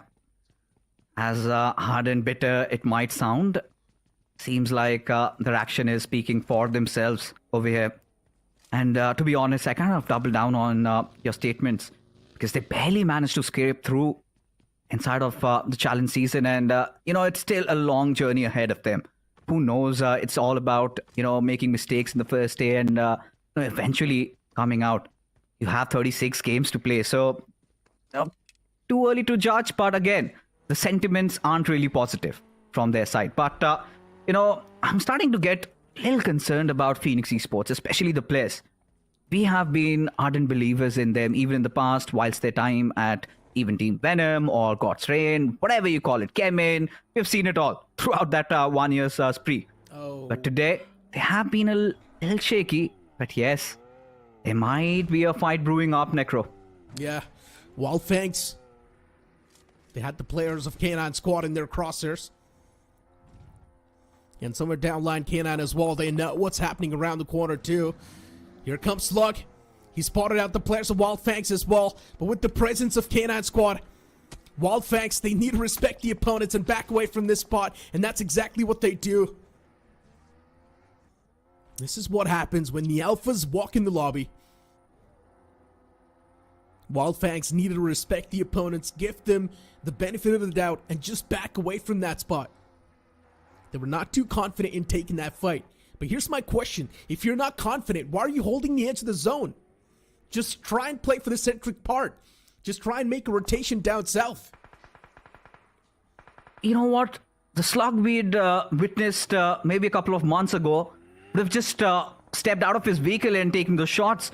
Well, clearly the confidence is missing. Yeah, he's finally gotten a knock onto Red Scout. Of course, cut off their flanks of Wildfangs as Trey Scott. His position also compromised. Even Sensei just lurking around, trying to maybe trade a couple of blows there. Scout, I don't think there's any chance on earth he's going to get back on his feet over there as K9 starting to make good work. But look at this, Reckoning coming in with those steals. Reckoning certainly a force to be reckoned with as of now, as Wildfangs, they need to find any means of escape. This is a fight they cannot afford to take, and the best possible outcome is to get the hell away from this situation. But seems like Reckoning and K9 have got no intentions. In fact, it's going to be Reckoning and are going to be stealing away all those finishes. And K9, they're not going to be pretty happy about it. Here's another twist. It's also Aiku Soul and Hero Extreme Godlike stepping in the playing field. 5 teams in the same vicinity. And now K9 Esports too. They don't stand a chance. There's too many players around the vicinity. They need to take the fight or either gets eliminated themselves, and that's what is currently happening. K9 Esports, they get overwhelmed by the opponent's presence. As a few players get eliminated from the lobby too. Even Reckoning Esports, they lock horns against the players of Aiku Soul, as even Hero Extreme Godlike in the far fray. They want to be a part of this entire action as well. Maybe steal a few elimination points away if possible.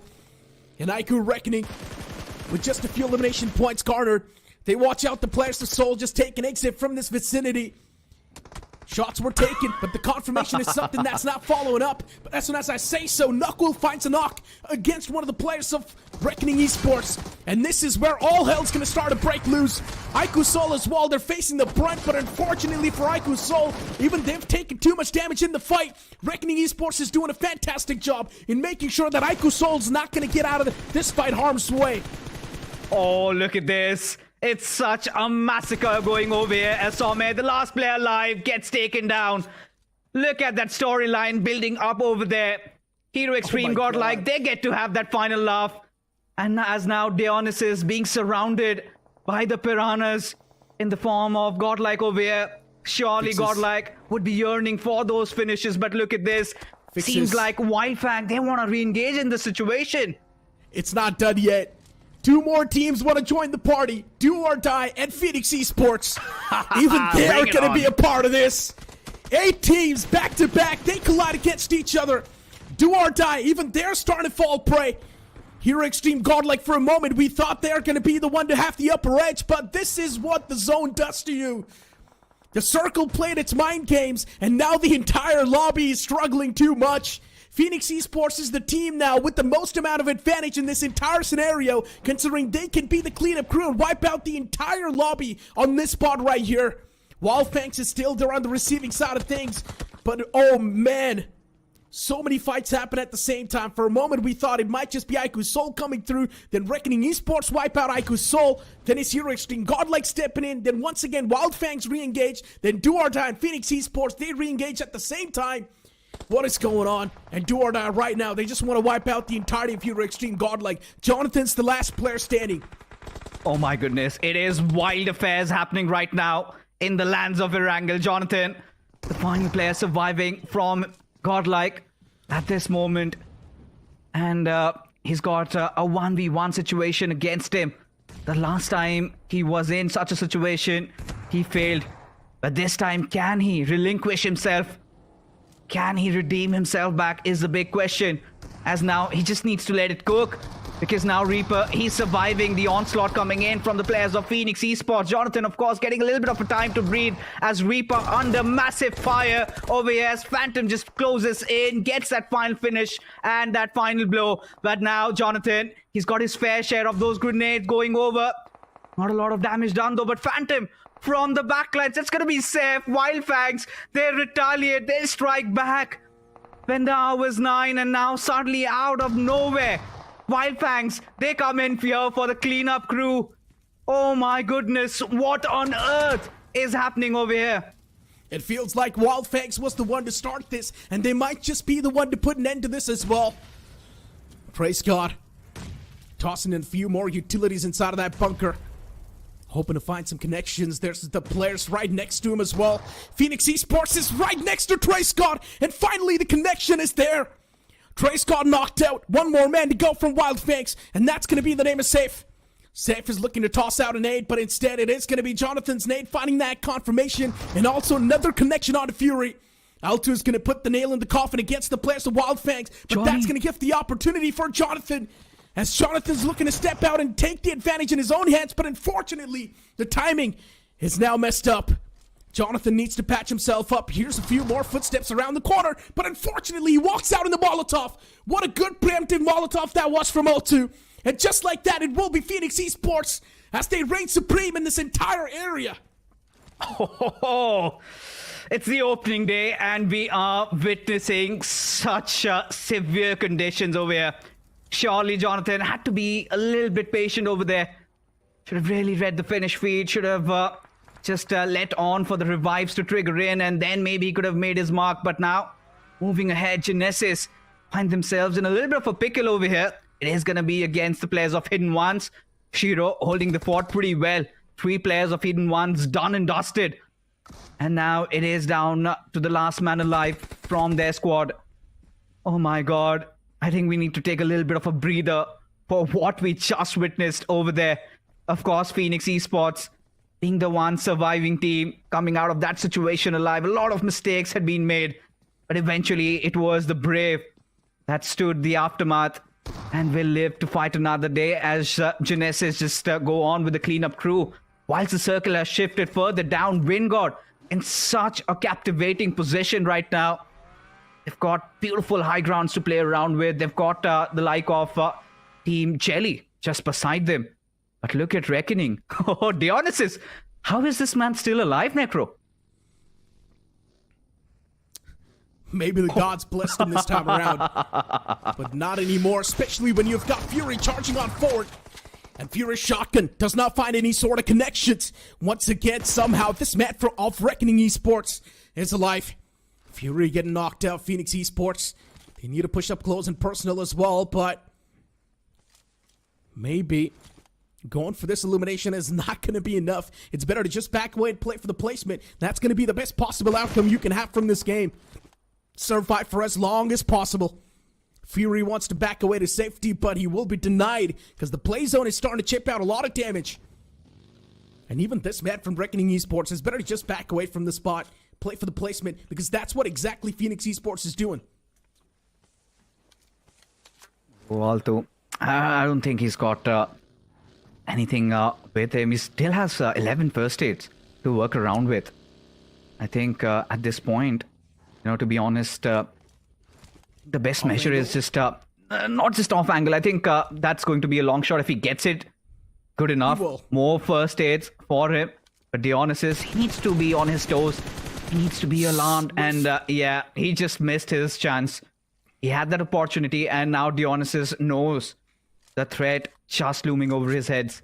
Of course, Altu hasn't backed off, but now Circle's going to surely start hurting them. Still stage 4, 10 first aids. I'm pretty sure it can go past 20 if he just checks all the death crates lying around. But now look at Altu. He's actually committing in for that push. Really wants to go in for that fight. On a chase up against Dionysus. It's going to be interesting as to how this entire situation really breaks down. Because for a moment we thought Phoenix Esports, they really had this in the bag. But Dionysus had another story to tell. Both of them desperate for any sort of points. You move on towards a different fight, towards military base. It's Team Tumula's locking horns against the players of Genesis FM. Or Genesis, actually. Fragger getting knocked out and confirmed instantly. And especially this confirmation now, it's going to reignite the hope once again in the hearts of Team Tumula's. Team Tumula's, they were getting those elimination points, but not exactly able to survive till the late game. But maybe this is going to be the game where Team Tumula's makes it happen. Majority of the lobby wiped themselves out. We saw 8 teams duke it out in that same vicinity of Shelter. And all thanks to Wildfangs, because they were the one who decided to camp it and start the fight against K9 Squad. It was K9 who had initiated, and we know what followed. Oh, that was bloody. No other way to put it down.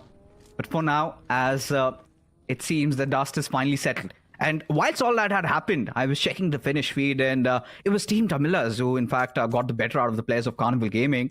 Hence, those 5 finishes to their names. Would have loved to witness what really went down here. But as of now, of course, Team Tamilas, they also have to get inside the zone. And at this given moment, Wingod, they might have their hands full, Necro, considering how the circle's forming up. You've got Team Josh Shelley from one side. It's also going to be Team Tamilas inching in ever so close. It's going to be really testing times. And with God, for sure, that early fight against Gen X FM, them pulling off the impossible, clearly have opened a lot of floodgates. But look at this, Maxi just charging in head front against the players of Wingod, and Yash, he certainly had to say something about that, didn't he? I'm loving this aggressive Team Tumulus. Not really thinking twice, straight up making the push, but that's also one of the main reasons now why Team Tumulus is getting absolutely shattered. Still, they get those 2 knockouts confirmed. But Fox OP is the only player surviving in that vicinity. LeBron from the far phrase constantly taking the shots as he even finds the knock on to Fox. And now for Team Tumulus, they were almost able to wipe out the entirety of Wingod Esports. But just because of this one man who were placed in such an off position, he catched everyone off guard. LeBron realizing the fact that there's a third party instantly backing away from that spot. It's Team Just Jelly now stepping in the action. LeBron is going to go for that longer route, go for that longer rotation. It will be tough to pull off as LeBron's catching a bit of that hurt upon himself. And he's got no other option than to go for this fight. He's going to be isolated soon. Team Tumulus is Mr. IGL. He's the only player standing for Team Tumulus. And let's be honest, a lot of the shots were missed from Team Tumulus in that scenario. If those shots weren't missed with the shotgun, maybe the outcome could have been different. Maybe they could have dealt with the opponents much more earlier, and they could have had a better shot at repositioning themselves. Look at Daniel. He's managed to squeeze in that one finish. Cheeky. Of course, good stuff. Yeah, it's cheeky. At the same time, giving his position away as Kiolamau. He was in the right position there. Just waiting for LeBron to come out of his hiding. Instantly gets the job done. I think the stars have aligned. It is Jelly's time to shine. 4 finishes. Nothing to scoff at, to be honest, considering they had the zone favoring them right from minute 1, dropping down at Nova Ripnoy, really helping them in their endeavors. But hold on, Genesis. They're on the hunt. Maybe they just want to deal with Daniel, but over here, he is fighting against all odds. A 1v1 situation nonetheless. Daniel out in the open. This time does get that wipe on Genesis. But of course, Jelly, they would be joining up for that cleanup as they get the chicken dinner registered in their bags in this one. What a beautiful game of Erangel. A lot of those mid-fights did happen, but it was Jelly, and that sheer patience did pay off. Daniel dropping a 1v2 before getting taken down. Yeah, just Jelly getting the chicken dinner, considering they had all the 4 players standing till the late game scenario. But still, Daniel, he pulled off the highlight play in the final few moments. And you know what? Speaking of the highlight play happened near Shelter. All thanks to Wildfangs and, of course, K9 Esports. These two teams, man, they were quite the naughty ones. They started a fire that was not taken care of till the end. Okay. Let's make a list. We had K9. We had Reckoning.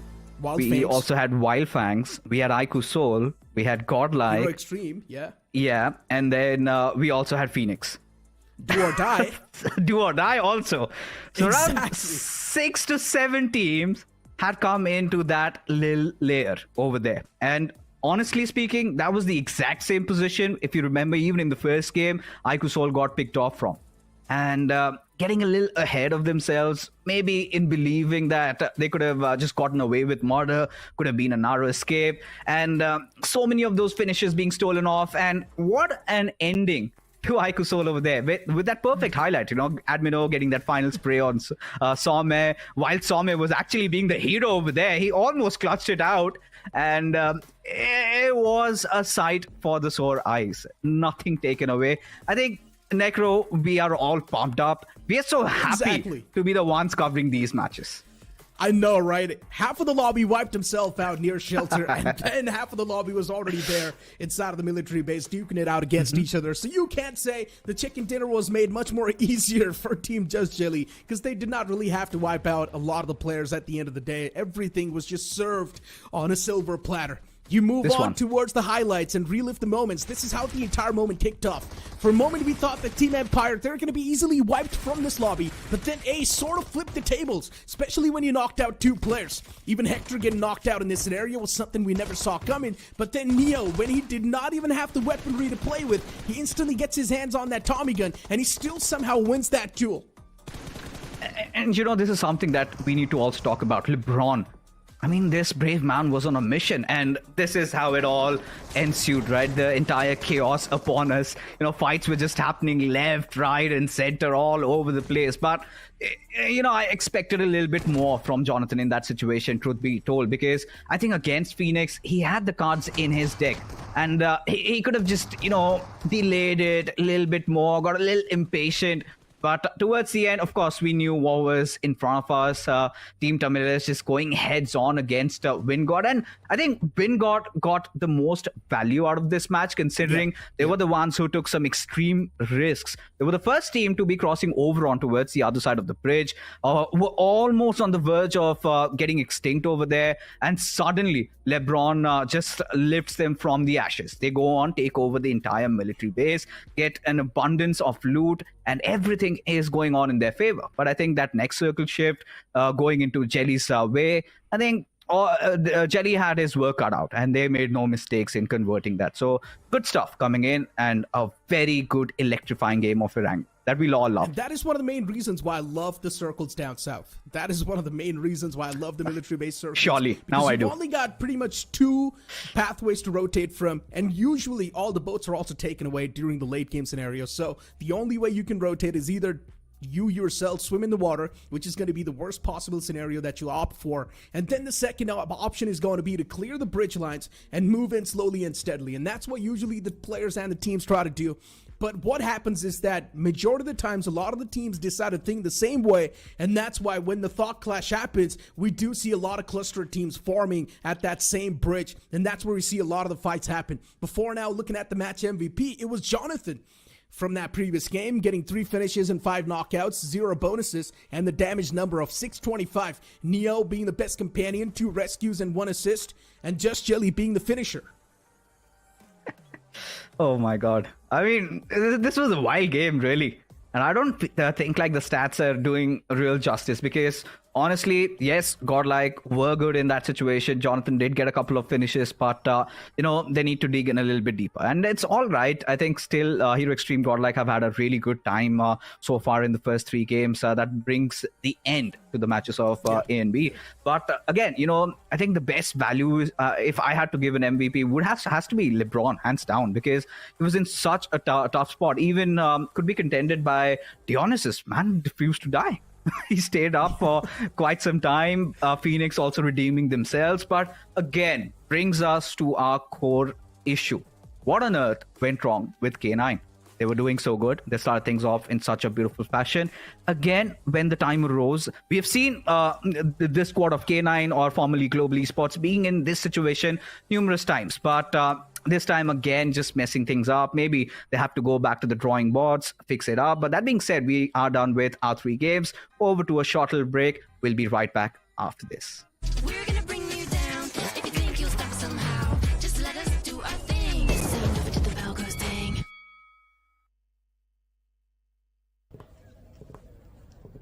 So Neeraj slide path देख के आपकी landing strategy क्या होगी? बस सही angle, right grip, focus, और फिर इसको फेंकना नहीं आता. ओके, फाइनल सर्कल, 20 बंदे बचे हैं, क्या करोगे? प्रेशर नहीं लेता मैं सर, जेवलिन में दिमाग को ठंडा रखना पड़ता है. और फिर इसको फेंकना नहीं आता यार. नहीं आता. क्लोज रेंज में आपका फेवरेट वेपन कौन सा है? सबसे स्ट्रेटेजी और टाइमिंग का खेल है सर, जेवलिन की तरह. अरे मेरा मतलब गन्स, M416 ग्रेनेड फेंक देंगे सर, सब फेंक देंगे. यार इसको सच में फेंकना नहीं आता. नहीं आता. अच्छा ये लो, नेट स्पैम करके दिखाओ.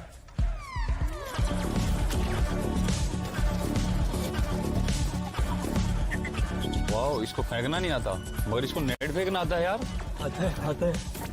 नीरज तो फेंकने में पास हो गया. आप भी BGMI खेलो और रश करो और चिकन डिनर. यार तुम तो फेंकने में चैंपियन निकले. चैंपियन नहीं sir, conqueror. O yes. Yeah, I am superstar. You were never the one for me. Never should have felt for me. Take back your heart. Why don't you take it back? You never had a chance. I'm gonna take back one heart. Call it a savage love, just till I had enough of us.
our thing, and you never do the bell goes ding. We're gonna bring you down. If you think you'll stop somehow, just let us do our thing. Just say you never do the bell goes ding. The Snapdragon Pro Series is brought to you by Snapdragon Elite Gaming, Monster Energy, and DHL.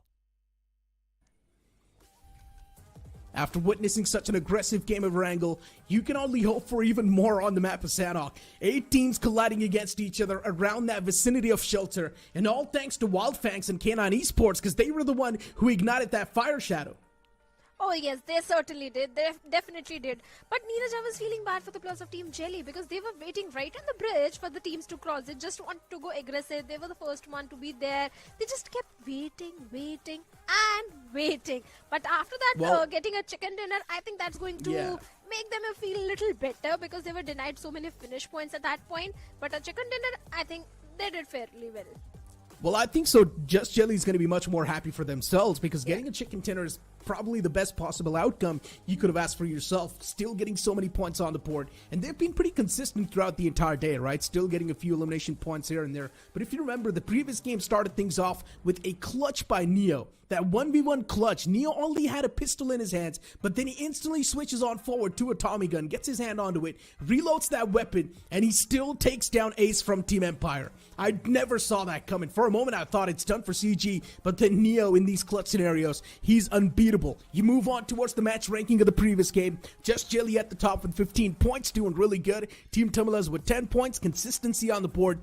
Hidden Ones 9 points, and Wingard Esports 9 points as well. Well, certainly, Hidden Ones also did fairly well in this particular one because Miramar didn't go entirely in their favor. Then we have the players of Team Genesis after facing a little stumble in the first Erangel. This time did really good, but Team Empire right at the bottom with 0 points, -40, K9. I don't know what's really happening with the players of Team K9 because this time only just a single point to their name. Then FM also just a single point. So all these teams who are on the bottom, Reckoning also is one of those names. They were super aggressive in the very first game, and this time, okay, I'll just say that all the fight which happened around Shelter, that's the reason that so many teams are right at the bottom of the leaderboard. Exactly. Every single team that was there on the latter half of the board, or maybe you can't say majority of the teams that was there on the latter half of the board, is because of that fight. K9 Esports was right there, Wildfangs was right there, and a few more names, Reckoning Esports 2, Aiku Soul. Honestly speaking, if that fight never happened, we might have seen a complete different outcome. Maybe it would not have been Team Jelly taking the chicken dinner. Instead, maybe you could have been anyone else taking the chicken dinner. Team Tumulas as well, being a little bit too desperate in the final few moments, taking fight against Wingard Esports, sort of threw that game away because a lot of the shots were missed in that entire kerfuffle. The entire fight happened because too many teams were having a similar mind that if we all will go for the late rotation, we'll take the brunt of the blue, but seems like they all crashed at the same time at the same spot. For a second, it looked like the entire fight is going to go in the favor of Team Aiku Soul, but they were also taken out pretty early. Then Jonathan survived a solo army, but Phoenix Esports, that primitive Molotov from the side of Alto was so precise and perfect. But now Group A and B are done with their matches for today. As we look at the schedule, we have Group C and D coming in. And Group C and D, well, they're going to start things on the map of Sanhok. And if they are taking a lesson from the previous Erangel, I can only imagine what's going to happen in this Sanhok. I mean, Sanhok has always been one of those maps where you expect a lot of aggression from teams. But as you mentioned, Group A and B is now done and dusted with their games. And with that, we've officially reached the halfway point of our day as well. Group C and D are on the screen, and you've got a few names like OG, Diesel Esports, Cincinnati Kids, Myth Official, a team that we saw perform in the Open Finals, was doing so good. You've also got Revenant, Team X-Park, Bot Army Esports, Godsreen. Of course, even these two groups are quite stacked up.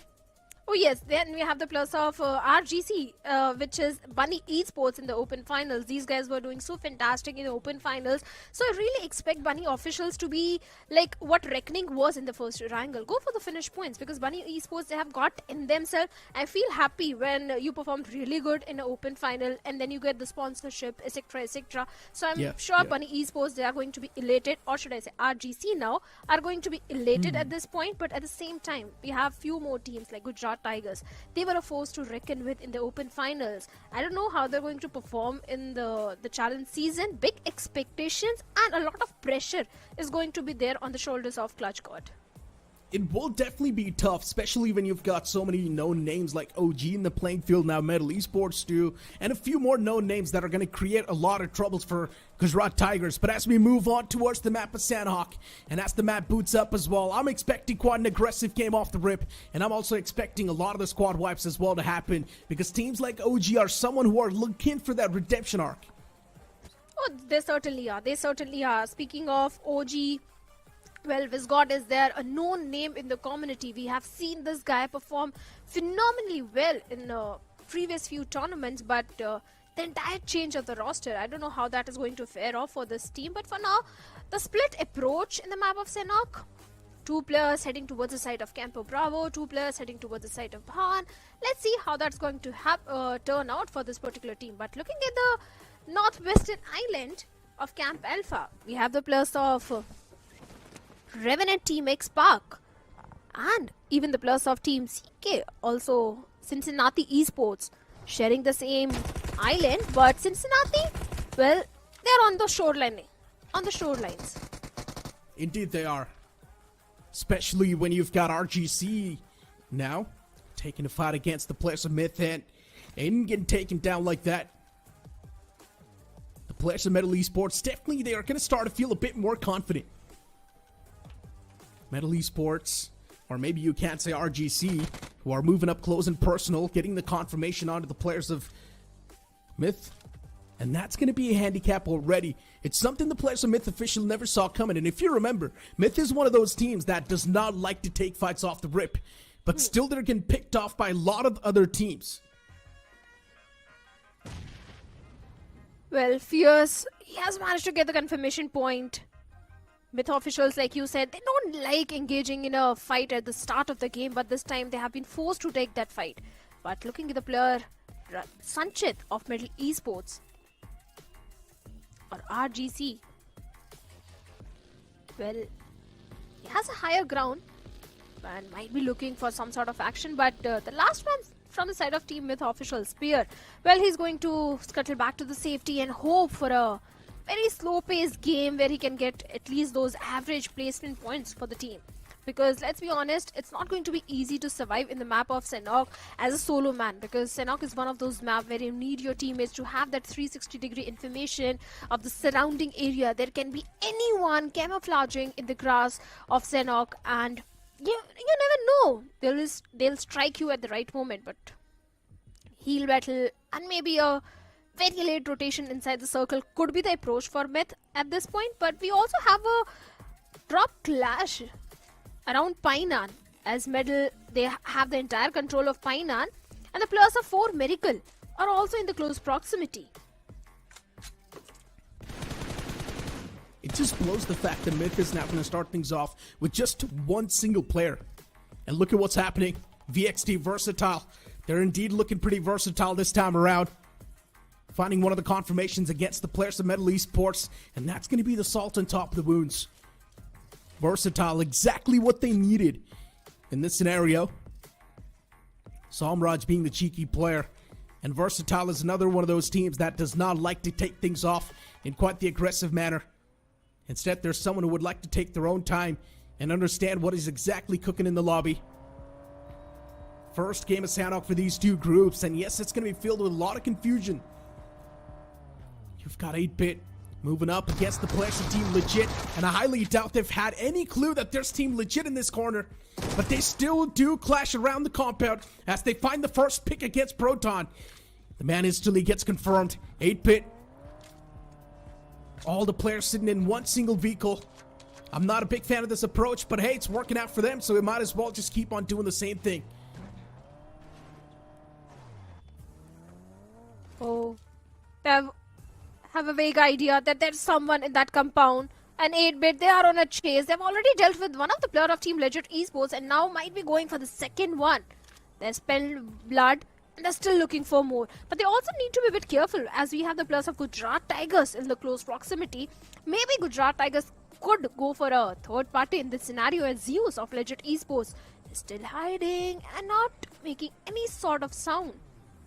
As the players of 8-Bit, they're trying to traverse around the map, as the players of Legit are still trying to shot onto the vehicle. Curse God, being one with the nature, he needs to be very, very extremely careful at this point because his teammates are so far away. There can't be any sort of backline support, and there it goes. 8-Bit Mafia with the DBS in his hands shuts down Curse God, gets a confirmation point, and Legit Esports is the worst possible start they could have asked for. 2 players already lost, and 8-Bit, they are chasing the remaining 2. They indeed are. Zeus's position still uncompromised. I'm loving this aggressive characteristic of 8-Bit that they're showcasing for the first time. And they're looking pretty confident too with the approach. 3 players in one single vehicle. Choco does not go for any sort of shots. Instead, he wants to maintain that anonymous factor. He wants to be the X factor inside of the fight. Still, one man is at the top of the hill. 8-Bit is dropping off players all across the corner. They want to surround the players of Team Legit and not let him go anywhere. Legit is completely surrounded. The final 2 players, they can't even do anything. It's tough for them to move freely. Man out in the open gets spotted too. Choco nowhere to go. He's way too exposed as he gets dealt with eventually. And Team 8-Bit, with that, they know they've got a major advantage in the fight now. Just one last man standing, and he should be somewhere near this compound. That's why they straight up crashed through. Ash and Omega moving in tandem. Last man, Zeus. He's there inside of the house around the corner with a DBS in his hands, and he's looking for to deliver a few death blows. But Ash spots Zeus. The final man's final glimmer is being spotted. As Zeus now wants to play a bit more defensive. He's holding the corner, but he's also getting approached by Ash from a different angle as Ash catches a few shots and makes sure that Zeus is going to be hurt. Oh. Omega up close and personal with the UMP-45, and he's constantly doing that chip damage. Eventually, Zeus meets the maker. Well, Legit Esports has definitely kicked the bucket on the 16th spot. Not a start they wanted, but 8-Bit, they're going to be elated. But wait a second, we have one more team approaching the players of Team 8-Bit. Are the players ready? Because one of the players of Team 8-Bit is in a sliver of HP as Oves goes down through the nade of Juicy. And Juicy will be looking for the confirmation as Aditya is stepping a little closer. The players are aware that the players of 8-Bit are right in front of them in the compounds, hiding and waiting for the players of Cincinnati to come out in the open. As Oves is still bleeding and begging for the help, but I don't see any sort of rescue mission coming for Oves at this point, because the way he's there out in the open is not going to be easy as we move to a different fight. As for the finish feed, we have the players of Team Versatile also locking horns with the players of Team Bot Army Esports. Look at that, Omega. Aditya right in the crosshairs of Omega. But thankfully, Omega has managed to go for the rescue mission onto Oves. All the 4 players fit as a fiddle. 4 finishes and 8-Bit. They don't want to lose this one. This is going to be an important fight for the players of Team 8-Bit.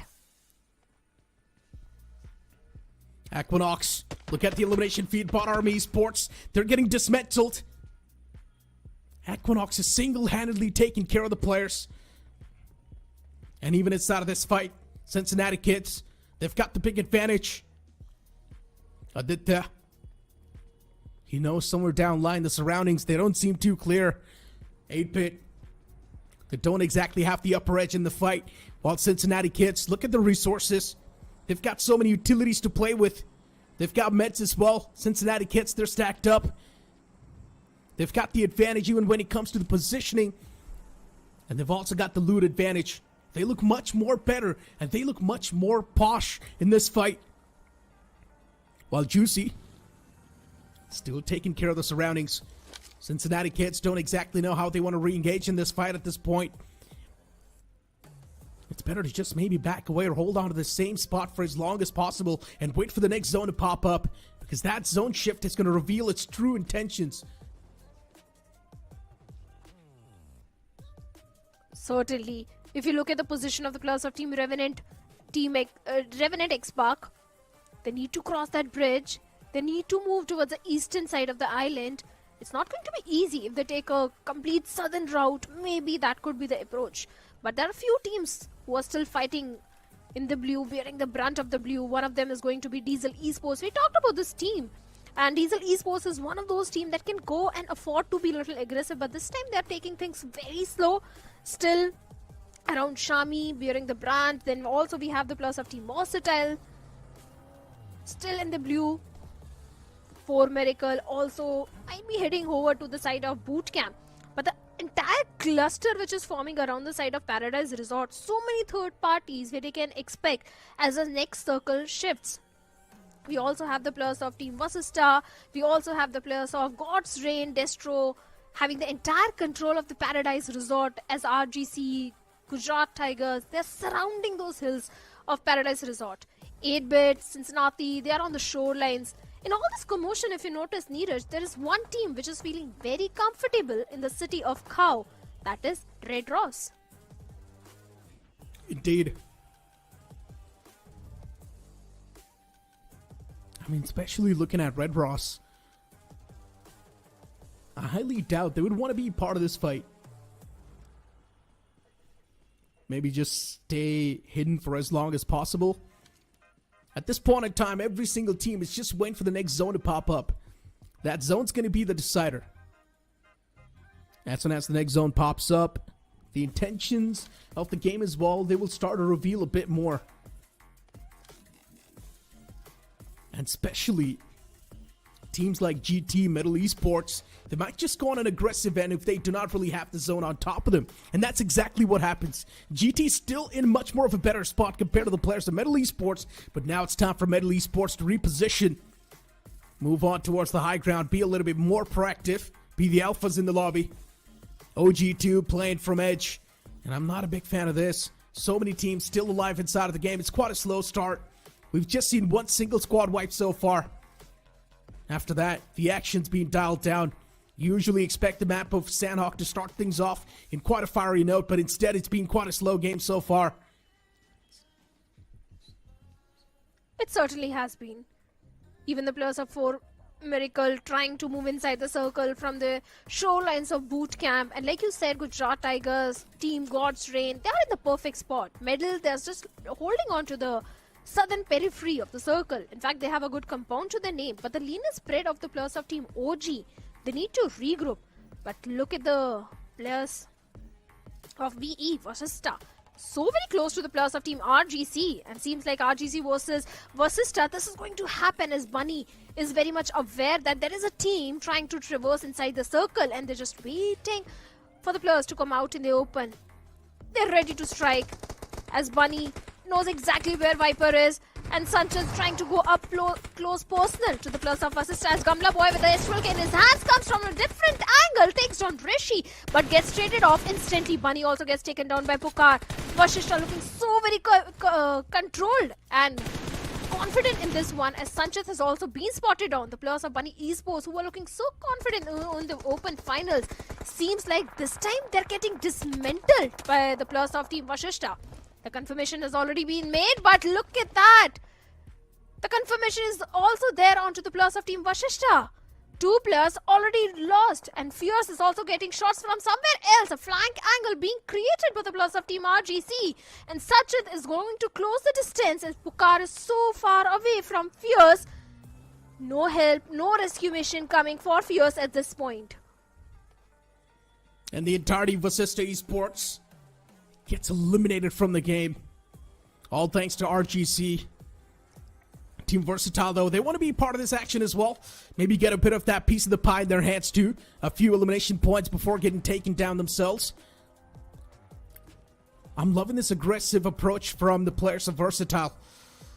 S-Power in the mix too, Aquanox. It is quite a firepower stacked lineup. Raiden, Aquanox, and S-Power. They've got 8 eliminations so far, so yeah, Versatile, they're indeed looking pretty powerful.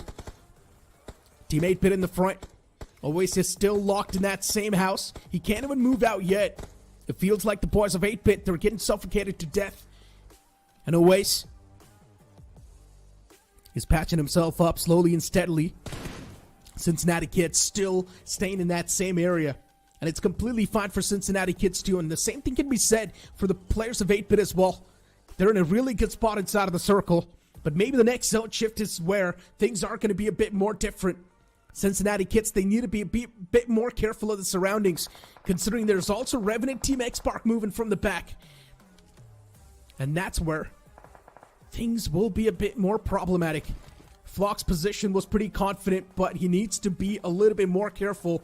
The backlines are not secured anymore. A team has already creeped up. And somewhere down line, Cincinnati Kits, they know exactly what's happening too. So that's a great thing. Presence of mind is there. And Cincinnati Kits now, they shift their focus towards RNTX. At the same time, the circle takes a southern eastern shift towards the side of Paradise Resort, where we have the players of God's Reign, Gujarat Tigers. But for now, Metal versus 4 Medical Esports, they are locking horns with each other as Beard Baba is trying to find some sort of connection with a grenade. His own teammate Dragon knocks down Aru of OG. 4 Medical, they are picking fights at multiple ends and they are losing this one. As Poco and Dragon have been eliminated by the plus of Team OG. A perfect raid! Nade on the face of Beard Baba from the side of Legend takes him down. But the kill confirmation have been stolen by the plus of Team OG. The finish point has been stolen. 4 Medical, they're just left with only one player remaining. That is Reaper. In a very difficult situation. He's in hot waters, a solo man surviving. Team OG definitely getting those finish points for themselves. 3 finishes and a good control of the southern compound of the circle. 4 Medical, this was a mistake of their life. Picking fights at multiple ends. It indeed was. And that's what he seems like too. Look at GT. In such a good spot. The same thing can be said for the players of God's Reign as well. Looking pretty solid in that position they've gotten. Versatile too. Looking forward to move in towards Paradise Resort. And soon enough, that area is going to be filled up with a lot of foes. That one man from Myth official is still alive, Spear. At this point in time, Spear needs to be that Snake of Sanhok that everyone is scared of. He's got no other option. He needs to play for the placement. Metal Esports, they close on up a bit too much towards this Paradise Resort area.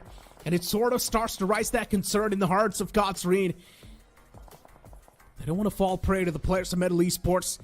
Prince already gets caught. And that's going to be the big knockout, the opener the players of God's Reign were looking for. God's Reign finding that opener means it also opens up a lot of the possibilities. Even Orangutan taking shots against the players of Diesel Esports. As Diesel Esports, they seem pretty pinned. Veron's the player who's constantly applying that pressure. Unfortunately for OG, Aru was the casualty off the rip, so the IGL's not there in the game anymore. But he can still sit in the back lines and guide the team to perfection. As you've got Cincinnati Kits finally taking fight against the players of 8-Bit. The silence breaks out.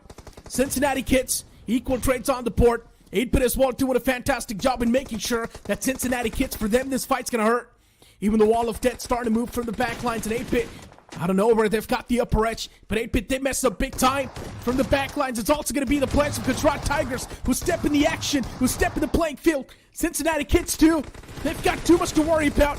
8-Bit, they're also dealing a lot of damages. Even Red Ross, they step in the playing field. They're here with the third party. Flock is the only player standing from Cincinnati Kits, but for how long? That's my question. Even Flock's going to get snuffed out soon. Lucifer and Arto working in tandem. They know exactly where Flock is. The utility's being tossed in that same direction. Flock's position compromised. He can't survive for too long. He needs to patch himself up, pop those boosters, get his HP up to max. Flock, this guy has clutched in the past in the previous third-party tournaments, but he needs to do it again, this time against Red Ross, as Red Ross is just waiting for them. As a blue, the Wall of Death is also closing in, and this is stage 5 circuit. The blue won't be as mercy, won't provide as much mercy onto Flock. He needs to be inside the circle as soon as possible. As we move towards the side of Paradise Resort, where we have the plus of God's Reign, the entire team of Team Delta is there. At the same time, Team Versatile has spotted on the plus of Team Revenant X-Park, as the Equinox with the grenade is looking for some sort of connection onto the plus. As Sarang gets taken down, the instant confirmation is also there, all thanks to Somraj. Revenant X-Park is in shambles at this point, with only one player remaining. And Team Versatile, they're having a gala time at this point. 10 finishes already in their pockets and still looking for more. They have the control of the Paradise compound as well on the other side of the map. As per the finish feed, even the plus of Team OG are also locking horns with the plus of Team RGC, as Sanchit has been eliminated by the play zone. OG, they're still 16 meters away from the circle. God's Reign, the grenade, getting a confirmation onto the plus of team medal as Legit has been eliminated. So many utilities are being invested, and OG kind of in a stalemate situation against Gujarat Tigers at this point. Red Bros. Oh, they engage in a fight against Cincinnati Kids, the last man. Flock, he does not survive for too long, and Red Bros, they put the nail in the coffin. 3 finishes racked up so far. Decent start even for the players of Red Bros. And look at the next circle. It forms right on top of Spear. Somehow this man has found himself on the lucky side of the bed tonight. He's doing pretty okay. Gujarat Tigers, they're around the edges. This game of Sanhok is panning out in quite a weird way. I'm not gonna lie, quite the tactical one. And Gujarat Tigers slowly and steadily ripping the players off to shreds. As you see Red Bros on the receiving side of things, and OG as well. They take a few more shots against the players of Godspeed, but instead, no value is being found. Just a bit of that damage was dished out against Ninja Jot, that's it. Justin is there too. As Justin wants to get his teammate once again backed up. OG, they had a pretty good field setup, but unfortunately, they did not really connect the shots that they needed to in order to execute this field setup. Gujarat Tigers in the front lines. And even this man from OG, he does not exactly know what sort of an action he wants to take. AKOP is one of those players that can definitely dish out a lot of damage, but Gujarat Tigers, the surrounding awareness right now seems a bit lacking. And that's where AKOP takes the advantage. Strikes down Arman. You move on towards another fight. You've got Team Versatile taking shots against the players of Godsreen, as even Delta, he's going to be the final man standing. Not anymore. Oh, Versatile, they have annihilated the entirety of Team Godsreen. 19 finishes. They are raining death and destruction in this map of Sanhok. And Gujarat Tigers, they could be the next victim. Orangutan, they need to reset themselves, as we have the last player of Team Diesel Esports out in the blue, going for the heal battle, going for the mid strat at this point. Gujarat Tigers, yes, they do have the numbers, but they don't have the circle, as the circle control is with the players of Team Orangutan, with only 2 players remaining, joined at the hip. Not a good position, I'll say. Albi from the blue strikes in and strikes hard at Gods, takes him down, knocks him down. But before getting the confirmation, the play zone comes into the picture, and Diesel Esports, last player, has also been eliminated. Now they have to go for the rescue mission, but Team Versatile, they're looking for the action. They have spotted down the players of Team Orangutan. Lot of utility being invested. The Molotovs are there, but the perfect projectile is not there. Gujarat Tigers, they also need to go for the rescue mission onto Gods at this point. I love the spread of the players of Team Versatile at this point. This is their game to lose, Neeraj. It indeed is. They've got such a great split. Players, they've got the rocks to play with, but they do not exactly have the high ground to play with. And that's where maybe things can be messed up a bit. Gujarat Tigers too, they've got the man number as well. The only team that can stop the players of Gujarat Tigers inching towards victory is OG. And OG right now, they're definitely dealing out a lot of damage. Clutch God gets knocked out with the help of that util. He's trying to back away to safety, and look at Samraj. He wants to create that X factor. He wants to create the off angle on the players.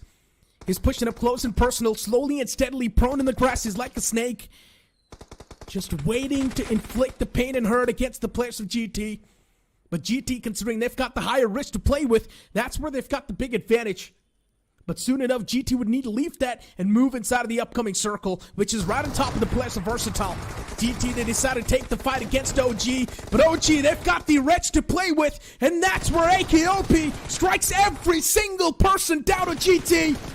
What just happened there? Orangutan single-handedly wiping out GT, and then getting third party by Versatile, but AKOP, this man was instrumental in the final few moments. But in the end, it was Versatile with the big advantage, considering they had the zone right on top of them. They did not need to do anything. So chicken dinner was in the court of Versatile. Oh, 100% it was. And Team Versatile, they were a force to reckon with. They've got, what, 22 finishes in their pockets? If not 22, at least 21 finishes minimum they have got. Versatile, they were playing it to the perfection. Somraj and the boys, they knew they are here for the domination, and exactly they did so. Even the players of Team Orangutan, like you said, AKOP up against the players of Gujarat Tigers, and single-handedly the shots which he landed against Gujarat Tigers. Well, Gujarat Tigers, they went for the hunt, and they were the one to be hunted down by AKOP in that situation. So Orangutan, kudos to them. AKOP, kudos to them. Brilliant effort, but Versatile having the better position and the better timing at that point for the third party. landed them the beautiful winner chicken dinner for themselves. And I think they have got the highest finishes up until now, including the open finals. No one has got so many finishes, no team. Yeah. I mean, Versatile, even in the early phase of the game, they had 8 elimination points already secured. So one thing is for sure, this lineup of Versatile Esports, it does pack a lot of punch. They seem like a powerhouse. And of course, you talk about the expectations in the future as well. You just expect even more domination from the side of Versatile Esports. At the end of the day, Samraj is also sort of like the defending champion, you can say, because he was the one who won his team the trophy. He was the IGL of Entity back in the day. So yeah, I mean, of course, Entity's not here playing anymore. So Samraj is the person you can't pretty much say that he's the one defending his title right now. Oh, he certainly is. The way he has already started things off on a very aggressive note. Big things are already expected from the side of Team Versatile at this point, because Sanhok is a very tricky map too. It's very unpredictable, and Team Versatile dominating on this map is already making a statement. And this Sanhok started off on a very slow note. Yes, initially we had few fights where Team Versatile was able to get 8 elimination in their pockets, especially Samraj, the way he was taking down the fights against the players of Team Myth officials. And Myth, speaking about them, Neeraj, I think this team was looking so strong in the open finals, and this time they were easily wiped out. The indeed were, right? Myth officials off the rip, unfortunately losing out on 3 players. It's something we never saw coming. And as I mentioned too, Myth is one of those teams that does not like to take fights off the rip. But unfortunately, they were put in such an awkward scenario where they had to take the fight. And Myth, unfortunately, was not someone to come out on top. In the end, it was just Spear staying alive. He was right in the smack center of the circle too, but considering he was prone out in the open, we all knew what the action's going to look like in the future for that man. So he got taken down in the end by the players of Versatile. But still, this game was completely dominated by the players of Versatile. With the way they played things out off the rip, they were so aggressive, getting so many elimination points. And then in the final few moments, AKOP taking down the entirety of GT. Even that was super impressive. I'm a little disappointed from the side of God's Train, to be honest, because the circle was towards the side of Paradise Resort. I expected God's Train to step up and go for that elimination points, just like the players of Team Versatile were doing that, but that didn't happen. In fact, Versatile were the one to eliminate the entirety of God's Train. So kind of a little disappointed from the side of God's Train at this point. Hands down, I mean, God's Reign should have done much better. I do understand they had a pretty good placement to play with as well. They had a pretty good position. Metal Esports was the team that decided to take a fight against God's Reign. Unfortunately, Metal Esports got eliminated. And when God's Reign tried to make it inside of the circle, there were so many teams holding him off.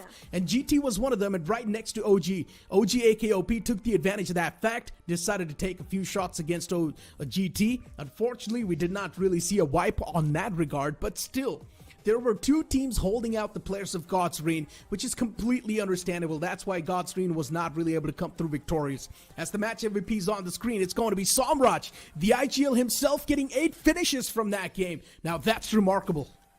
Oh, 100%. Samraj, the entire team, in fact, I'll say, not just Samraj, the IGL himself getting 8 finishes. Finish contribution is going to be 35%. Map impact, 14%. Along with that, we have the best companion also, Omega, from the side of 8-Bit, with 2 rescues coming in. Even 8-Bit was also playing really good. Initially, they went for the chase against the players of Team Legend Esports. There, they got 4 finishes.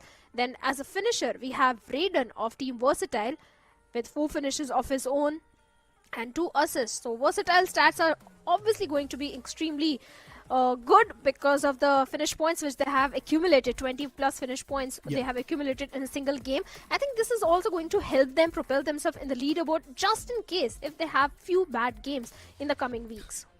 That was a nuclear performance from Versatile, hands down. In the first game itself, they got a cushion to play with, and now imagine, even if in the upcoming game Versatile's not able to play, it's completely fine. Still, they're going to be at the top of the board. That's how many elimination points they had. I mean, tally it up with 10 placement points. That's a lot of points the Versatile Esports got in the first game itself. Yeah, God's Reign was not able to perform, but still, they had a few elimination points to play with. As I mentioned, as long as you're getting 6 to 7 points per game, that's going to be more than enough for you to place yourself in the top 16 and move on towards the Challenge Finals. But of course, there's a lot more to talk about, but that's going to happen after this short break. So me and Shadow are going to go on a little break. You guys as well, make sure you guys are staying hydrated. We're gonna bring you down. If you think you'll stop us somehow, just let us do our thing. This ain't over to the bell goes ding.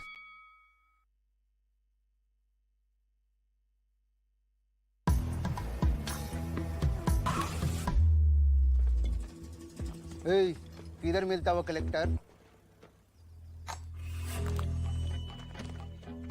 तो तुम आए collector?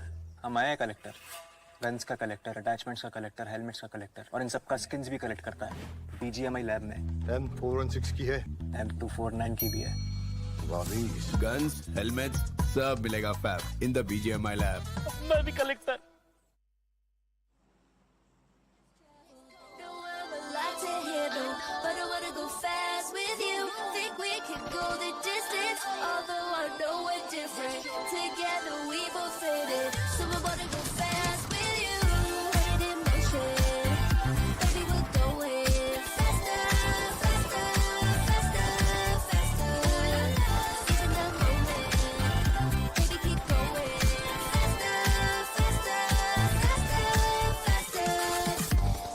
Never even seen us, and nothing will ever get in between us. I'ma ride by your side every season, and if anyone try to stop us, we just speed up. Yeah, always keep it at 100. Top down, pretty face, so sun-kissed. Though it's scary, but I swear I really love this. Big shades on, summertime in London. I hear you like to gamble. Let's take the road, let's travel. No, I'm a lot to handle, but I wanna go fast with you. Think we could go the distance, although I know we're different. Together we both fit in, so I wanna go fast with you. Put it in motion, baby, we're going faster, faster, faster, faster. Seize the moment, baby, keep going faster, faster, faster, faster. Put it in motion, baby, we're going faster, faster, faster, faster. Seize the moment, baby, keep going faster, faster, faster, faster.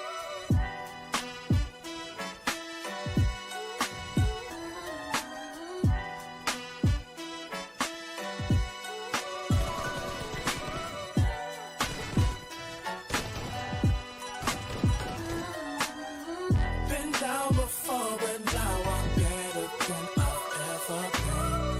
Through all adversity, I saw that right now and whatever the problem, we'll solve them. Make it through together, it'll be all love and it's all good. And it's all good. Feel like I'm the big dog, been killing it since tip off. Come with it or stay home, the people gon' feel ripped off. So we're just gonna do our thing. Ain't never do the bell goes ding. We're gonna bring you down. If you think you'll stop us somehow, just let us do our thing. This ain't never do the bell goes ding. The Snapdragon Pro Series is brought to you by Snapdragon Elite Gaming, Monster Energy, and DHL.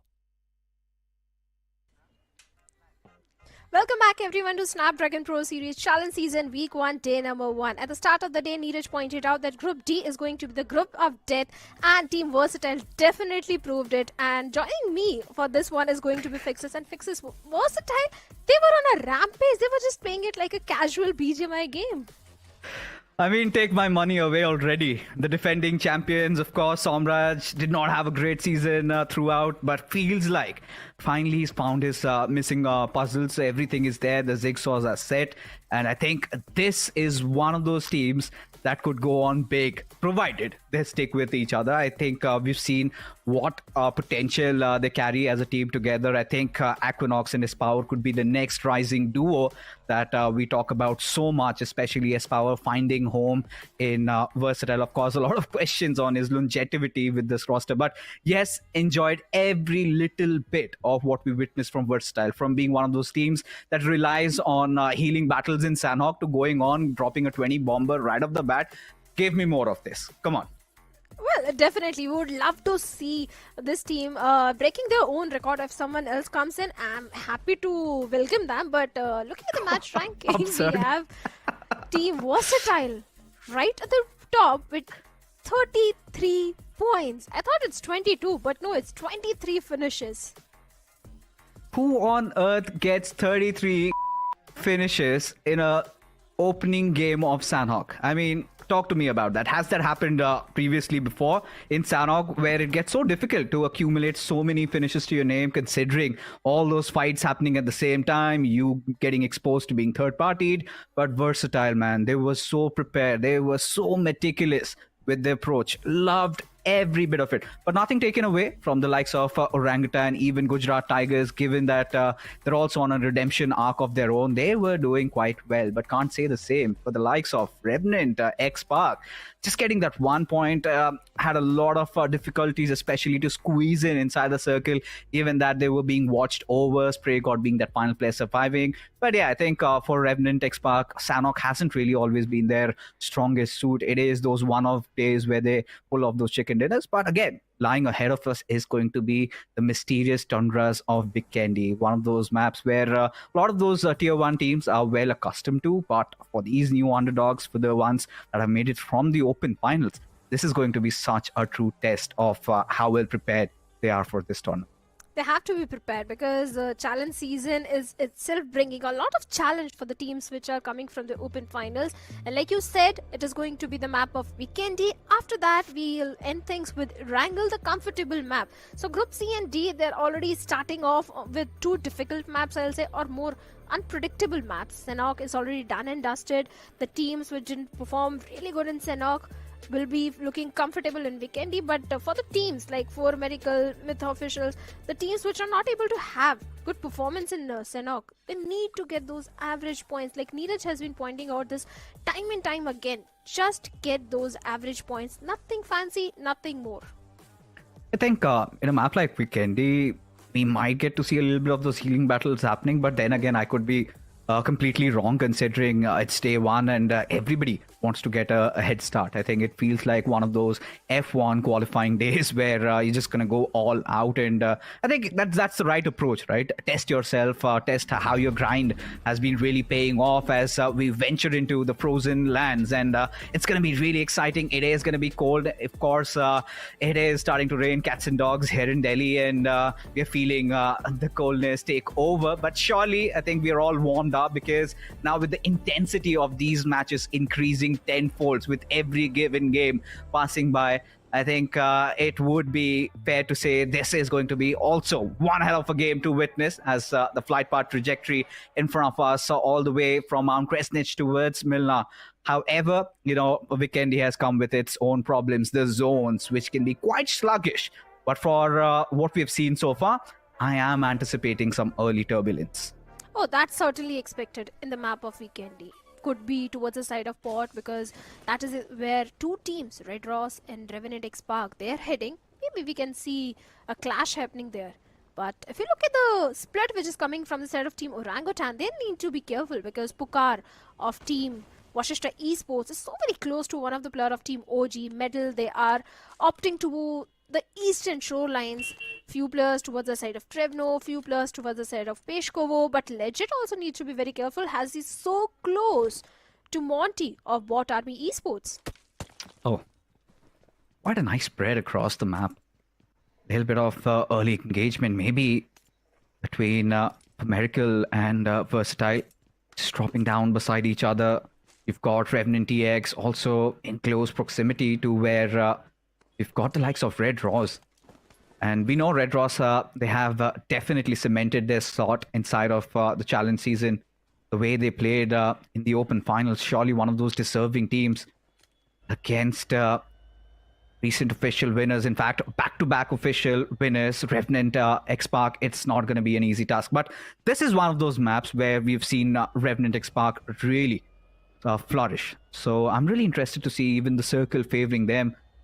Then you've got Orangutan. They have been consistent throughout the season. Aru, Veron, Atanki have been such a breath of fresh air as Versatile making some quick movements, not really delaying enough time to get their loot done. Instead, preferring to get inside the circle earlier than the rest so that they have a good fighting position to play around. But they also need to be careful in their rotations fixes because if you notice, around Castle, we have the players of Team 4 Miracles as well. And speaking of 4 Miracles, the previous game didn't go entirely in their favor. Big things were expected from their side. especially the way this team has been performing in the official tournaments. But wait a second, we have Shadow opening things up onto the plus of Team Red Ross as Lucifer has been knocked out.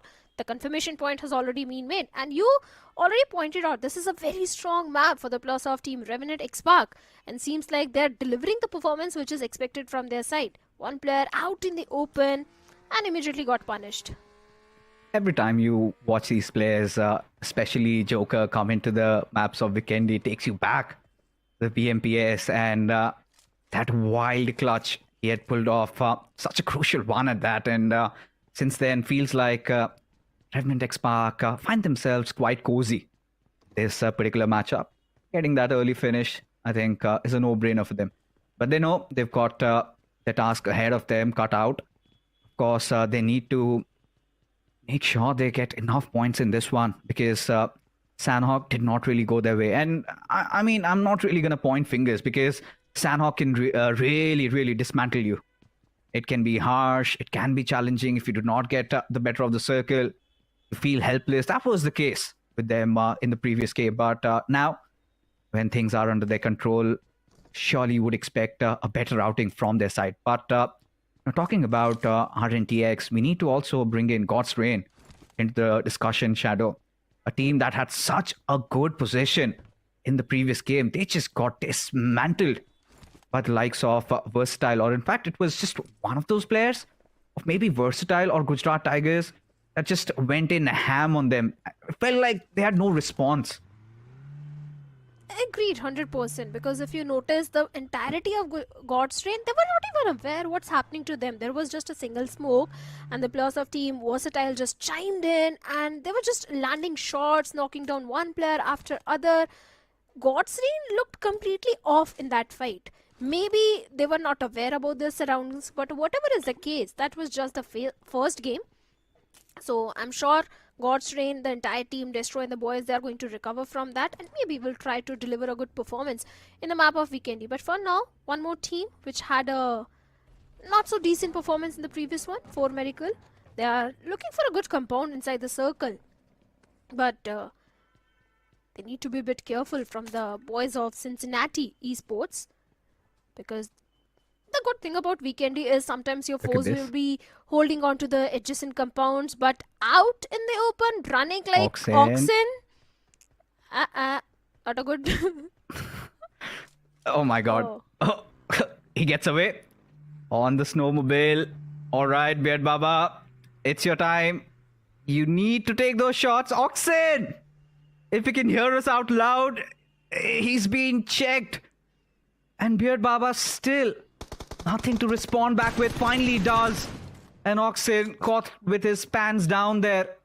Had no response whatsoever. And for Miracle Esports, they're also off to a great start now, considering it was a severe collapse in the previous game. And for Miracle Esports, ever since they split apart from each other, haven't really been having those green days. But now looking to maybe change their fate, as with official having no other options, but they have to get back to their role ways, get back to some safe covers, witnessing some early fights. Of course, those long-range distance collisions we're getting to see, but even God's Reign up close against the players of Orangutan, this is going to be quite interesting. But Orangutan, do they have the numbers? Because if you look at the split which OG is having at this point, 2 players all the way up north, 2 players to the side of Mount Kresnik, they are outnumbered pretty much. If God's Reign decides to breach into the compound of OG at this point, it's a 2v4 scenario. Not a good news. Yes, I do agree that sometimes you have to hold on to 2 different compounds, 2 different areas of the map, just in case if the circle takes a hard shift. But you also need to defend that area. You also need to be aware about your surroundings. So OG needs to be very much aware that God's Reign are in such a close proximity to them. And not just God's Reign. We have the players of Team Vashishta also holding on to the center of the circle. Then there are a few teams which are going for a very late rotation, just like the players of Team Middle Esports, who are still onto the eastern periphery of the circle, taking their sweet time to move inside the circle. At the same time, Gujarat Tigers towards Cement Factory. I think the late rotation might work for these teams. No, honestly, I would not doubt Aru. He's one of the hardest working IGLs in the community, and it's just not me telling, it's a lot of the other IGLs praising him. Pretty sure he's prepared for whatever adverse situations. But, Orangutan, they have been such a welcoming team. This season around, this revamp, finally breaking their curse, getting into the officials grand finals. But Myth, all right, the debacle continues as even Diesel get to lay down fingers on them. A couple of players already down on their knees. Even for the likes of Gujarat Tigers, Clutch God isn't looking safe anymore. Finished off. Ninja, he's going to get his heads. And now GT started off really well in Sanhok, and losing out on Clutch God surely is going to affect their morals, as this is where all these teams, we can very clearly see what they're trying to do over here. Just want to delay things a little bit. Want to make sure that they get good playing positions. And for GDR and OG, I feel like they're looking quite comfortable. But the best team with the best position right now has to be Revenant X-Park. Hands down, agreed. They just need to be careful from Diesel Esports, as Diesel is also making their way from Dobro Mestro. Or should I say Diesel needs to be worried, because let's be honest, the previous game didn't go entirely in the favor of Diesel Esports. They looked a little off. Then at the same time, we have the players of Team 8-Bit also holding on to the southern periphery of the circle, trying to look for the southern dominant control at this point. And like I said, few teams still fighting in the blue, like the players of Team Legend. But wait a second, we have the players of Team Vashishta also locking horns with the players of Team Myth officials. 2 players from Vashishta already down. Already down, but still not giving up. Need to get the revives ASAP. Right smoke deployed over there, just blocking the entrance inside that open warehouse. As Kamla Boy, he needs to come in quick to provide it. As Pukar, of course, he's gotten those revives back up. It's a good thing, a blessing in disguise nonetheless. Because for Myth officials, things could have been looking very sketchy, did not have the numbers. And Cincinnati kids also getting a couple of finishes over there. So really unwantedly helping players of Vashishta Esports, as Mighty, one of those players who's had a really great season, even if 8-Bit, or you could say their former clan, did not have a good outing during the finals of any official tournament. But this is the thing with Cincinnati kids. They always manage to get through. What follows after is still a mystery that Juicy is trying to solve. But for now, they're definitely looking quite comfortable. I like the way that how everyone is just focusing onto the center of the circle. All these teams holding on to the adjacent compounds. That's the beauty of Vikendi. There is no other map where you'll see so many teams in such close proximity, and no one is trying to pepper any sort of bullet, no one trying to breach into the compound, just waiting for the circle. And the next circle shift is barely noticeable sometimes. But like you said, Cincinnati kids, just a finish point to the name, just trying to be aware about the surroundings. Legit still out in the blue, going for a very late rotation. Even the plus of Medal Esports, I don't think Medal is one of those teams who would love to go for the late rotation. Because if you notice the performance of Medal Esports in the open finals, they were so very aggressive. They were so proactive in taking those fights. But this time, in the previous Sanhok and this Vikendi, Medal is not looking like the same Medal which was in the open finals fixes. I think for Medal Esports also, they've achieved a lot of success in this very map. And, for Medal Esports, things are pretty basic. They like to just hold over the center of the circle and play to their deaths. But this time, like you said, we could see a few tweaks being made over here. Still day number 1. Not really a nice way to judge them, because honestly, I feel like Medal Esports, they've got so much depth in their roster. I think all they're going to be eyeing out is for that hard shift, and that is where they go barge in, or maybe they will be on the lookout for a third party, maybe something that Versatile Esports are now looking forward to. They've got enough loot, and now they might enter inside the circle. But pretty much, I think Somraj might have that read as the center is looking quite stacked up, a couple of finishes here and there. He knows that he's got to wait for the perfect time to strike. I mean, honestly, Shadow, I feel like they've collected enough points for the whole day. if you just average around 10 points a game, they already have 33 from the first one. So anything and everything they get from here on is a bonus. And of course, Versatile would like to have such a commanding position, a driver's seat. This long format that we have ahead of us. But right beside them is going to be RAR GC, or you can say Bunny Esports. We saw them being quite aggressive during the open finals, but they've also toned it down a bit. Yeah, I agree that Team Versatile, they have accumulated so many points that they're on the comfortable spot to go for the aggressive approach. That's the reason I'm not understanding that slow approach, taking the brunt of the blue, because Versatile, they can go all bonkers at this point. Maybe they're looking for the control or domination from the periphery of the circle, going for the late. I don't know. I thought that Versatile would be an aggressive force in this Vikendi. They would try to take some sort of extra risk involved in those 4v4 fights. But that doesn't seem like the case at this point. But Team RNTX, they have some higher ground. And the way they're surrounding the compounds of Team 8-Bit, maybe we can see the next fight brewing between 8-Bit and RNTX.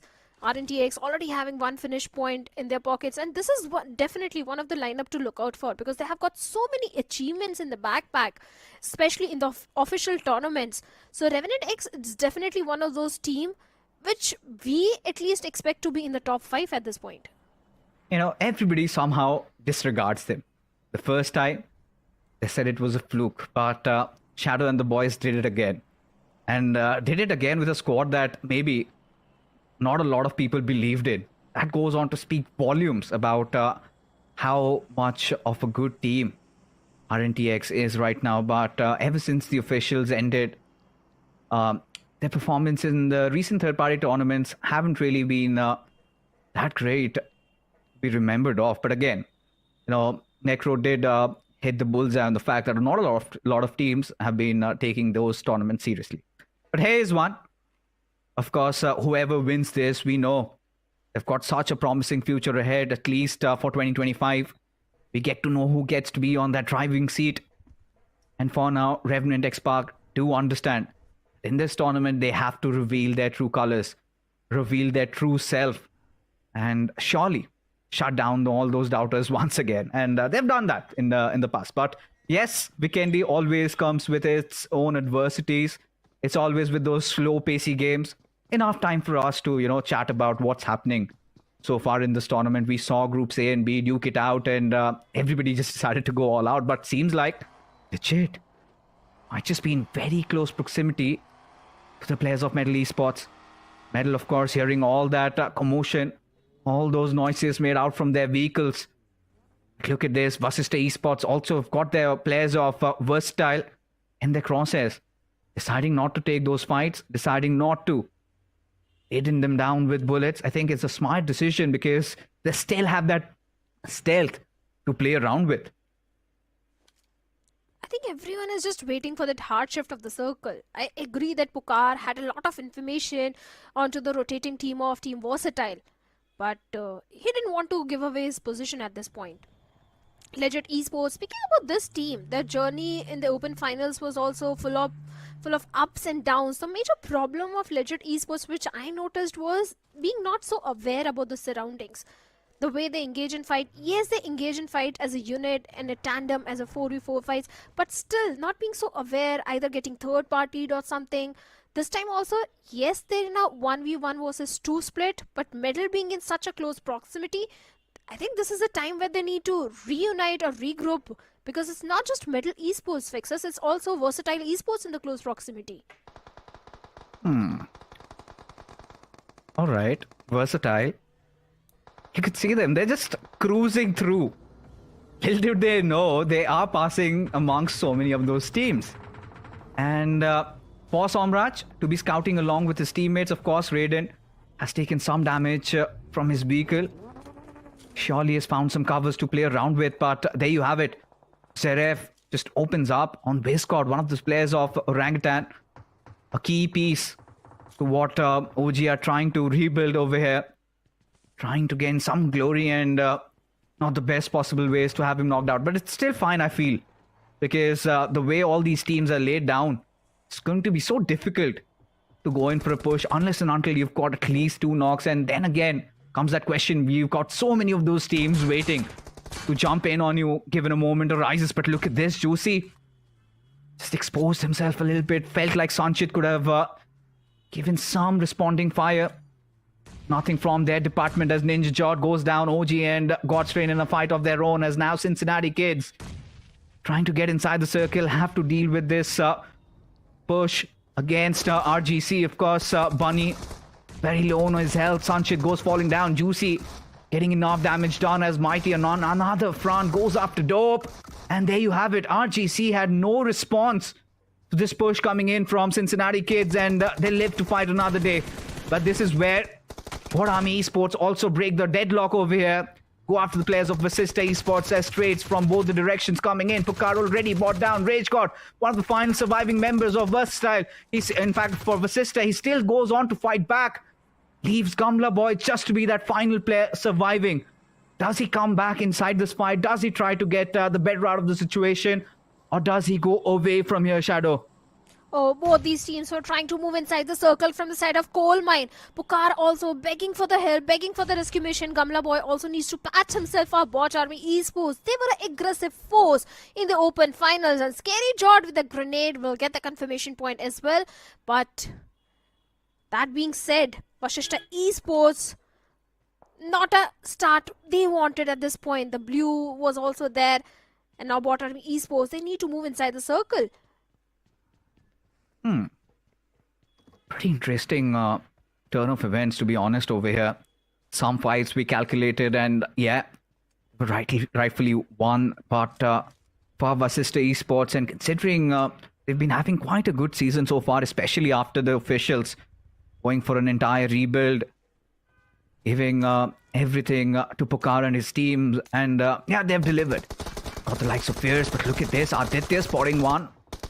Long spray over there. Does manage to get that knock, but are Cincinnati Kids really going in for that push against GT? Rather prioritizing a better position in the circle. Have kept GT at bay. But the next on their hit list could be the players of Diesel, maybe. Just beside them, and Cincinnati Kids in the middle of nowhere. Just traveling through, cruising with their vehicles out in the open, and Sarang shall show no mercy over there as Spray God just continues on. And as Cincinnati Kids taking some casualties they did not really want, but wait, they have to live with that. 2 finishes already to the plus of Team R&DX. In fact, they are on the southern western side of the circle as well. The next victim could be the plus of Team Red Ross. Even the Red Ross players are having a good position inside the circle. But wait a second, Sarang at the wrong time goes for the reload, but finally gets a confirmation point onto the fallen comrade of Team 8-Bit Mafia. At the same time, Ash also gets taken down, and Sarang gets the confirmation point. Zeref, who was trying to fight for the blue, and Sarang, being at the right spot at the right moment, has been rewarded with 3 finishes. And you know what? It feels like Revenant X Park aren't done yet. They're also dishing out massive amount of damage even to the players of 8-Bit. They are showing no mercy. It's just bodies are dropping down left, right and center, and seems like Oves, the only surviving member from Team 8-Bit at this point, just fighting for his life somehow, hoping that some miracle happens and he lives to fight another day. Oves trying to get back to his fallen teammate over there. His vehicle almost on the verge of just blowing up. Somehow has made it, but maybe could make things easier for Revenant X Park as a grenade goes lobbing in at his direction. There goes Omega once again. Oves not really looking in good condition there as he also gets sprayed down. That being said, 8-Bit out of the lobby once again as Revenant X Park definitely are bringing in all the sparks and lightning inside of these mysterious tundras. In fact, 8-Bit was the one who was trying to gatekeep the plus of Team Revenant X Park, and despite that, Revenant X Park has annihilated the entire team of Team 8-Bit. Now, speaking of the plus of Team Orangutan, they have the complete southern periphery control of the circle. They are very much aware about the position of the players of Team Versatile. And look at Team Versatile. They were the ones going for a very late rotation, fighting with the blue, and now suddenly they are right in the center of the circle with a good compound to their name. kudos to the rotations that came from the side of Team Versatile. But Orangutan, they also need to be a bit careful as AKOP has been knocked out. They need to go for the rescue mission, but the grenade, they just survived. They certainly did. At this point, Orangutan, they're also having quite a ball, but it's absolutely ludicrous to define what Versatile are doing right now. One game, blitz their way inside the circle. The next game, gauge the hard shift. That is some impressive reads coming in from Somraj. Now in such a driver's seat to maybe even clinch this game into their favor.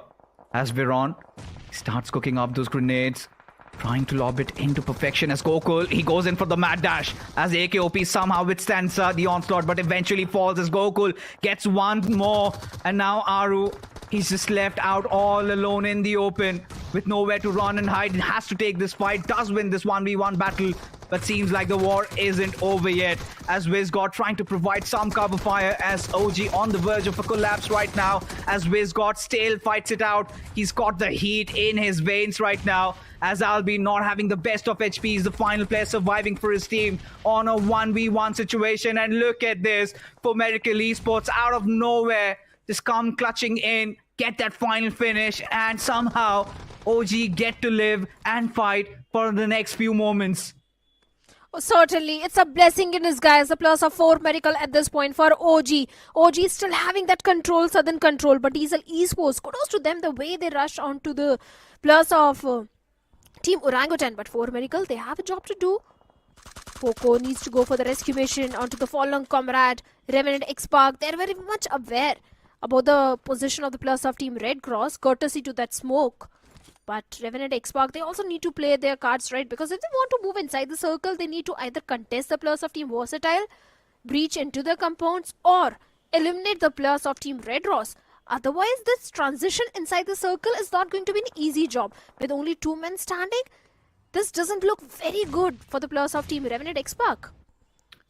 Doesn't, but even in the past, they've somehow managed to come in through and even swing and even steal a chicken dinner away. Can't really rule it out, but yes, promising ones. The circle out in the open. Cincinnati Kids survive with their 3 members now up against Medal. Look at Prince's position. In nowhere near contention to try and come to the aid of his fallen comrades over there. Of course, Medal Esports have a couple of players alive. Just trying to get those rev back on those in due time though. As for Red Ross, still they have to inch in a little closer to get inside the circle.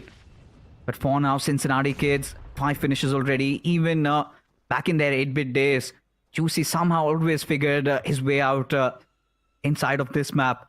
Always one of those favorites to win this one. But now, Medal Esports back to their full force. Aditya, he's going to be the man of contact, person of interest for sure. As legit, ensuring that he makes a couple of those grenades flying in and gets due work done out of Aditya, as Aditya still going unchecked. Due diligence not being exercised from Medal Esports, as now they're looking hurt. Legit already brought down on his knees. Prince, of course, he gets those trade-ins as Servit is driving around. As Cyrex, he goes falling down. So many bodies falling to the play zone as Legit come in for the wraparound from the backlines. As Medal Esports left with their jaws wide open with no answers for Legit as of now. As Kurscott, he is going to sail that grenade in. Does it land at its right spot as Kurscott just decides to push in over, blitzing through the department of Medal as they get annihilated, all courtesy to the players of Red Ross.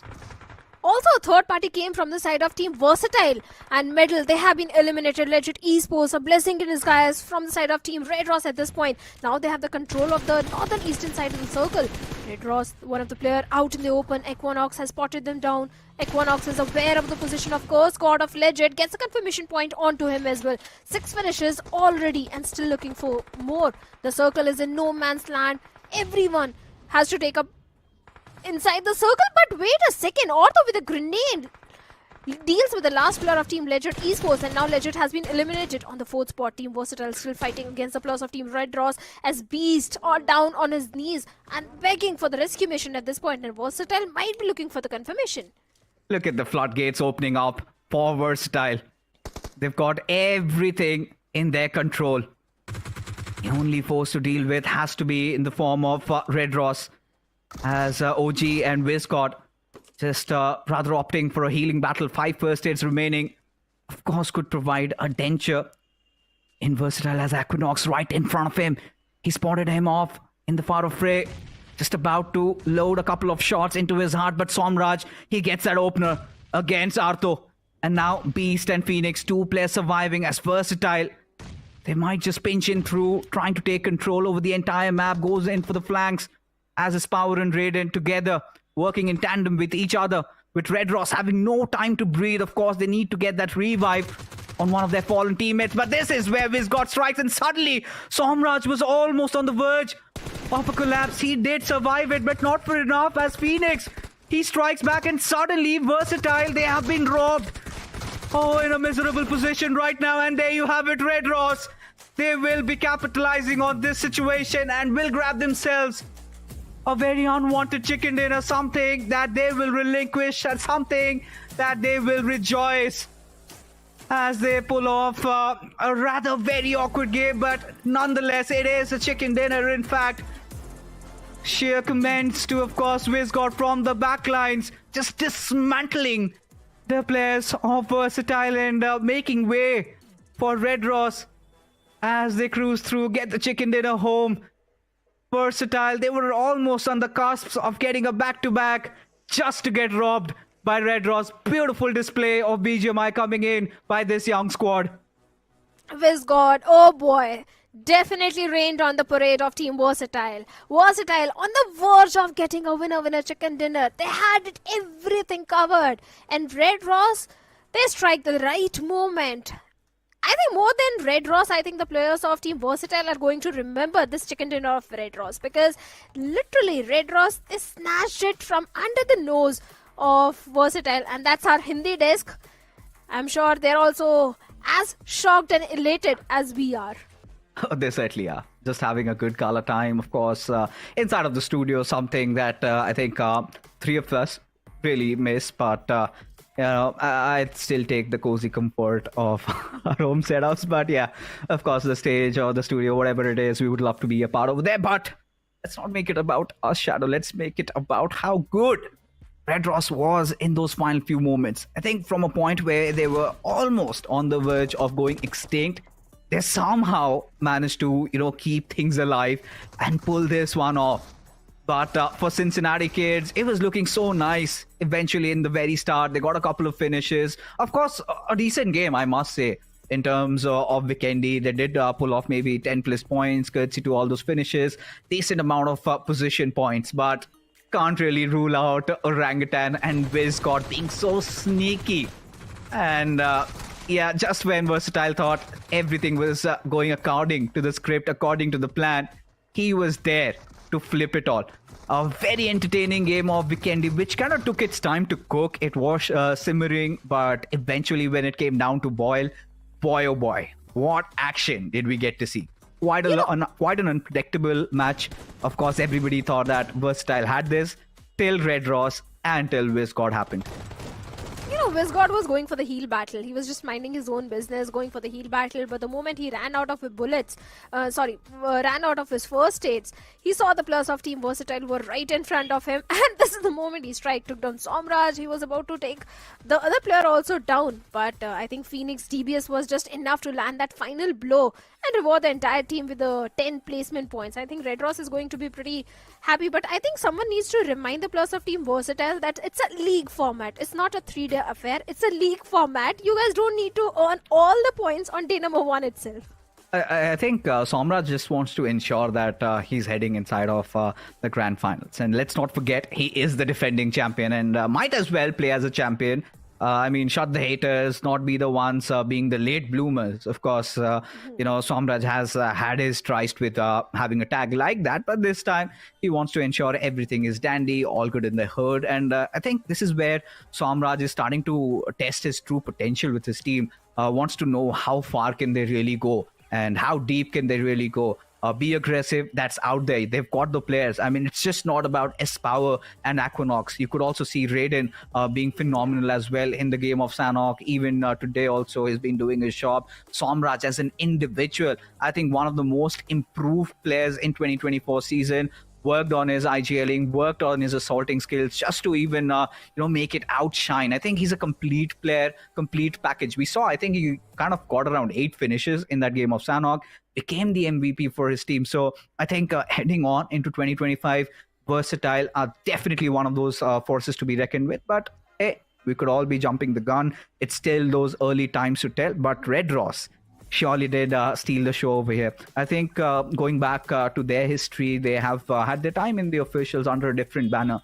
If I'm not wrong, or if I'm not mistaken, it was Hub Esports, and then maybe a small stint at WSP, eventually to find another org under Red Ross. Hope these players are all being well paid because they surely have been playing some good BGMI, withstanding the open finals, having a good run over there. But taking a look at a few of the stats and figures, Beast, he just went all out, loved everything about this young lad. Oh, definitely. He landed the final blow. He's the finisher of the team with 5 finishes and 1 assist. The best companion is going to be Servit of Medal Esports. In fact, Medal was the one who eliminated the entire team of Cincinnati Esports, Cincinnati boys also. And going all out is obviously going to be the MVP Beast with 6 finishes. So Red Ross, definitely, it's not just that the final few moments where Vizgod stepped in and Red Ross started performing. No, before that also, from the very start of the game, they had a good position inside the circle. They were looking for the northern control, whereas every other team was trying for the southern or the eastern or western control of the circle. Red Ross, they made sure the entire northern control stays with them. And that's the reason that they were able to get that winner chicken. And of course, a little help coming from the side of Vizgod as well. Yeah, I mean, that fight was quite scrappy as well. I mean, for Medal somehow surviving and then legit from the backline, they just come closing in. But yes, the MVP rightfully deserved coming in for Beast from Red Ross. I think we missed out a couple of fights because a lot happened towards the end. I think they could be the potential ones, wiping out even the likes of Revenant X-Pac, who apparently did have an early good game. But like you pointed out, Shadow had a tough time entering inside the circle. A little aloof from each other. They wanted to play different angles, wanted to have a little bit more control over the game. But that did not happen in this case because the moment the hardship happened, I think it was too much for them to really pull it off. It could just become anybody's game. It's easier to hold the door than breaching through. So again, 2 games already done and dusted for Group C and D, comes down to the final one. This is where I think everybody would be in their comfortable shoes because a lot might also, raise this question, hey, these were those off maps and it's fine. We don't care about the results of off maps sometimes. We want consistency. Hence, heading on into Erangel, I think this is where we would know how much preparations have these teams come up with. Yeah, the OG map, Erangel, everyone feels comfortable. They can go with their normal strat. That could be a possibility, but how this is going to turn out for the other teams, because there are a few teams who are still at the bottom. We'll get to know very soon in the next coming Erangel, but after this short little break. If you think you'll stop somehow, just let us do our thing. Send over to the bell goes ding.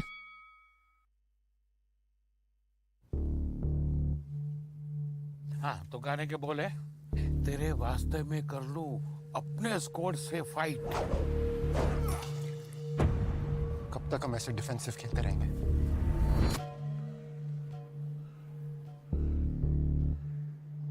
तू noob नहीं है। Noob नहीं? Time आ गया है, सीधा उनकी squad पे slam करेंगे। Next shot! हेडशॉट! हेडशॉट! तेरे वास्ते में कर लूं अपने स्क्वाड से फाइट। तेरे साथ मुझे करनी है कैंपिंग ऑल नाइट। डे हो या नाइट, इंडिया करे फाइट। डे हो या नाइट, इंडिया करे फाइट।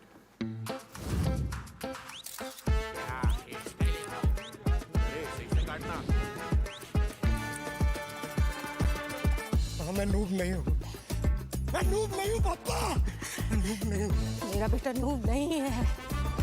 तेरी आंखें M416 ग्लेशियर का हथियार बेबी। हो गया दिल के आर पार बेबी। टीपीपी पे जा। एफपीपी। टीपीपी। एफपीपी।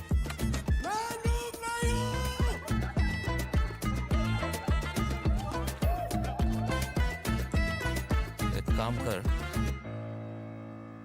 टीपीपी पे जा। कौन लूंड्री ना सर, विनर चिकन डिनर। कौन कहता है इंडिया फन को सीरियसली नहीं लेता है?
Do our thing, and you never do the Broncos thing.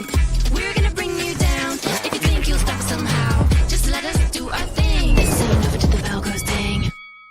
The Snapdragon Pro Series is brought to you by Snapdragon Elite Gaming, Monster Energy, and DHL. Nobody really expected day number one to be this good, especially so explosive and ecstatic with so many of those fights. But yes, Vikendi did take its toll.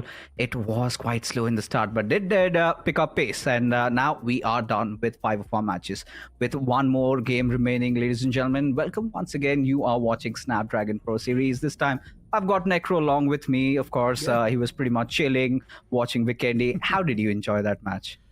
I mean, especially the final few moments, you can't really take the highlight away, right? Especially when we all thought that, yes, it is going to be the players are versatile, once again securing a back-to-back. Then a man from the back lines punishes them hard for being out in the open. And, of course, the surrounding awareness not exactly there from VXT. But, hey, that's pretty much like the classic game of Vikendi, right? You got to expect someone out in the blue, especially that late. It's not the first time we've seen this happen. It's been multiple times on this map. But, yeah, VXT getting punished like that and just giving the opportunity for the opponents to sort of steal it away. Red Ross is one of those teams that came through the open finals, and that chicken dinner is going to mean so much to Red Ross. It certainly will. I think the perfect start this young squad could have really imagined for themselves. As we take over on the match rankings, we do see Red Ross already collecting 8 points for themselves. Versatile, again, just continuing with that dream start that they've been having, 13 points. So I think pretty much already crossing over that 40-pointer marker with one more game still to go. Orangutan, I think they've also been one of the consistent bunch. If not too flashy, I think they're always there in the top 3. Even in the Sanhok, they pulled that one off. Even inside of Vikendi, they survived it. And now heading over to Erangel, they look also prepared. But for Revenant, X-Spark, a couple of points here and there. I think a better outing compared to how Sanhok really panned out for them. It just feels like a lot of these teams aren't really taking the competition serious just yet. A lot of known names are not able to perform, and one of those is also God's Green. Even on the map of Sanhok, we expected so much from God's Green, but unfortunately, they got caught in a big rotation, and they were also a part of Big Sandwich. I mean, inside of the match rankings too, Bot Army Esports, we expected a lot from them as well. Bot Army Esports is not able to perform, just getting 3 points from that game of Vikendi, so it's just quite unfortunate. Vasista Esports too, just getting 3 points. As I mentioned, still considering it's just the day one, a lot of these teams are trying to understand what exactly is going to be the playstyle for the upcoming days. I think for God's Rain, felt like they were stuck in that situation. They had no parts of exit and couldn't really do much.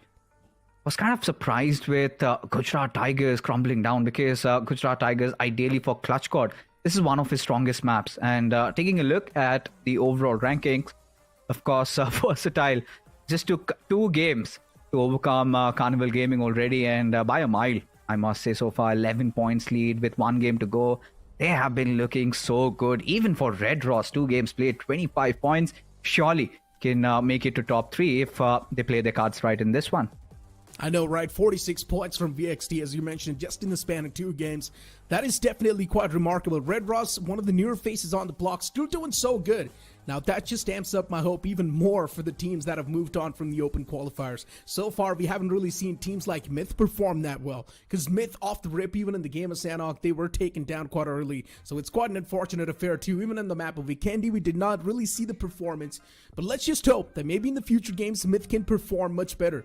You flip the page and you still see a few names like OG there around the corner. And keep this thing in mind, it's a marathon, it's not a sprint. These teams still have a lot more games to go in the future. OG with 22 points, that's more than enough. Yeah, but this is where, things are starting to look a little gloomy. A little bit of a recovery from Revenant X Park over there. God's Reign not really having the best outing as expected from their side, having one of the best players, Ninja, who has been dealing through quite a slump.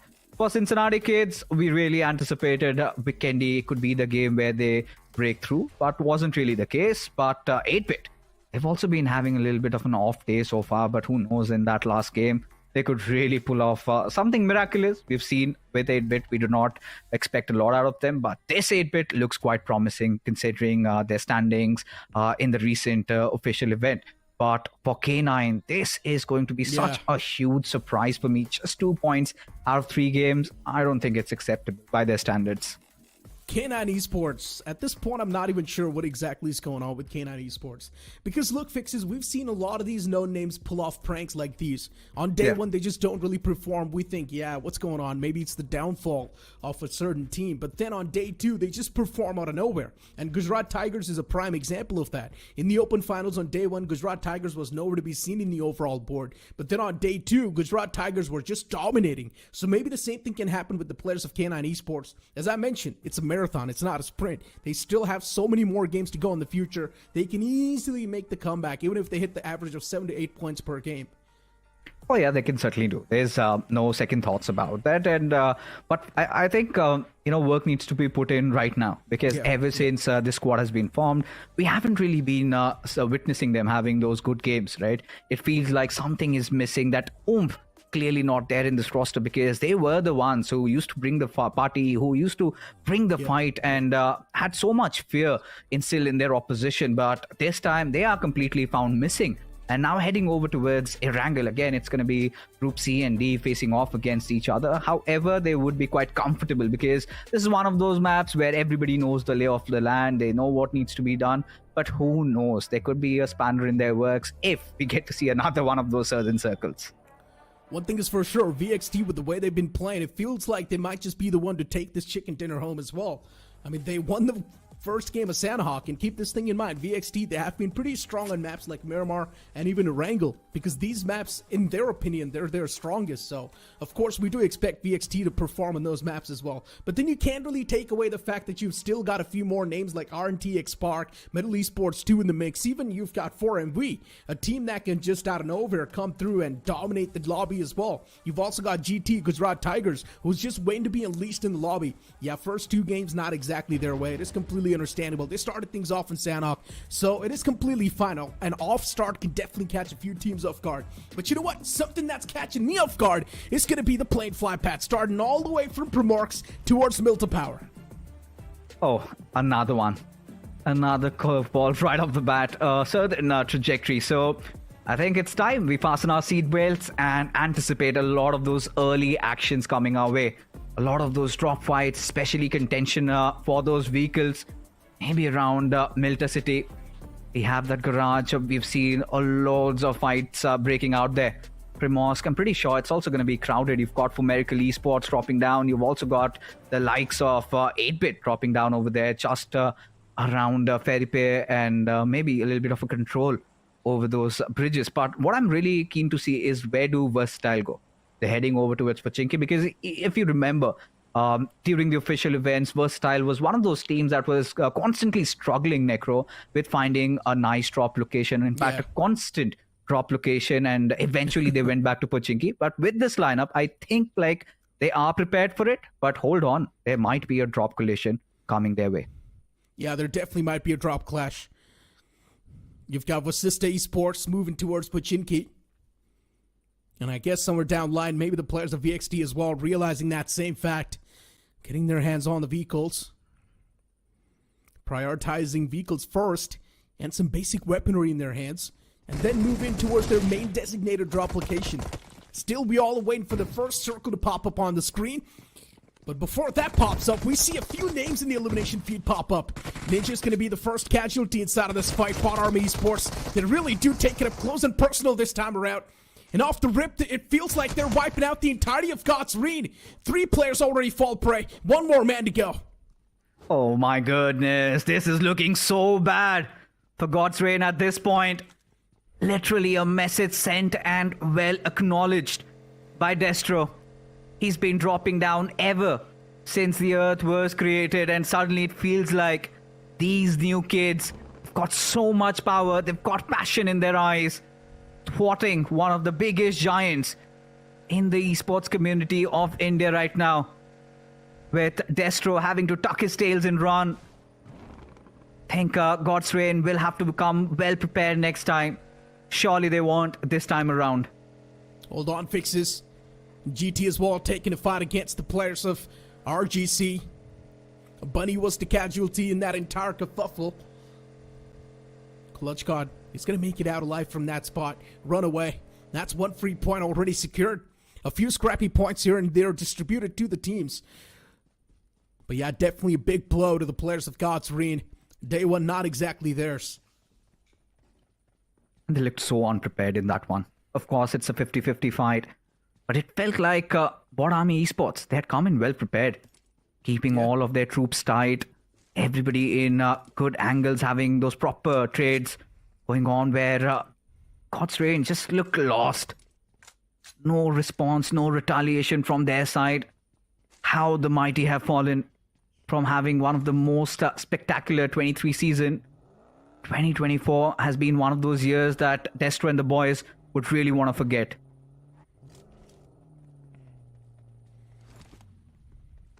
I mean, for God's Reign, their journey's always been filled with a lot of ups and downs.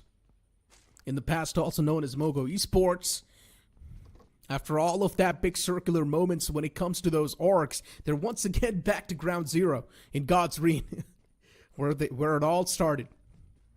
Technically, it started from Kemen Esports, but yeah. They're quite superstitious bunch, aren't they? Yeah, maybe they are, yeah. But seems like, I think, they've got to get over it, right? Pretty much they have to. That's how it works, right? Once a setback is there, you cannot really keep on thinking about the same thing over and over again. You got to get over the fact that, yeah, you're going through a rough patch. Now it's time to recover.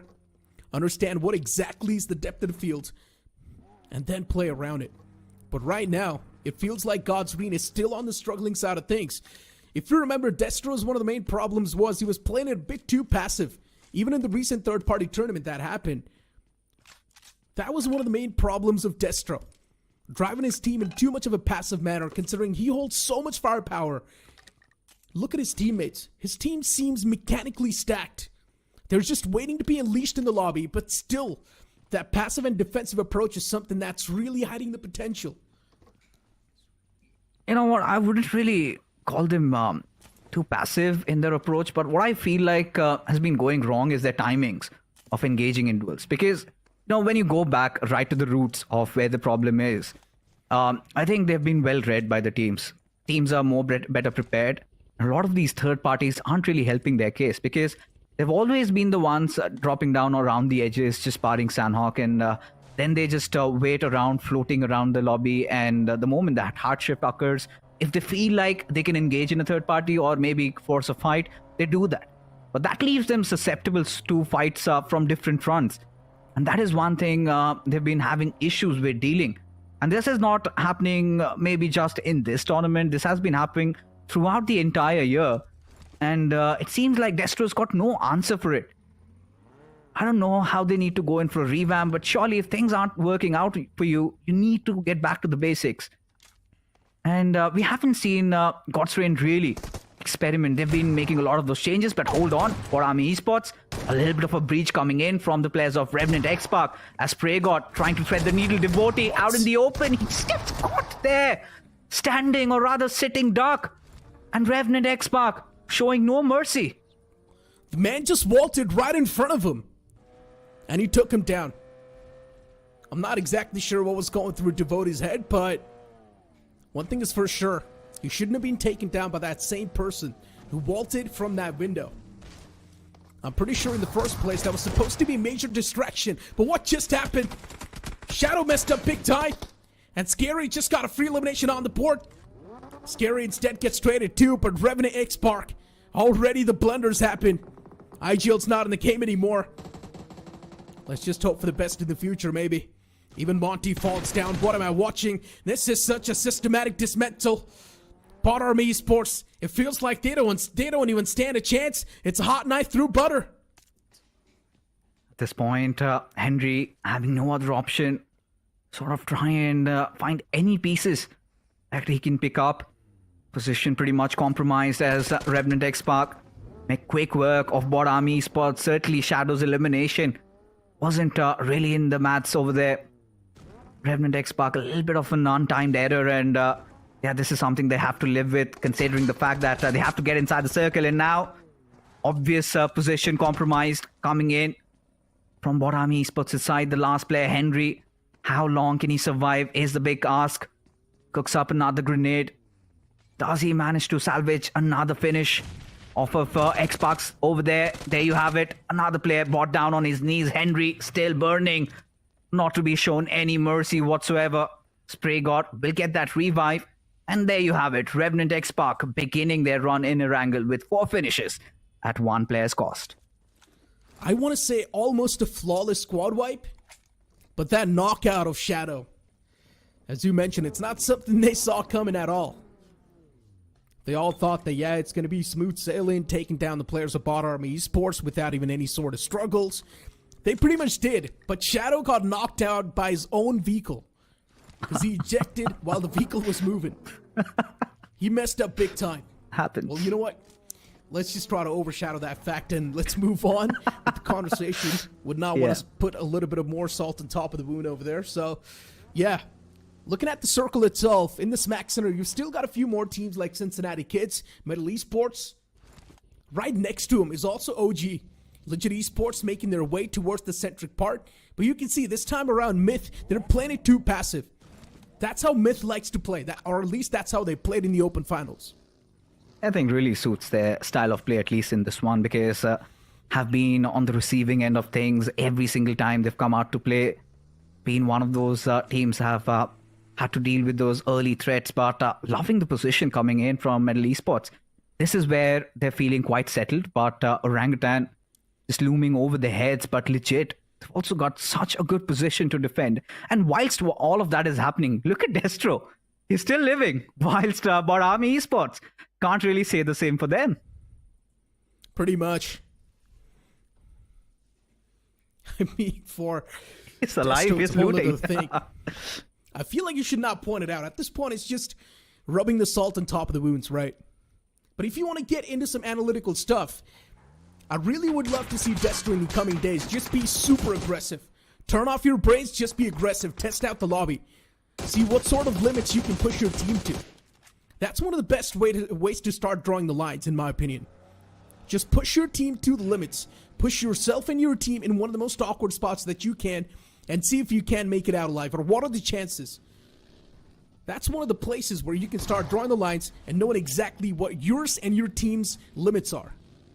You know, it kind of seems like they've hit that mental block where Destro needs to figure out what next, because of course you've got those scrims happening for that, might test it out, but here you want to ensure that you're somewhere in the contention. It's still those early days. We still have 33 games to go after this for God's Reign, and I'm pretty sure we might see them making it through to the next stage, considering such a big stature, such a big name. Surely would be a shame if they missed out. But yeah, you've got Ninja in your roster, you've got so many of those good players. I think even the assaulters need a little bit of that confidence back. I think that is the key. The moment they are in the groove, I think this is also one of those teams that has all the pieces. They just need to put it together. Sounds pretty easy, but I'm pretty sure it's not. Especially a man like Destro. In my opinion, even he needs to make a lot of changes in himself. Hold on to that thought, though. For now, OG. A bit on the receiving side of things. 8-bit tossing out a few utilities. Damage was dished out, but not enough to do anything. Always Omega, Ash, and Mafia. All the players moving in tandem. As they know in the front lines, it's the players of OG. Gotta be a bit more careful. OG as well taking a few retaliation shots before they take an exit from this vicinity. Connections were found, but not enough to find any sort of knockout.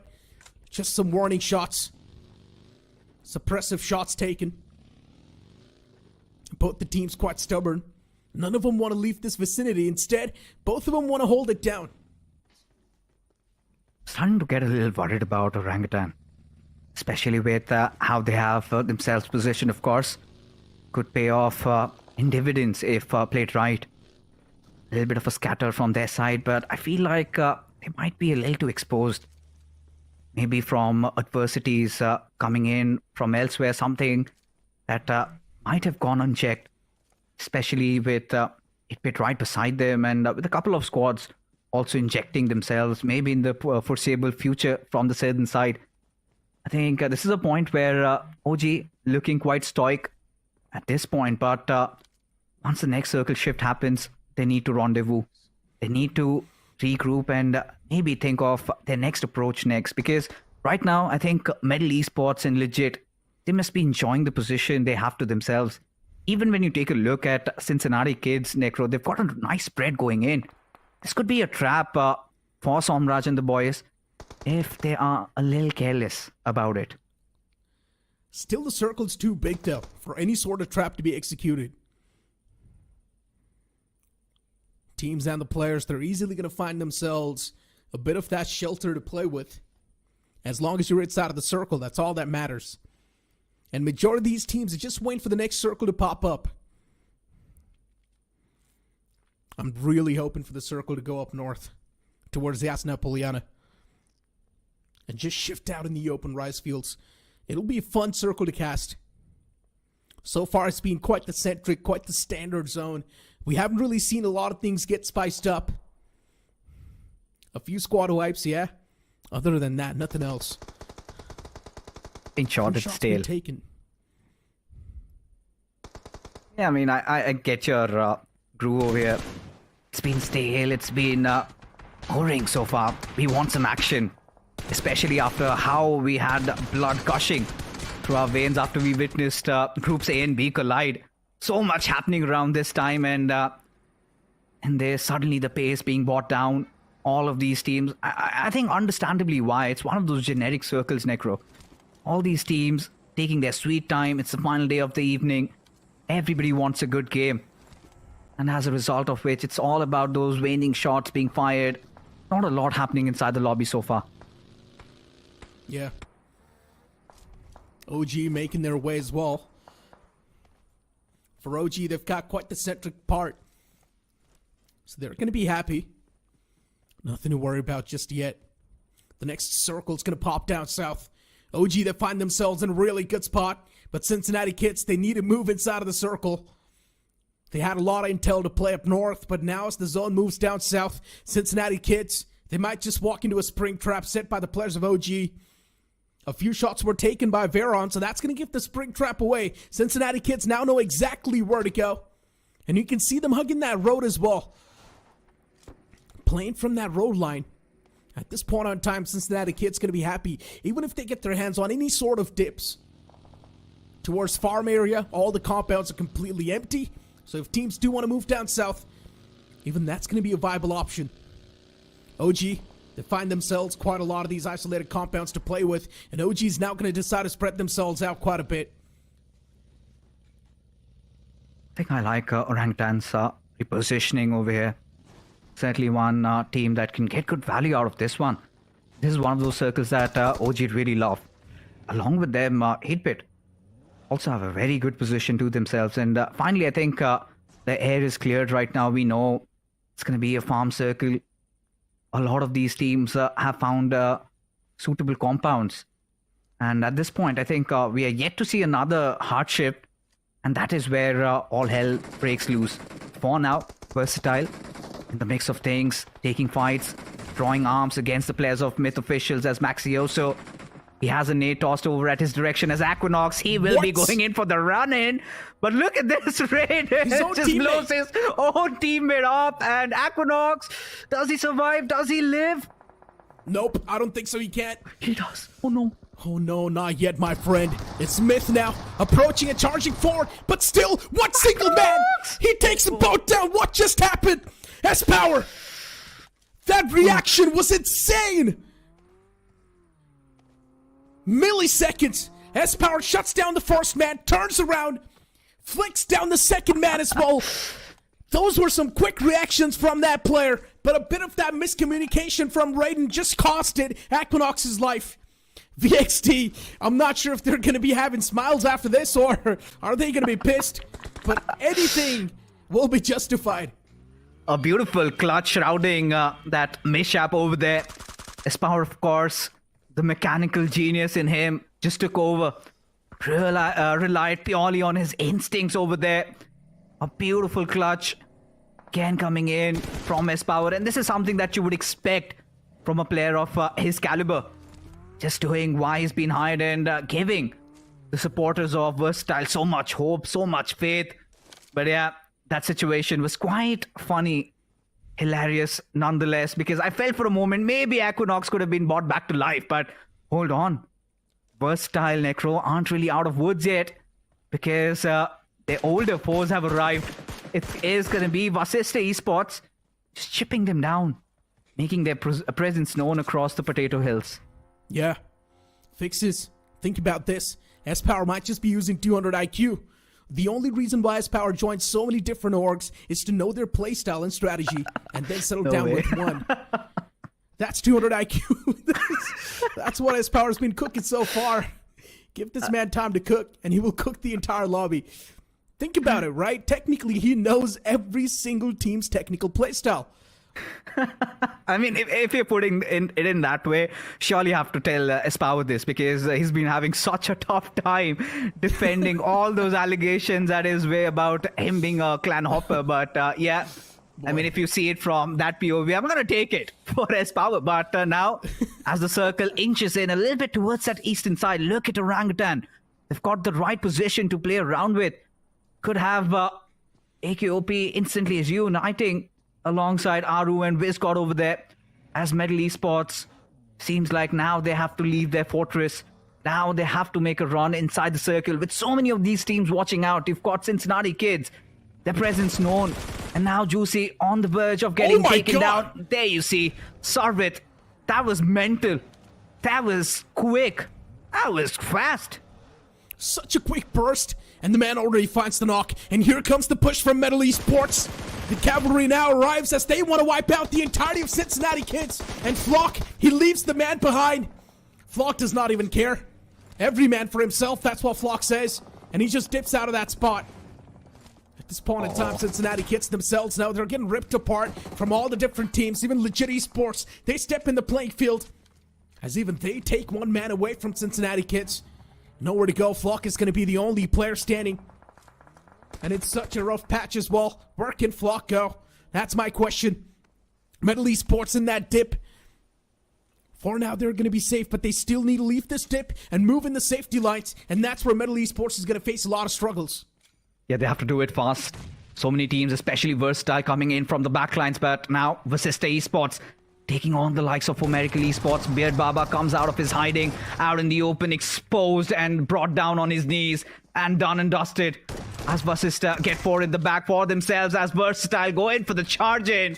And there they succeed once again. The confidence exuding out of their bodies does not matter, even if they do not have Aquinox. The other players there to do their jobs, and now even Versatile, they will be heading on inside the circle with Metal having to make some quick moves over there. With Gujarat Tigers, Clutch God is watching, holding the door. Same goes with the players of even 8-bit. But I think Orangutans still have such a promising position inside the circle, right at the dead smack position. Could really pay off. But Red Ross, the winners of the previous game, they might have a fight looming over them. Could be against Diesel. But for now, I think both these teams know or are aware of each other's position. It's all about them inside the circle. Moment it goes away from them, that is where we could see a couple of nicks and bruises. Diesel Esports too. So far they haven't had any sort of impact, but I'm pretty sure Diesel Esports, even they want to get themselves noticed. Metal Esports, a few more teams in that nearby vicinity, and Metal Esports doesn't exactly know what sort of care they need to take. Red Ross, the winners of the previous game, they've got the momentum to play with, but how can they carry on? That's my question. Metal Esports gets caught out in the open as Prince gets knocked out. It's Team Legit taking shots against them. A bit of that trifecta that's going on. Even GT, they step in the playing field. Clutch got all by himself in the smack center. And look at the rest of the GT. They're moving from the back lines. Zeref and Gots, they take the push up close and personal against Team Legit. But as we transition to this fight, Flock is the only player standing against the players of IGC. And RGC, with just these two players, Dope and Rishi, they don't exactly know what they need to pull off to be on the safer side of things. Utilities being tossed, and Flock still somehow is alive. Does not catch any sort of damage. Maybe this nade's gonna find the nail in the coffin that he was looking for, but he misses that nade as well. Dope, come on. The doorway's pretty big. Oh, there you go. Finally. That has to hurt, especially for Cincinnati kids, because I really felt that it was a long time coming. Considering how open they were and suddenly the circle shifting away from them. Clearly did not envision it, but for now, Metal Esports making quick work out of the players of Legit as Choco being brought down. But again, Metal Esports have to be really watchful of 8-Bit because they're on the higher grounds and surely they have them in their vicinity, in their visions. Of course, a lot of those lead coming in, pouring in. But whilst all of that commotion is happening, newsflash, Necro, Destro is still alive and still breathing. Man on a mission. One-man army. Call him whatever you want to call him. Playing for the placement points. Trying to survive as long as possible. Hold on to that thought, though. GT definitely struggling to survive here a bit. Zeref and Armand right next to each other. And both of them are catching heavy fire. Clutch got out in the open, taking shots. It's not looking too good for Clutch God. The man's barely surviving on a sliver of health as he patches himself up with that first aid. And now Clutch God once again is going to look down a player as he gets the confirmation onto Cyrex. Team Legit still there. Maybe they want to chase down the remaining players of GT. Zeref took a few shots, but that's not enough to find any sort of knockouts. Team Gujarat Tigers are taking too much exposure at this point. It's looking quite murky for them, but somehow they've brought themselves to a position where they might recuperate a little bit. A couple of smokes being tossed over, but look at this. Fights happening left, right, and center all over the place. As there you have it, Red Ross under severe fire as Artho, one of the final men, still alive. 17 first aids to his name. We know what he's going to do next. Really want to see how many Destro has, though. As there you have it, Revenant, X-Spark. They did manage to take down the players of Orangutan, suddenly exposing themselves to threat coming in from Versatile. S-Power, however, has been kept at bay against Spray God over there. But look at this, Aru, the lonely survivor from Versatile against Somraj. And we know this man, he has done clutches in the past. Can he do it once again, once the situation has arose for him? DBS in the hand, it's definitely possible. Somraj as well, with the same shotgun. Looking to inflict a bit more of that pain. And Aru finally closes on up. And now Somraj, he realizes he's one shot away from being taken out of the lobby. And the same thing can be said for Aru too. But this time, it will be Aru finding that perfect connection. As Somraj gets wrapped up in a sheet and sent back to the lobby. With that, even Raiden hits the deck. VXT outside of the game. Destro, as you mentioned, still alive, playing from the edge. He needs to be the snake on the map of Erangel, slowly and steadily sneak in the safety lines. That's what the main game plan's going to be for Destro. He's behind that tree, topping himself up with HP. Now it's going to spot out a few players of Revenant X Spark, but do not take that bait. It's not a good thing for you. What? And what did I just watch? Why? Huh? Was it on purpose? I have no idea to express myself right now. That surely looked quite fishy there. But for now, as things stand, Revenant X Spark might have just enabled Orangutan's Aru to come closing in. Of course, Joker's still alive though. But crippling, trying to survive somehow. Spray God and Joker working in tandem with each other. They know Aru is going to be a looming threat, and there goes that grenade. Spray God has nowhere to run, nowhere to hide inside that little shack, but Aru is getting shot from elsewhere, has taken massive amount of damage. It is going to be Orlo to close things out. The curtains pulled off for Orangutan as Revenant X Spark just survived that huge debacle there. As now Diesel, they are also being rained down by the players of Gujarat Tigers, who are there to relinquish themselves. 7 finishes already, 3 players still kicking. They've got a good position to defend, and here comes the push from 8-Bit. 8-Bit's going to be the only threat for Gujarat Tigers, standing in between like a wall. If they manage to take down the players of 8-Bit, this chicken dinner will be Gujarat Tigers. And the same thing can be said for the players of 8-Bit as well, but look at the utility utilization. Clutch God finding 2 of those beautiful knockouts. Always getting confirmed to Gujarat Tigers out of nowhere. They swing back to life. And 8-Bit now just down to a 2-man squad. Ash and Omega, the last 2 remaining players, looking forward to take an exit from this vicinity. And that's what they exactly do. They evacuate the area. But looking at the entire surrounding so far, even Diesel Esports, they can't play a big spanner in the works. Revenant X Spark against the players of Team 8-Bit. As the nade now settles in, and it's going to get the knockout and also the confirmation they were looking for. What am I watching? What are these team nades that I'm seeing? I mean, this one's justified, but the previous one, man, I'm confused. Revenant X Spark, are they even taking this serious? I have no idea what they're up to, but so far it's been working out. They've been surviving by the whiskers as Gujarat Tigers and Diesel in a frontal battle. Orlo out in the open, just has a couple of smokes to play around. As Arman and Clutchcord readying things up. Clutchcord with that grenade being tossed. Same goes from Arman's side, keeping Orlo at check. At this point, Sham on the backlines. He's going to be opting for a healing battle, is what it seems like, as the ref already brought down on the ground. As Arman also falls, and suddenly tables flipped off. But Gujarat Tigers, that grenade sails in through perfectly, enabling them to at least get that final chicken dinner of the day. And a decent outing so far in day number 1. Gujarat Tigers, men on a mission, men to redeem themselves. And I think this chicken dinner will definitely put a light smile on their faces. But Necro and all the viewers watching us on this broadcast, we need to talk it out. Is everything good in the hood for Revenant X Spark? Why are they blowing each other up? Just having some disagreements in the game, maybe. I'm not exactly sure what's going on with Revenant X Spark, but one thing is for sure, it feels like they threw that game away. Things could have been done much more easily and much more smoothly, but still, that team nade that came into play just really threw both of them off guard, and that sort of gave a lifeline to the teams around him. But as soon as the players of GT took down the players of 8-Bit, we pretty much knew it's going to be GT to take the chicken dinner home as well. Diesel Esports too, quite a decent outing. Getting a lot of placement points from that previous game, but hopefully they had a decent amount of elimination points as well to back it up.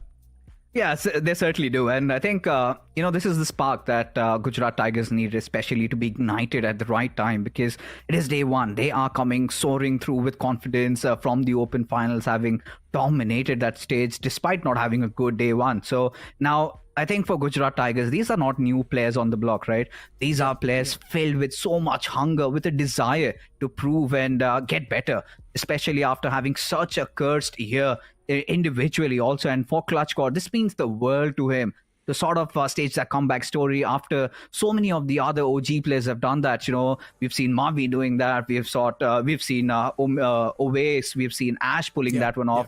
And for Clutchcord, it was long time overdue. And finally, looking at him, looking at Gujarat Tigers in this position, I think fills my heart with joy. And this is pretty much visible, not just from him as an individual, but from the entire team. I think Gujarat Tigers do look solid. This one. Definitely they do. Looking at the entire lineup on paper as well, Gujarat Tigers, they seem like a firing squad. And I had a conversation about this on day 1 itself when I saw the roster. I knew this team packs a lot of punch, and they pack a lot of firepower as well. The same thing can be said even for K9 Esports, but I'm not sure what exactly is going through K9 Esports' players. They're not able to perform on the day one at least. And the same thing can be said for Cincinnati Kids too. They used to be part of 8-Bit in the past, and 8-Bit in the early days, they used to dominate. But for some reason, this time around, Cincinnati Kids is not able to play in the early phase of a tournament. Maybe they will play in the later phase. You know what, Necro, this has been the tell-to-tell story with Cincinnati Kids. When were those days where we could see, 8-Bit dominating from day one itself? They somehow scrape through. They somehow get in through the grand finals, and I'm pretty sure even this time would be the same case. I think alongst with them, for Miracle Esports also, we've never seen them have a great day one, and eventually they catch up to pace. But in this one, 8-Bit, I think this roster of 8-Bit has been looking quite solid, has been looking quite good, especially being the runners-up in the recently held official tournament. I think they are looking like a team that could maybe go on to dominate next year. Even in the SPS, I remember in the previous year, I think in this year perhaps, during the grand finals, they were playing from Team Forever. And they also had a very good placement in terms of the overall standings, even inside of their grand finals. So this is a team that has a lot of potential. Let's see what happens next. Ash was not a part of this team back then. So yeah, I mean, Ash was added quite recently in this. Maybe you can't say this is his first SPS with this banner. So yeah, definitely Ash's addition in this entire lineup has been quite crucial, because with the way these two big brains have been played so far, it feels like it was the right piece of the puzzle that was missing, and with Ash they found that puzzle. So everything's looking pretty good so far at least, but you never know what the future holds, man. We've seen a lot of these known names crumble down, and one of those is also God's Reen. They're not able to find that form anymore, and it's been a long time. Even today's 3 games, we did not even see God's Reen once pop off. Yeah, I mean, goes on to ask what is exactly missing, because when you look at their lineup, it looks quite stacked up. Pen and paper, sure, but hasn't worked out. They got an S-Power. You remember that game of Vikendi in the officials. They start off with a shebang, but then suddenly they dissipate. Suddenly they vanish, nowhere to be found. I think this is one of those momentum-heavy teams which has been struggling to find an inch of space in any given situation. They have been making mistakes, and somewhere down the line, we do not know how can they really fix this hemorrhage. But, we will talk about them in quite a lot of depth, maybe in our analysis streams whatsoever. But for now, Necro, as it stands, Clutch God being the MVP, I think rightfully deserved. He's earned his spot. Yep. The utility utilization from Clutch God's been on point so far, right? The precision. He tossed that nade against the players of 8-Bit. It caught 2 players instantly. And it's not just Clutch God from GT, whose utilities has been on point. Pretty much the entire banner is looking pretty precise. Even you talk about the utility utilization, the firepower, everything's been looking immaculate from GT. All the cards on the right table. You move on towards the stars of the match, you will also see legit Curse God. We need to speak a bit more about Team Legit here. We saw this team for the first time in the Open Finals, and Team Legit was doing pretty okay. The only thing that Team Legit is lacking is that spread. We never see Team Legit spread themselves out. It feels like they do not really have a lot of confidence to play in the first place. If for Legit, this is one of those teams I feel like we've seen them in a couple of official events earlier also, but they used to always take an early exit in those starting phases, and we did not get to see more of them. But slowly and surely, they're starting to take over, being the opportunistic ones, and especially coming into such a terrifying lobby like this. That's the right way to approach, right? Start things off slow, try to be more opportunistic. We've seen them engage in those third-party situations, and more often than not, they've converted. But a little bit of more solidity needed from their side, as they kind of need to find that right footing. And I think in a stage where you've got 36 matches to play overall, that would be a nice number of games for them to really feel settled for themselves and do better as a team, because if they make it to grand finals, I'm sure they're going to be making or rather drawing a lot of attention to themselves.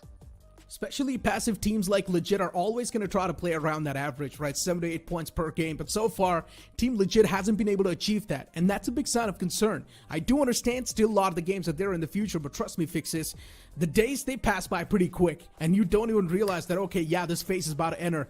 This phase is about to end. And we have been a part of the official tournaments too, where the tournaments are pretty much month long. But then you don't even realize how quickly that month just went past. And we've seen so many known names take an exit from the lobby lobby itself. So anything can happen. These teams, they need to take things much more seriously.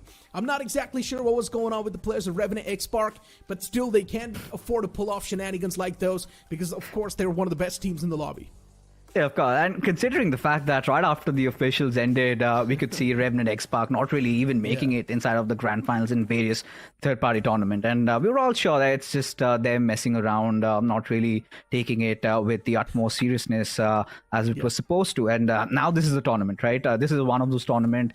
They cannot just fiddle around, just, mock people out, and this is a tournament where they have to redeem themselves back for Shadow as an IGL. I think another feather to his cap if he wins this one, because every single time they do not come in as favorites, but still somehow go on to dominate the entire event and take everything home. So I think they are flying high, soaring with confidence, and so far I felt like Revenant X Park haven't really been that missing. This is still a team to be reckoned with. Can't really rule them out. But a team that has massively disappointed. Yeah, we talked about God's Reign. We need to also, think about what's going wrong in K9's department. Because apart from Omega being one of the only change, because after Omega, this team looks so underconfident, honestly, engaging in those fights. I'm starting to wonder where the problem really lies. What's going wrong? As I mentioned, it's just the IGL shift. Maybe it's going to take a bit more time for the players to understand how exactly Omega wants to drive the team, because let's be honest, Mavi was much more of an aggressive IGL compared to Omega. Omega's always been that tactical natured guy who likes to take things much more slow and patiently. But you talk about the rest three players, that's not how they like to play. They like to be on the aggressive side of things, and we've seen that happen so many times in global esports as well. Sometimes these players will individually challenge squads and still somehow come out on top. That's how much potential this banner has. But still, the IGLing from Omega might just be a bit of an issue for these boys. But as time keeps on passing by, I'm pretty sure they're going to adapt. I hope they do, because a lot of time has passed by and they have not really been having a great outing so far. But for Vasista Esports, I mean, a decent game. Did manage to win a couple of fights, but eventually got third-partied by their friends outside of the game. It was Versatile. So Versatile pretty much mauled over the entire lobby. However, I wanted to talk a little bit more about Medal Esports. Now, considering their run in the open qualifiers, considering how good they were under the TWOB banner, if you go on to ask me, have they managed to kind of, ensure that they deserve to be? Not so far, because day number one did not really go their way. This was one of those games where they could have got some good points, but they failed to convert. Yeah. I'm pretty sure a lot of these known names, they're not really taking the day number one that seriously. They're just looking at day number one as the test and trials day. Medal Esports in open finals, they were absolutely opposite. They started dominating off the rip. They were getting so many points in their court. So I'm pretty sure Medal Esports is one of those banners that can easily make the comeback. We might just see them in the top 16 without any struggles. I easily do count Medal Esports in top 16 because that's what that lineup is capable of. You move on the conversation towards K9 Esports. I generally think so. K9 Esports is going to pull off a Gujarat Tigers. On day one, they were not able to perform, but on day two, we might just see complete opposite side of things. You know what? Fingers crossed that they do, because otherwise a lot of more questions on Omega and the entire team. Because but Fixes, I'm not sure about Cincinnati Kids. With the way they played, it felt listen, like they they're were still making gonna a lot make of it. questionable decisions. They always do. They always do, and somehow get with him. away with it. And we have been over this Necro a long time. But again, when these players were under Mavi's leadership, now Mavi wasn't exactly the best aggressive player or an assaulter. He was always the minds. I think there has been that notched down version of Mavi that we've seen, but despite that, I think Global Esports were really on the verge of almost winning. BGIs did come as the runners-up, but a lot followed right after Global Esports shutting their esports operations down. These players having such a tough time, finding an org. Finally, K9 is where they found in such troubled times. Now, this is where they have to give in some results, because it's been missing. I think you need to restore a little bit of a faith on your owners also. They need to understand, yes, they've invested into a lineup that can deliver. Do they have it in them? Yes. Are they playing like it? No. So I think they really need to fix those leaks, whatever is happening in their boards, and have to come back strong. They need to start making statements. Pretty much. Overall rankings on the screen, and yes, it's going to be VXT at the top with 51 points. And look at CG, the difference is stark. Fixes 35 points from CG on the second spot. GT with 30 points. That's more than enough. Red Ross now there in the top 4, getting 28 points. On the 5th is OG. On 6th, you will see Hero Extreme Godlike with 26 points. Pretty much day 1 is something that all the teams were looking at it as if it's going to be test and trials. On day 2, maybe things are going to be tightened up a bit more. I think, by all means, the teams that are in the top 16 are in such close contentions to each other. And tomorrow we might have a little bit of a group reshuffles where maybe A goes against C, whatever we will talk about a little later. But that's going to bring in some fresh air, breath of fresh air. We're going to see different fights happening, different dynamics, different approaches to the games. And this is what we love about BGMI and the uncertainty that comes with it. But even for Miracle Esports, I think a decent day. They've got a couple of finished points. They definitely have done better in comparison to what they usually do in their first days. But again, for Miracle Esports, really love these kids. Would love to see them get back to their glory days. There has been a slump in their performance. But for the new ones on the block, I think we expected a little too much from Myth officials, didn't we? Yeah. I mean, Myth officials, with the way they performed in the Open Finals, it makes a lot of sense why we expected so much.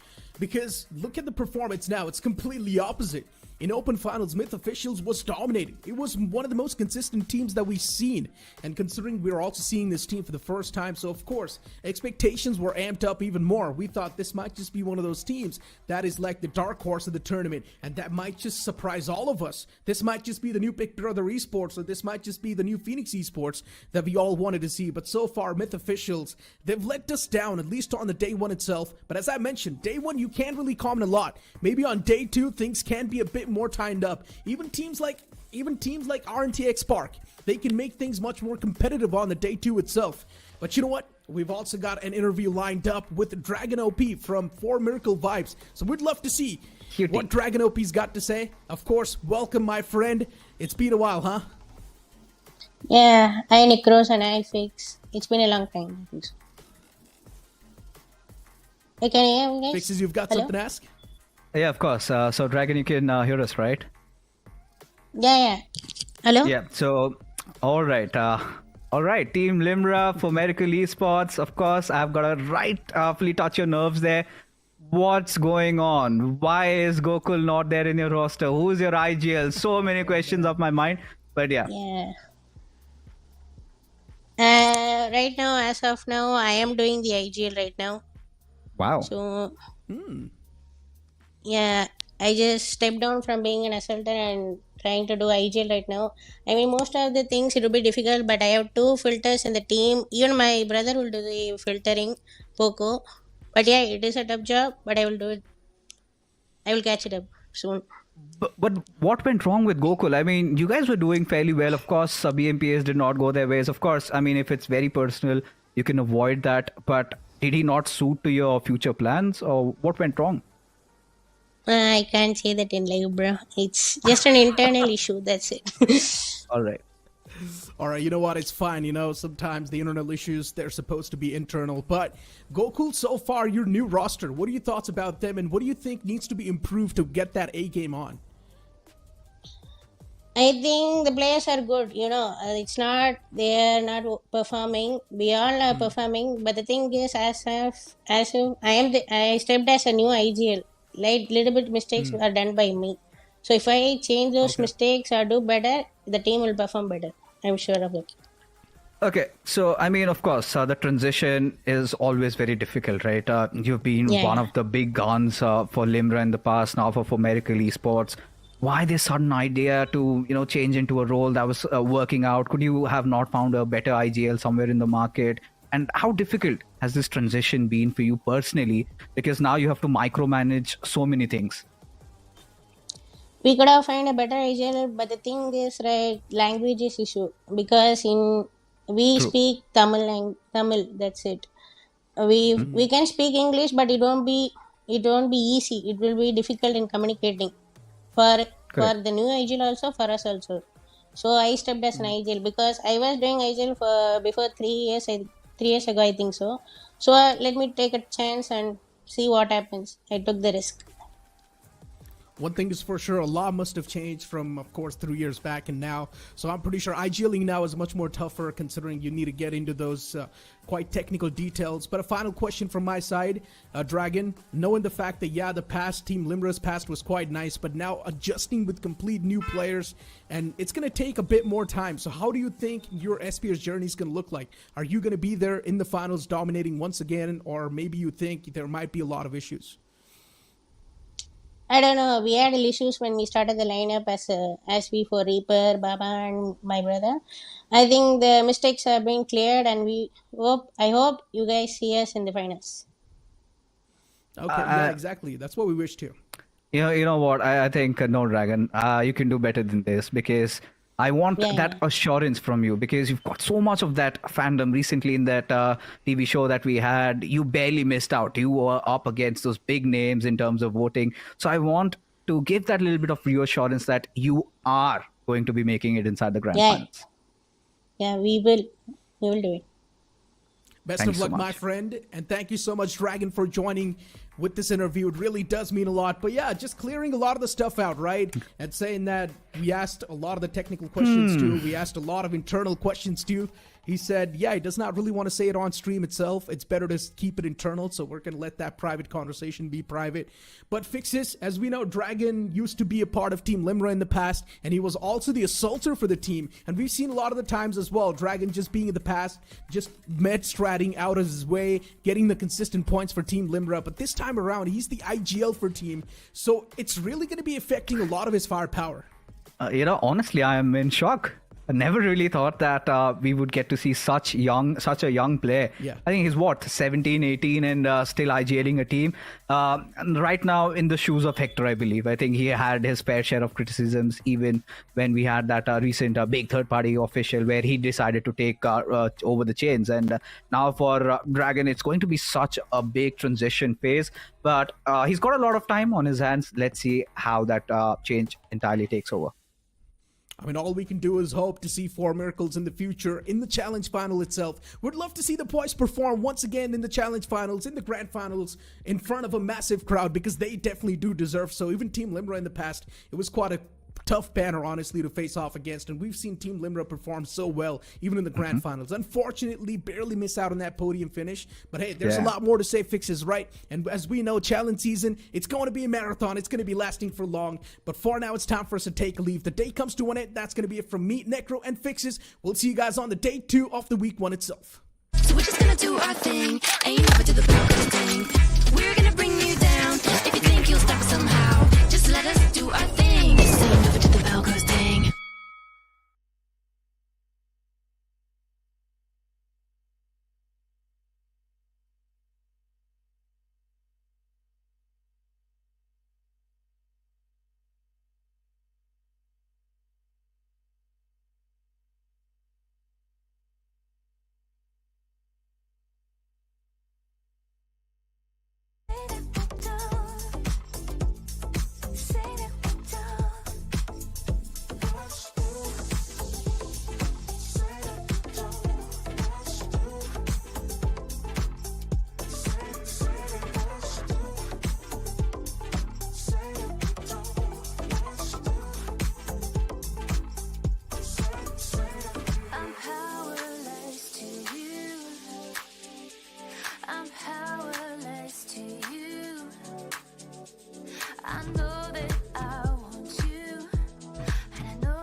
Give them all right now, right now.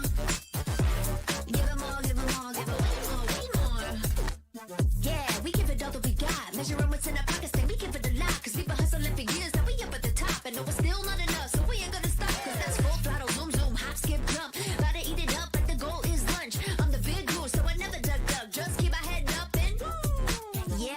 going up, but don't call it good luck.